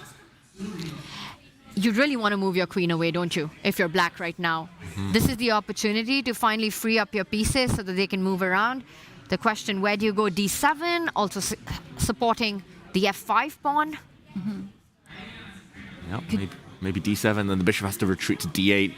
Full retreat mode just to get out of these pins. But yeah, very difficult to call here, Bibisara. Big update, Pragg did take a decision on his board, and we'll just jump straight into that after the check. As we mentioned, no queen trades. He slides to the right side, king h8 on the board. Or not yet. Not yet. Still not thinking. yet. Still thinking, it looks like, from Pragg. We see on the camera there, the king's still on G8, still check. It looks like he was about to move, though. So we will be seeing that move soon. But he's trying to spend time to look ahead into the future. He's not getting impatient here to make moves and pressure Magnus on the clock. That will come later. No decision yet on this one. Ooh, and we're getting a confirmation here. Indeed, no moves by Pragg. The king's still on the check, Yovi. The king is still on the... Well, okay, suddenly we've arrived predicted the future. King to h8. Yes, you called it, Tanya. The most natural move. Yes, of course, it is being played. And here we were considering Magnus's plan. Just drop the queen back one square, offer up a trade. And Magnus doesn't have too much time. I'm just assuming that move because it is the endgame great that is Magnus Carlsen, the endgame GOAT. I just assume he's going to try and get the queens off because it is a bit scary for the white king to be facing this check, the black queen coming in with some checks as well. You don't want to risk too much, but okay, we were half right there. He swaps off something, but it isn't the queens, it's the rooks that he wants to get off the board. And that does make sense too. The white queen is very active, black queen not yet so. So he wants to get the rooks off, and I think he's still angling for some kind of repetition, if possible. Yeah. Pragg has to decide, rooks off or not. Magnus definitely wants to take this into the endgame if he can. He wants to take it to the Armageddon if he can. First the rooks, no more bishop f3 check. The d5 pawn under fire right now for Praggnanandhaa. How does he keep the game going, putting pressure on Magnus's clock? I do spot a check. There is the queen getting into the second rank. I'm also hitting a bunch of pawns on the left side. Is that worth considering right now? Although it's a bit terrifying leaving my king side completely free with checkmating ideas around the 8-7 square. Definitely possible to consider that. Magnus, I guess, will hide out on h3. Something he should have done against Wesley in the game he lost. Something he did do against Firouzja in the game he won. The king for Magnus. He takes so many risks with this king. So many liberties. He prioritizes other stuff and just hopes to survive and the king active in the endgame. But yeah, it does look like it will survive there for at least the short term. Yeah, well, very interesting decision there from Magnus to offer up a trade. Idea is just to simply swap rooks, and then the pawn on d5 is the ultimate target. So it also begs the question, like, will Pragg accept that trade, or will he simply go rook to d8 or something to try to keep everything tightly under control? Just while Pragg is thinking about this decision, let's take a peek in Alireza Firouzja against Gukesh. Because Alireza still a pawn up, but the evaluation bar telling us it's completely level. What's happening here? You know, there's a check on the board, so Gukesh will move the king away. I think the problem for Alireza is that his rook is kind of stuck where it is, right? With the black knight threatening to come into c3 to win that a2 pawn. You need to make sure that threat isn't possible. The big question, after Gukesh does sidestep with the king, can Alireza have enough time to go rook a6 and pick up that pawn in the position that's the a3 pawn here? Yeah, he would love to. If he removes that pawn and re-centralizes his rook, reactivates it, he's just winning. But there will be counterplay based on this very strong knight on e4, and the fact that the white pawns can't really kick it away. Like, this construction of f2 g3 is normally very nice defensively, apart from against the knight. Like, I've had this myself many times, and if you touch the f pawn, the g3 pawn falls. If you don't touch anything, the f2 pawn, the base, is hit, and the black rook is coming into c2. So rook takes pawn, for example, rook in c2, impossible to defend both of these two little foot soldiers here, but knight c5 is another option, and I think the theoretical view is that these types of positions very drawish, especially because the white king is so passive. The black rook can sit behind, it can even just sit already behind the white pawn, and white's never really going to win this. He goes the other way, in the live board. Gukesh with his king probably doesn't change too much. And yeah, he's open to more checks, but he's happy with that. This feels like it should be a draw. I think Alireza, at some point, the only winning attempt might be to bring his own king. Your knight is paralyzed. Your rook can't move because of the lines that you're suggesting. Rook a6 feels tempting, but it allows counterplay on the c file. The knight can't move because the black rook comes in on b1 and on b2, which means it leaves you with the d pawn moving forward or king to f1. These are the two options going through Alireza's mind right now. How committal does he want to get? d5, you're kind of putting it under fire. Rook d8, rook b5, lining up against that pawn. Feels like it would be defenseless there and a bit too rash. Yeah. The white pawn is defended. I think leave it there for now. It's never bypassing the d6 square anyway. So I think he has to play king f1 unless there are any tactics. I don't really see how the black rook gets active yet. Maybe it is that one of those ideas you mentioned, Tanya. The rook coming up via b5, f5. So how easy is this position for Gukesh as we see king f1 make an appearance? Not easy, I would say.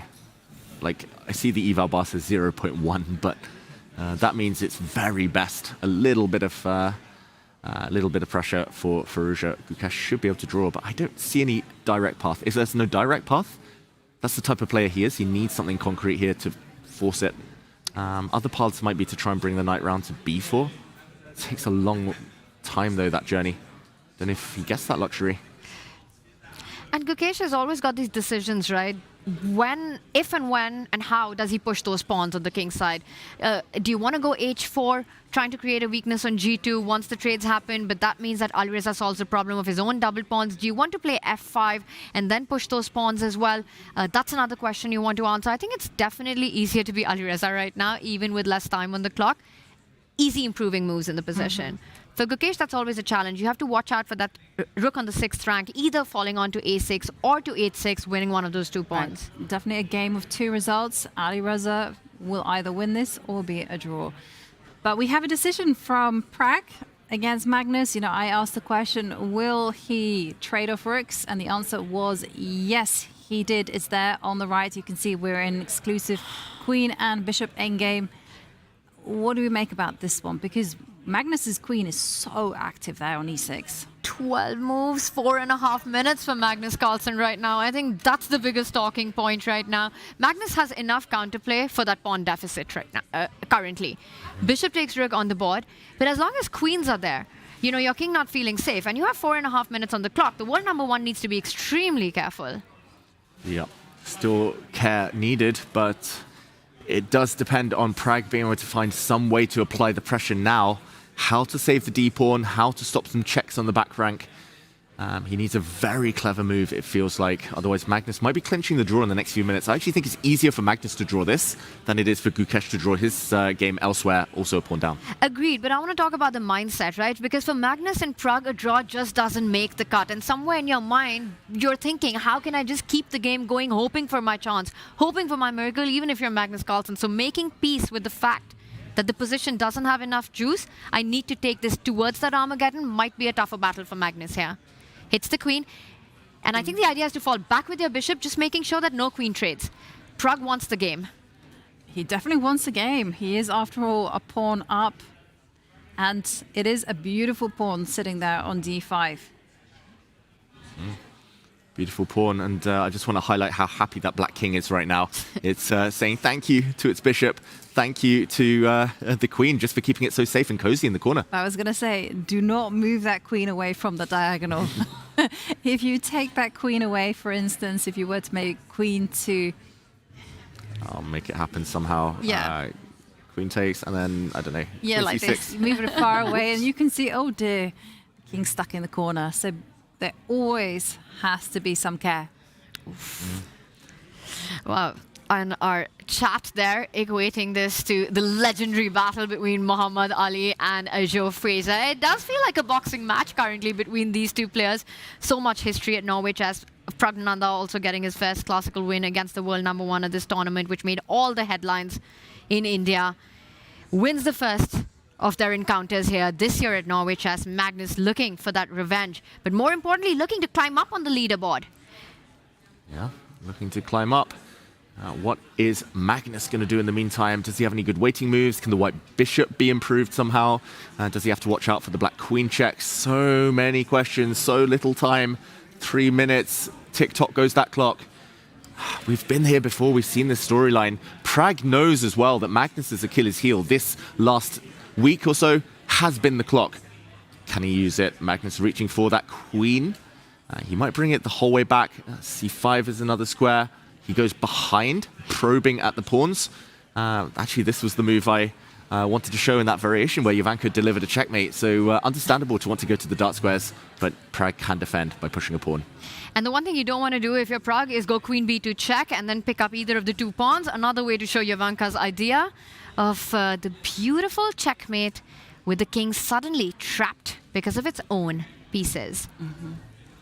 The danger's always present, and even more so when the clock is ticking down and you're not quite thinking straight. But I don't think that will happen at all because both players will understand the danger, but it's always there, and it's something that Magnus can use to slow Pragg down.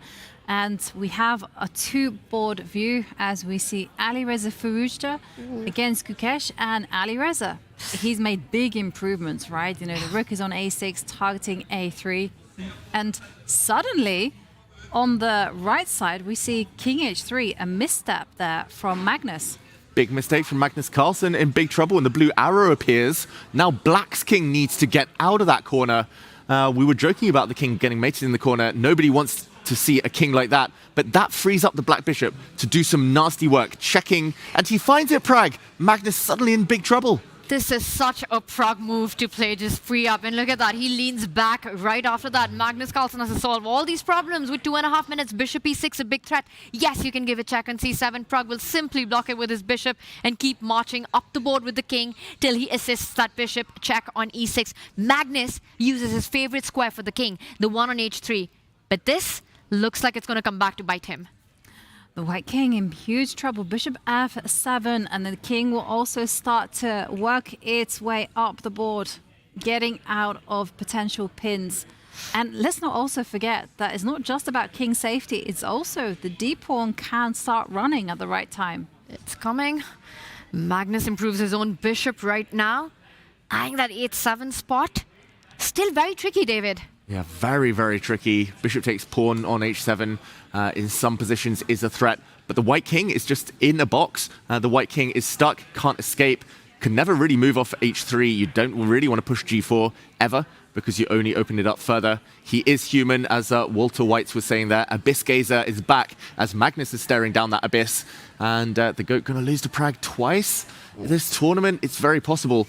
The key here is to be really patient for Pragg, to not move the black queen, which is perfect, to keep it eyeing the second rank, to keep it defending along the b-file, to keep the diagonal covered as well, the most beautiful multi-purpose queen ever, and just slowly instead close the door on Magnus's king, push the h-pawn forward. Maybe at some point the black king will be able to run away, hide, and if the bishop is ever freed, the white queen is stuck in the meantime, pinning it because the bishop would deliver the killer blow. And Pragg was all of 18 years old in Stavanger at Norway Chess, where he took down Magnus Carlsen in his first ever classical win against the world #1. He's looking for his second in one tournament here. It feels like Norway is the country where Pragg seems to be the biggest challenge for Magnus Carlsen. A big advantage. Can he put the finishing touches to this one? Can he put the finishing touches? It requires a lot of patience and calmness as well, just to understand that white is in a bind. But Pragg, he's a positional player at heart. He can find this concept.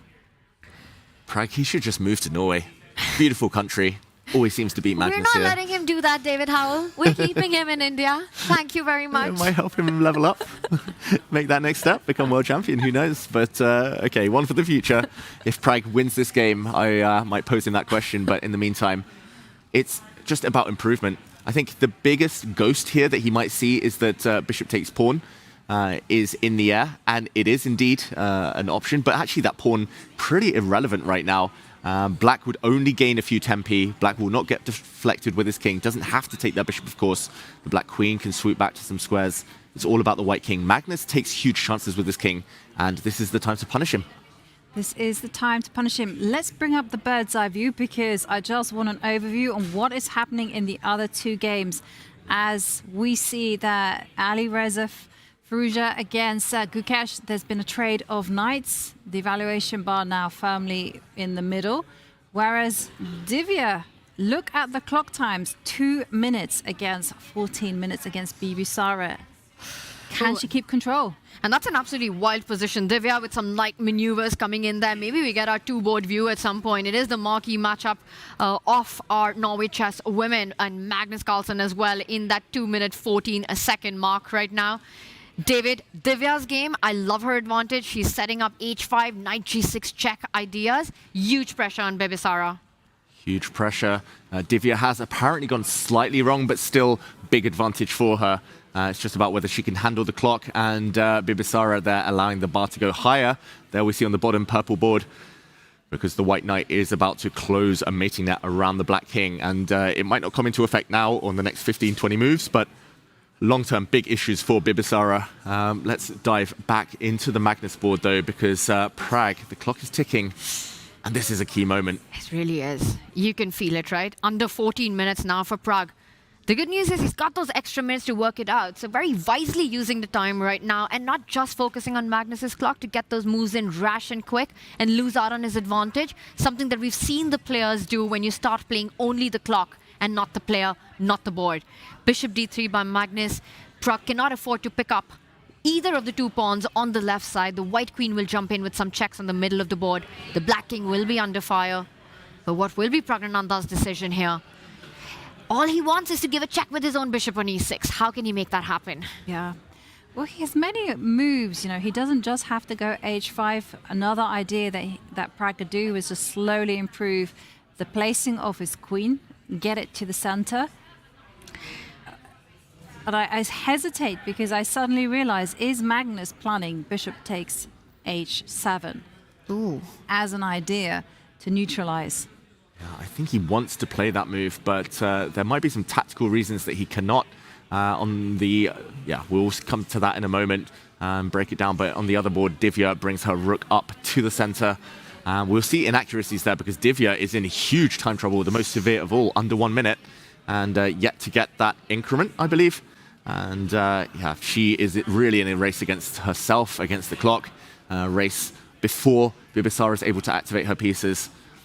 Which game to jump into? And most importantly, she's in the race against Bibisara herself. A win would propel Divya as the leader with only 2 rounds remaining. It is advantage to Divya, but there's still 2 more moves remaining to be made if you're white right now with 49 seconds on the clock. Stay on this two-board view because both games are so incredibly exciting. Bibisara has to find a way to just defend the pawn on f5 that's under attack, whereas for Pragg, he has to find a nice way to slowly improve his position. They can do that by h5, you can do that by queen to d4. You can also make other small incremental improvements. And if you're Bibisara right now, to defend that pawn on f5, she's trying to make a decision. Does she do it with her queen? Does she do it with her rook? d6 under attack as well. I'm going to say one thing. Our right side of the screen, Pragg, he's taken a lot of time in this moment. I think he has to make his decision in the next 1 minute. It just feels like you can't give Magnus this much time to be thinking about his response. And I do believe if Pragg plays the move h5, he wins. I think bishop takes h7 is actually a huge trap there, and it would backfire immediately on Magnus Carlsen. I do believe Magnus wants to play that move because what else? He's otherwise stuck. So h5 would be a devilish trick, a trap. Should we show it? Maybe we show it. Because if Pragg plays this move, and it is the best according to the computer, this is so sneaky. Let's jump into that Pragg board just for a second. We'll come back out to check in on Divya in a second. But h5, if we see this from Pragg, Magnus, with his last move, creating the threat of bishop takes h7, would actually not be able to play this any longer. If he takes this pawn, bishop takes h7, the black queen slides into e2, and I just want to show, the white bishop is trapped. It's pretty much trapped. There's only one safe square to escape to now. Black is threatening to give a check via f1, defend the black bishop, and just pick up white's piece. And the bishop has to come back to c2, for example, if it wants to save itself. Suddenly, Black pushes d4, and Magnus is frozen. He can't stop the advance of the d-pawn. He can't stop his own king getting caught in a mating net. Queen f1 in the air, queen e6 in the air. Magnus would just be able to resign here. So h5, closing the net, and actually putting the other pawn in h6 soon to cover the dark squares is the winning plan. You know, once you put it on the board, it feels and looks incredibly strong. You can't unsee it, but it's not an easy spot. Yeah, to figure this geometry out, to understand that the bishop gets trapped there. And look at that, Pragg, he's willing himself to make a move right now. He realizes he's taking too much time. He needs to put pressure on the board and on the clock. You need to combine every single advantage that you have when you're playing against world number 1 to take him down. h5, David, I'm with you. If Pragg spots this, he takes the win. But the problem is there are so many other attractive options as well. You've got these queen moves that you can line up. Put that queen on d4, as Ivanka earlier highlighted. Maybe make a waiting move with one of your pawns on the left side. But h5, super strong here by Pragg. And it's a beautiful geometry as well to understand that the bishop on d3 is needed to stop a queen arriving on e2. And everything just works because of timing. And meanwhile, Divya, look at the clock time. 22 seconds, one move to go. And this position actually is not that easy, as you feel like Black is on the verge of actually, with a retreat move. Oh, what's he played? He hasn't played. h5, queen b6 on the right from Pragg. Pragg missing an opportunity. It's not a bad move. He still has the advantage. It's definitely not a mistake, a blunder, or anything like that. Magnus cannot trade queens. Black's king is nearer the center. So Magnus, the endgame genius that he is, might be tempted to go into a pure bishop ending, but he should resist that temptation. The black king, so fast to run. And we see Magnus centralize instead. Giving a check, Pragg is going to block that with his queen. Again, the same dilemma. Magnus cannot trade, so the pressure continues. Magnus understands that all bishop pawn endgames here would be lost for him. And I think if he wants a bailout right now, he needs to keep that bishop pinned. Magnus can't trade. He goes back, not allowing the bishop e6 check ideas that we were earlier looking at. And again, Pragg, where is his progress? Does he feel that now he's got all his pieces connected, time to start pushing that d pawn up the board? Yeah, maybe. And does he have half an eye on the b7 pawn? Maybe that pawn's just not relevant. White is miles away from creating a pass pawn after all. I would love to see the move queen to b2 from Pragg, because we've actually had that position, but with black to play, he's done a bit of triangulation, literally in a triangle. b6, b2, f6, maybe back to b2. He passes the move to Magnus. In time trouble, that is really uncomfortable. Magnus doesn't have any obvious moves there and might fall into the trap of moves like bishop takes h7, as we saw, but difficult. But all of that only depends if Pragg realizes that bishop takes pawn is not exactly a threat, that he's got this idea of queen e2 taking away all the squares from the light squared bishop that Magnus has. And I don't think Pragg has spotted it yet. I don't think he has figured it out that he can make Magnus fall into the trap of bishop takes pawn in this position. Yeah. He would have played h5 otherwise. Yes, somehow you have to switch from this whole mentality of defending pawns and making that gradual improvement to understanding that White's king not very safe there on h3. And also big news, it looks like Alireza is turning things around. He is slowly working his magic, and it is looking like everything is going to go towards Alireza winning this. Have a look at the evaluation bar as it goes up and up. And the big difference is that Alireza Firouzja has managed to reroute his rook behind his passer, which will then start moving up the board. Rook a3 ideas in the air as well to make sure that your king goes towards the center and you can deflect Black's army, David. Yeah, Black is going to be totally stuck. That's the board on the left right now. Gukesh does move his rook across to target White's extra pawn. Firouzja, that White A pawn all the way on the left there will be defended. He's going to put his rook on a3. It's going to be a active rook versus a passive rook. Still not easy. I think there might be some turns ahead. It's going to be difficult for White's king to activate past the barrier of the 5th rank. But yeah, it's definitely Gukesh all-out defense now. Question, 5 minutes for Magnus. 5 moves to be made by Magnus in just about a minute and a half. And look at that, a slow move by Praggnanandhaa. He simply defends that b pawn. He moves it up the board to b6. He's inviting Magnus to distract himself with the queen taking the pawn on a7, but that would put the queen really offside. I don't think that queen will be fast enough to defend the white king. Oh, you never want to separate your queen from her king. especially so drastically like that. We joked about it the other day, a queen and king, the divorce between them, when one is on the H file, one is on the A file, never ends amicably there, and it would surely end in checkmate. Magnus has fallen for that type of thing before, though. I have seen him lose positions where he gets his queen a bit sidetracked. He decides not to this time. I think his spidey senses would have told him it was just impossible, and therefore he waits. But a pawn on a light square, that could become a target if the queens come off the board. Long term, that could be a move that comes to haunt you right now if you're Magnus Carlsen, but he has to keep one eye on the clock, get those moves fast and in quickly right now. For Pragnananda, again, H5, he's done it. It's on the board. Well, now the white king is going to start to feel uncomfortable, as maybe it can take a step back to G2. Just be in a safer square. And you know what Pragg does then? He goes H4. He goes all in.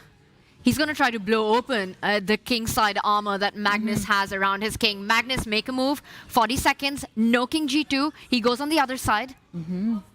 And now, well, big decision for Pragg. How is he going to resolve the tension there on the left side? Does he take? And this might allow Magnus to capture on A7. So many possibilities, but not easy. Not easy at all for Magnus to hold this one with 41 seconds on the clock. Yes, he has a 10-second increment, but he's literally living on his instinct. He's living on instinct. So far, so good, though. Defending very well, Magnus Carlsen. One player not defending well is Gukesh, who has much more time than Alireza, but has just made a terminal blunder and is now dead lost in that rook endgame.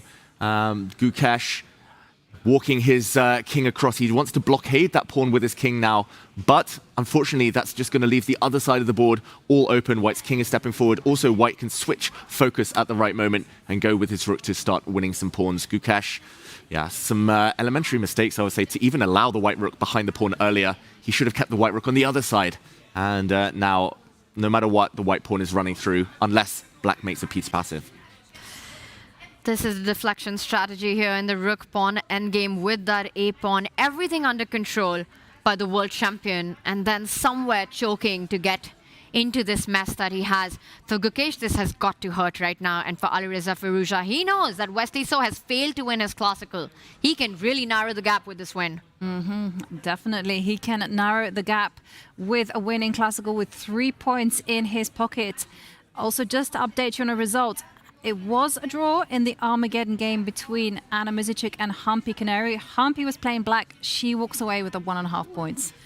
Okay, big for the standings. Anna Muzichuk will feel that she left some points on the board there. Humpy, she hasn't been so successful in the Armageddon, so a big win for her. Yeah, that's a win after a long gap for her. But the big question, can Pragg do something about the little advantage now that he has in his position? We see another trade, more pawns coming off the board. Magnus getting closer towards that draw. Ooh, but piece sacrifice. Magnus is saying, please take my bishop. The white pawn would then run through, and probably black would be forced to give a perpetual check. That would be a draw offer now, essentially, if Pragg takes this white bishop. That's all the risk, no reward. Don't get tempted. He should be taking back the b6 pawn instead, either with his queen or with the pawn. There we go. Big blunder in the game between Divya and Bibisara. If we can quickly go and check in on Bibisara, could extend her lead as we see the evaluation bar go down. Bishop takes pawn, and Bibisara will be turning it around. Wow, that is a full rook sacrifice. She needs to sacrifice the rook on b8, and that would give her a winning attack. I think she finds this. I think it's very kind of straightforward in terms of all focus on the white king. Bishop takes on e3. The white knight would then drop. The white king is all on its own in the corner. And it won't be the first time Bibisara sacrificed that rook, and it's on the board. She does it. She's about to take the 3-pointer win. And look at Divya's clock, 10 seconds. She gets that extra time on the clock, but completely lost. Checkmate in one coming up. Rook e1. Divya, no defense. Her rook's so sidelined. And the queen steps across. Now the black queen is going to swoop in so many different ways into the attack here.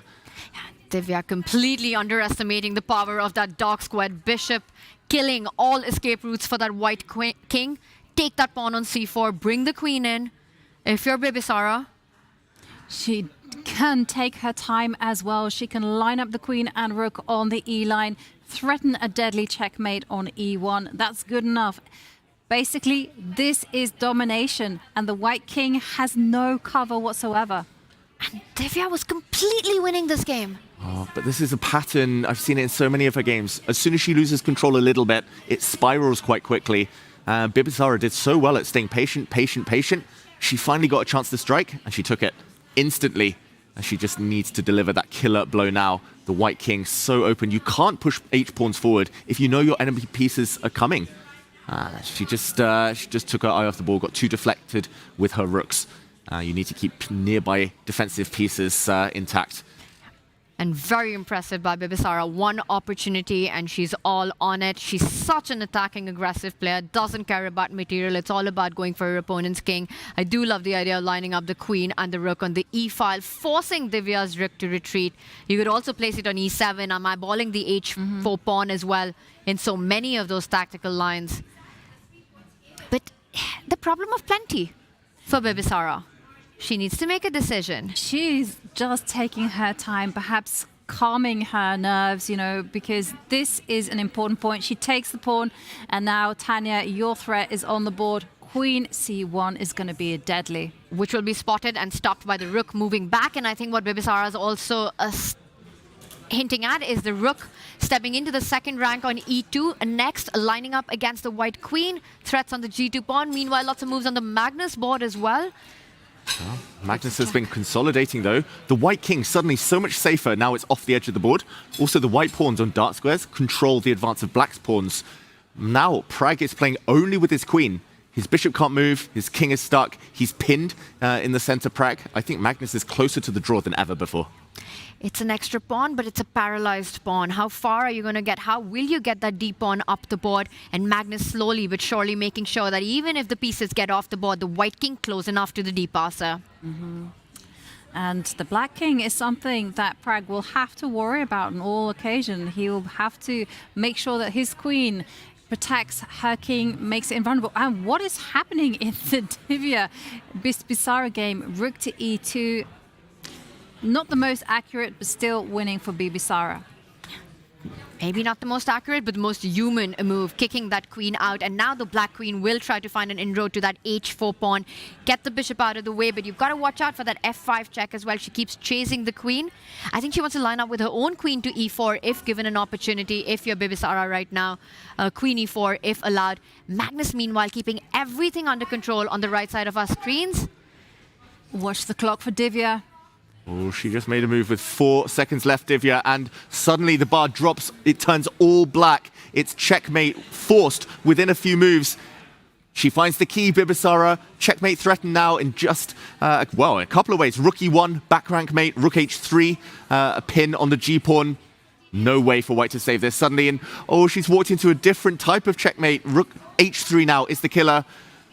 And handshake, Bibisara turns it around. Divya heartbroken. And for Bibisara, this is a huge three-pointer, 1 foot towards that trophy of Norway Chess. A huge win, extending her lead, and Magnus surviving the game so far, and I think feeling very confident about his chances. He loves to play with the king, and that's an active piece right now. Oof. Walking forward bravely into the center, allowing a check from the bishop as well. But Magnus, the fact that he relinquished the pin on the 7th rank, surprising, but he has realized that he's stepping to safe squares for now. But can he continue? It's like a minefield. If you step on one mine, you get mated. This is playing with fire if you're Magnus Carlsen right now, and it's a dangerous game to play. The queen and the bishop, you can give some checks with your own queen. Magnus has got to be careful. Only one move, king to e2. Everything else, it's checkmate. Only one move now for Magnus Carlsen. It has to be king e2, and he goes forward. Checkmate in 7. It's a mate in 7 if you go queen d4 check. That's the most natural move on the board. It stops the white king going forward. It controls the dark squares. Pragg closing in for the kill here. Magnus, blunder, only 20 seconds left, and you saw it. He made the move and kind of hesitated. But Pragg's got 25 seconds to figure this out. Can he find his way? Can he calculate? We talk about the Indian school of chess. Calculation over everything. Does Pragg find queen d4 check and checkmate? He's reaching number 1. He finds it. Surely now. Mate in 6.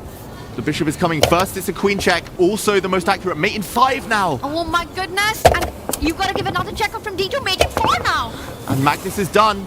It's checkmate. There's no way forward. Handshake. World number one crashes to defeat. Pragg takes him down. And Magnus Carlsen cannot believe it. For Pragg, it's his second win in a row here at Norway Chess, taking down the world number one. Wow, what a comeback there from Pragg to defeat Magnus not once but twice in a tournament. And at the end, the way he held his nerve and just kept on playing, piling the pressure on the world number one. Magnus can't quite believe it, how it quickly collapsed like that. Magnus is furious with himself right now. And David, you will show us why Magnus resigned. There was a forced checkmate in 4 in that one. Pragg had it all figured out, and you could see the relief on Pragg. But there's no relief to be had for the world champion on this board. Yeah, we'll go into more detail on that game a bit later. In the meantime, Firouzja swooping in with his rook. He's played the ultimate deflection game here. He lured the the black king forward to b2. The black rook also got sidelined on a5. They're so far from the action now. Yes, he had to give up his extra pawn, Firouzja, but he has so many targets. The black pawns here on the king side, on that right flank, just lined up, ready for the picking, and no way to hold them. Gukesh is dropping all of those pawns. He can trade one, but he'll be 2 connected pass pawns down. This is game over. Perfect endgame technique from Alireza, but Gukesh, does he have one final trick in him? That is the question. Rook takes pawn. He's going to desperately try to look for them, but with the king and the rook so offside for Gukesh, I don't think he's finding this. For a player of Alireza's caliber, it feels like this should be trivial, this rook pawn endgame. It kind of just plays itself, right?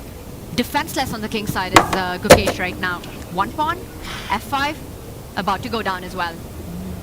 This is safe too. I was reluctant to triple up my pawns, but 3 are better than 1. And Gukesh here, he's falling more pawns down. The white king, any checks, and it can actually hide around the other side of its own pawns via g1, h2, and safety. Another pawn drops. Alireza, 4 seconds though, got to move. There we go. And now give a check. Actually going back, the most natural move, not winning. He has to keep his rook. Only 2 winning moves. He has to keep it on the 5th rank. He finds it. He finds one of the 2 moves, making sure that the black king remains cut off. You don't want it stepping over to the 5th rank, closer towards that pawn. You don't want rook a5 lining up against the g5 pawn. Alireza finding all the right moves. The rook comes in. Also, few seconds though, 5 seconds. He's got to decide. He's about to push his g-pawn. Ooh, 2 seconds. He's sacrificing it. You take that pawn. He finds a way for the king to get into the game. And up to 12 seconds now. Denied access. Hey, great move from Gukesh there. Alireza waits. That's a pass. That will gain more time on the clock. The 10-second increment. He can keep waiting with his rook here. Alireza, at some point though, he's going to start pushing his g-pawn. Is there any hope for Gukesh? You know, maybe drive the white king backwards and then pounce on the g-pawn? Well, that's the only chance that Gukesh has. There he goes for it. Whole idea is to go rook to g3, and if you can snack on g4, it's a draw. Big moment. Rook g3, a huge threat. Alireza down to 15 seconds. Apparently only 2 winning moves. He has to go for it now. g6, this is the opportune moment. He can also slide back with his rook, but he might have to find that g6 later anyway. And he's going for it. Oh, he's just in time. The white rook is going to blockade and control the advance. Rook behind a pass pawn, so strong. Rook behind a pawn, very strong indeed. Beautifully and clinically done here by Alireza Firouzja, showing the path. Rook g5, a massive threat right now. Gukesh, the seconds are ticking. Ooh, 5. He goes back with his rook, stopping the advance. Rook f7. Now the white king is free to walk forward. Get the king into the game. You can do anything. You can put a rook on f6, support it with a g-pawn. Gukesh, his king's cut off. Even if g6 falls now, it should be a win for white. The black king is so poorly placed, and it's a handshake. Alireza gets the win, putting to an end his losing streak, taking down Gukesh. Brilliant endgame play there from Alireza Firouzja, making it look easy. Tripping his pawns, but he had it all under control. And a big comeback win as well for Firouzja. He gets that 3-pointer in, going down in that previous round to Pragg, getting the win in against Gukesh, narrowing the gap with Wesley So with just 2 rounds remaining here at Norway Chess. Wow. breathless action. So much to unpack, but these were the results. And it was another decisive day. 4 decisive results. 4 wins in the classical, just 2 Armageddons. And wow, what a day it has been. I absolutely cannot believe it. David Howell, you need to make some more predictions of decisive results and we get drama like this. But once again, the winner of the prediction game is David Howell. It is David Howell, but I'm going to put David on the spot. And can we replay those final moments between Magnus and Pragg? Because suddenly it all just went wrong with that misstep with the king. Exactly, let's do it. Magnus, I was praising him. I said he defended so perfectly. And just at the moment when the draw was finally within his grasp, he started to slip, and I'm going to attribute some of it to this move. In this position, black is struggling to make progress. There's a pin against the bishop on the 7th rank. There's also a pin against the d5 pawn. So if Magnus just makes a pass here, a neutral move, it's very hard for black to make progress. Magnus first played a move that was fine, but allowing the black bishop to potentially move, breaking the pin. I think this was a step in the wrong direction, and suddenly all the checks started flowing. A check against the white king here. Maybe Magnus getting too brave with his king, a bit of a weakness of his that others have now latched onto and started to realize maybe just hiding king g2, hiding around this side of the board would have been safer, avoiding any checkmates that we see in the game. But king e2, he walked to the center, centralizing, but a check, another check with the bishop this time. This was the downside to breaking that pin, and Magnus found himself in only move territory. It was here. We were talking about a minefield. You go one step wrong, you're punished. He walked the wrong way. He had to go to e2, which is counterintuitive, very difficult, because then the black bishop could join the party, and Magnus now would have to find the only move again, king to d1, and he survives. This was tricky. He had no time, but going forward was fatal, and much credit deserving here, Pragg. He found the only way forward. Queen d4, check, forcing the king back. Now it was another check with the queen, getting his queen to the dream d2 square. It's important now that the king can't go forward again, mate in 1. But when the king retreated in this position, it was the bishop that was about to join. Magnus resigning here because this would have been a checkmate, or going back to the back rank, same thing. The bishop joins the party, and it would have been game over within a few moves. Wow, sensational scenes here in Oslo. As we see Alireza there being interviewed. Alireza with a win in the classical against Gukesh, now in clear second with 13 points. Wesley still in the lead. What a sensational day it has been. 4 decisive results. And by the way, chat has an explanation why David keeps on winning the prediction game. He's a time traveler, Tanya. That's the only logical explanation for the whole thing. You're on 4 points now. I mean, you're running away he's on with 5. 5. Dr. Dave, you know, I prescribed those decisive games to those players. There's And Dr. Strange and there's Dr. Dave. thank you, Coffee Zen. Confirmed. I mean, we looked at the positions. All the eval bars were level at some point, apart from maybe one, Zuzhina. But the positions were wild. Yeah. The positions were so promising, full of life, that I took a punt. I was lucky that that prediction was still open. I was going to go lower, but fortune favors the brave. I have to say, I mean, the biggest shocker of a decisive result has to be Magnus versus Pragg, right? Pragg playing with the black pieces. He gets it done under pressure, under chaos, time trouble, ice cold finish at the end, finding that checkmating idea with maximum pressure. And I think with these 2 back-to-back victories for Praggnanandhaa, we speak about Wesley in the lead, Alireza in the hot chase. But Pragg has just taken down Alireza and Magnus back-to-back. That's a big statement win at a big point in the tournament. Yeah. Absolutely. It has been a day of making statements. We are going to go on a break. We're going to hunt for a willing participant to sit in our hot seat, get interviewed by us. And during that break, don't go anywhere because we have a lot of interviews for our Twitch subscribers. So stay tuned.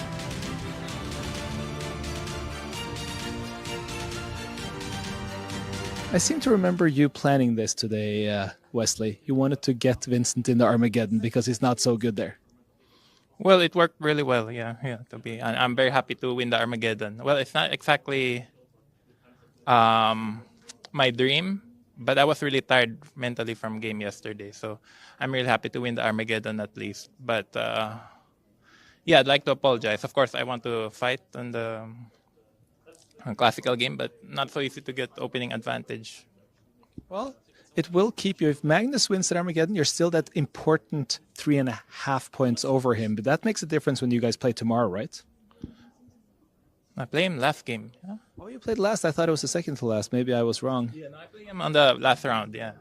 That's building up. Friday, I think. Yeah, today is Tuesday, right? Yeah, I play him on Friday. I play Firouzja first. Yeah.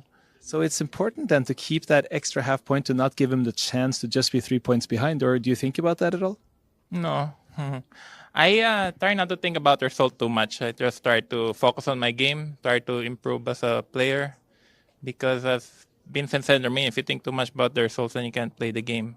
But I certainly would be my dream to win Norway Chess. I've never won it. I think Magnus has won it 7 times. He's won other tournaments hundreds of times, but I'd like to win it for once. But I know it's not over until the very last game. I mean, in the last round, I still play Magnus, and Firouzja, of course, I have black. So it sounds like a thrilling suspense for the end, and good luck to you, Wesley. Hopefully. Thank you so much. Yeah. Vincent, there was the queen endgame in the end. Do you think there was somewhere draw chances? If you have enough time, maybe yes. With 1 second increment, I think it's impossible to defend. Like that, I didn't blunder an immediate double check was already a miracle. But to defend such an endgame, even if it was drawn, is I think possible. Were you happy to go to that endgame from that position, like middle game, to know that maybe there are some chances with the queens on the board? No, I'm pretty sure I did something wrong, but that's the usual problem. Like, I know my position is fine, but when to spend the time to actually make it fine. And I think at some moment I just touched the rook and had to play rook d6, which clearly was a very bad move. But, well, that's how it goes. And talking about the classical game, how that went for you? Well, I think it was quite normal. Nothing much happened. It was kind of a theoretical line, this e4 and queen c2, but it's also known to be a rather solid and drawish line if black knows, and I think I didn't make any mistakes, so that was, I guess, rather smooth draw. Well, thanks a lot for talking with us, and have a nice rest of the day. Thank you. Generic first question, how happy are you to win the game from 1 to 10? Maybe 4, because I think mostly I won this game by lucky. Yeah. And have you won already against Benjun before, or is it your first victory in classical? I think I won in some Chinese national competition before.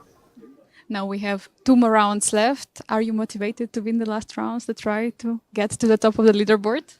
I will try my best to play, because in before games I play not so well. I make blunder in three games in a row. So yeah. Best of luck to you. Thank you. A good result today with the black pieces. Humpy, how would you summarize the day? Yeah, I think today I played much better comparing with all my previous games. And of course, in the whole tournament, my arm down was out of control everywhere. So, but today I managed to do well, yeah. And now you even have a rest day to take the good experience, and then 2 final rounds. Do you look forward to them now? Yeah, of course. Good. Good luck to you. Thank you.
Welcome back, everyone, to day 8 of Norway Chess. And boy, has it been wild, sensational. And one of the biggest news of the day was this gentleman, Pragg win over Magnus Carlsen. Not only did you win against Magnus once, you did it twice. How are you feeling? Yeah, I feel happy. It's I think it's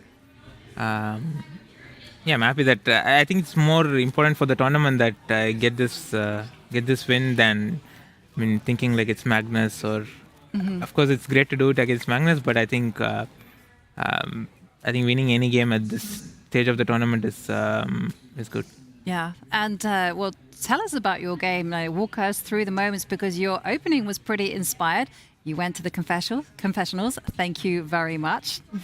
Yeah, I was trying to get a fight today, and I think I was happy that I managed to get it. This is something I looked at. I didn't look at it today, but looked at sometime back, and yeah, it's something.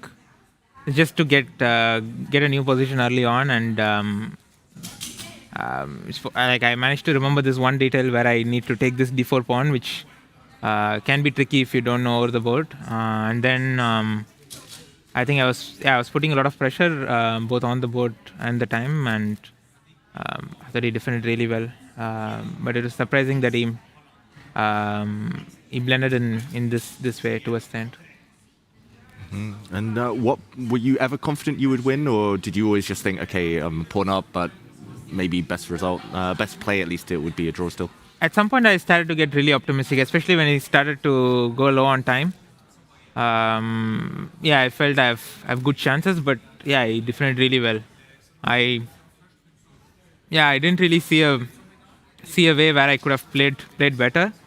It just looked like a very high quality game. I think it starts with King D3. This is already, it's already like surviving. Just put the king on dark square, and it's just it's just a draw. And Pragg, at the end, there was this beautiful checkmating pattern that happened that I think you calculated till the end. Magnus resigned before it was played out. We were showing it on the board. The thing is, when you're playing against a player like Magnus, it's never enough to just get a better position. It almost feels like to us that you have to beat him in every move, and you can't lose control of it. I want to ask, mentally, what was the hardest part about playing and converting today's game? Yeah, I wouldn't really say that I converted in a good way, but it's just that I was putting up pressure, and then at some point he cracked. In a surprising way. But I was happy that I managed to not lose my advantage completely, but keep putting pressure. I thought it was a good game. Compared to my previous games, I thought it was a good game till the end, that I didn't manage to mess it up. Yeah. And speaking about your previous games, you had 2 back-to-back losses, and now suddenly 2 wins, and then you're up there right at the top, almost challenging for first place. Yeah, that's the interesting thing about this format, that you can always bounce back. As I said, I'm happy that I got this win at this stage of the tournament. It's important. So yeah, a 3-pointer win right now, quite a big statement, puts you right back in the mix. Pragg, I just want to follow up a little bit on your answer, because in the chess world, there's so much attached to winning against Magnus. It's the big question, how does one even achieve that, do that? You got your first classical win against him in 2023 Norway Chess, I want to say. 24, 24, sorry, Norway Chess, and then twice here. Is there something that you figured out? Are there certain positions that you aim for when you're playing against Magnus? Certain type of positions, maybe? Yeah, now I'm wondering if I have good score only against Magnus in this field, or because I've had some bad results against Gukesh. Maybe Alireza is 50% for both of us, but it's just crazy. I've lost to all of them recently, so. What have you figured out that the rest haven't? No, it's just. I don't think there is anything specific. You just have to fight till the end, and be alert. Magnus is always tricky, so you have to be alert throughout. And Pragg, it's another rest day tomorrow, the last one of the tournament. The three of us are going to the sauna. What are your plans tomorrow? Do you want to join us? No, I'll probably rest, and we'll see. Maybe with my second, we'll play some sports or something. It depends on my mood. On the morning of the rest day, what I want to do. Okay, which sports would it be if you do play? Maybe paddle or pickleball, something. Okay, let me know if it's paddle. There's some nice courts nearby. Oh, maybe they should organize a tournament. Yeah, paddle tournament. I think there is a lot of. Who would you pick as your partner in paddle here?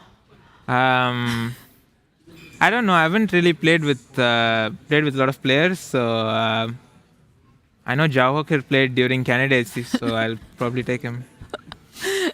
Interesting pick there. Well, Pragg, rest day coming up, and as you said, 2 more rounds remaining. How do you look at your chances in this final, as the finish line is in sight? Yeah, still I'm behind the leaders, so I'll try my best. I think 2 games it's going to be a difficult 2 games. So I'll try to come well rested and try to fight in both the games. Well, fighting is all we can ask from you to do, and trying your best. Thank you very much, Pragg, for joining us here in the studio. We wish you the best of luck in the last 2 games, and we hope to see more confessionals as well. So thank you very much. Thank you. Thank you very much. Congrats. Congratulations to Praggnanandhaa, who defeated Magnus in the classical to net 3 points. And after a very bloody day on the board, let's look at the standings. We see Wesley So in Norway Chess. He's still in the lead. It's 14 points. But suddenly, just 1 point ahead of Alireza Firouzja. You know, you look at that top to bottom field with Wesley at 14, Gukesh at 8. It is so incredibly tight. And I would say, well, Magnus, I think, mathematically still has a shot to make it. If he wins 2 classical games, it would depend. His fate not on his hands, will depend on the other results. But I'm looking at that top 3 that you highlighted, 14, 13, 12. And I would say that this is a 3-horse race. Anyone's to take.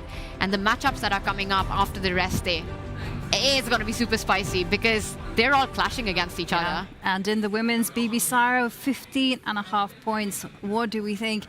Is it almost all clear for her? Yeah, she's 5 full points above second place Bibisara. That means that 1 point will clinch it at this point, and that means a draw in 1 classical game out of her last 2. I think she's almost home and dry. I think today might have been the last big challenge for her, where she was up against the ropes, but still managed to find the power to turn it around. And it would have been a completely different narrative had Divya converted, well, close to a winning advantage right there, right? The field would have blown open completely. Anyone's tournament to take, very similar to what we're seeing in Norway Chess. But Norway Chess women feels like a 1-horse race compared to the other one. Yeah, well, let's take a look at the pairings after tomorrow's rest day. And here we have the exciting matchups that we were all hoping for. Wesley So, this time leading the tournament, but his opponent is going to be one Magnus Carlsen. Yeah, that's a big one, and so much of it comes down to Magnus Carlsen's mindset after everything that has gone down today, going down to Praggnanandhaa, getting checkmated in that. It's going to be an angry, wounded Magnus who comes on the board. Will he play spoiler to Wesley, who's on the brink of one of his biggest career wins of his tournament so far? You know, we spoke about Alireza. He's totally in the mix, just 1 point behind Wesley. He takes on a struggling Kayma with the black pieces. I say Alireza goes all out. Yeah, Alireza, if he goes all out, might be rewarded with the tournament lead if he's able to defeat Kayma. Yeah, it feels like this is going to go to the last day, at least in Norway Chess itself. It feels like the last round there might still be 2 or 3 players in the mix. But down in the women's, it is first place against second place, Bibisara Asobayeva against Anna Muzychuk. If she draws the classical there, she wins the title. And starting with the white pieces against a player, against Anna, who's been taking so many of her games into that Armageddon. I feel like Bibisara's got to start feeling very good and very hopeful about her chances taking Norway Chess women. And this was her debut. Yes. And she's been convincingly dominating the field from that first round win that she had. She took the lead and she hasn't really given up on it, but we will see, can her nerves hold for those last 2 rounds? Well, that is the big issue. what is going to happen as we enter the final stretch. The finishing line is in sight today. It was a spectacular day. Big thanks to David and Tanya for all of their wisdom, the fun, the vibes. It's been so much enjoyment and excitement here in the studio. And a big thank you to everyone at home, for those of you who subscribed, our subscribers, and of course all our viewers. Well, you've been with us every move of the way, and it's much appreciated. See you after tomorrow's rest day. Same time, same place. It's a big finish lined up. See you.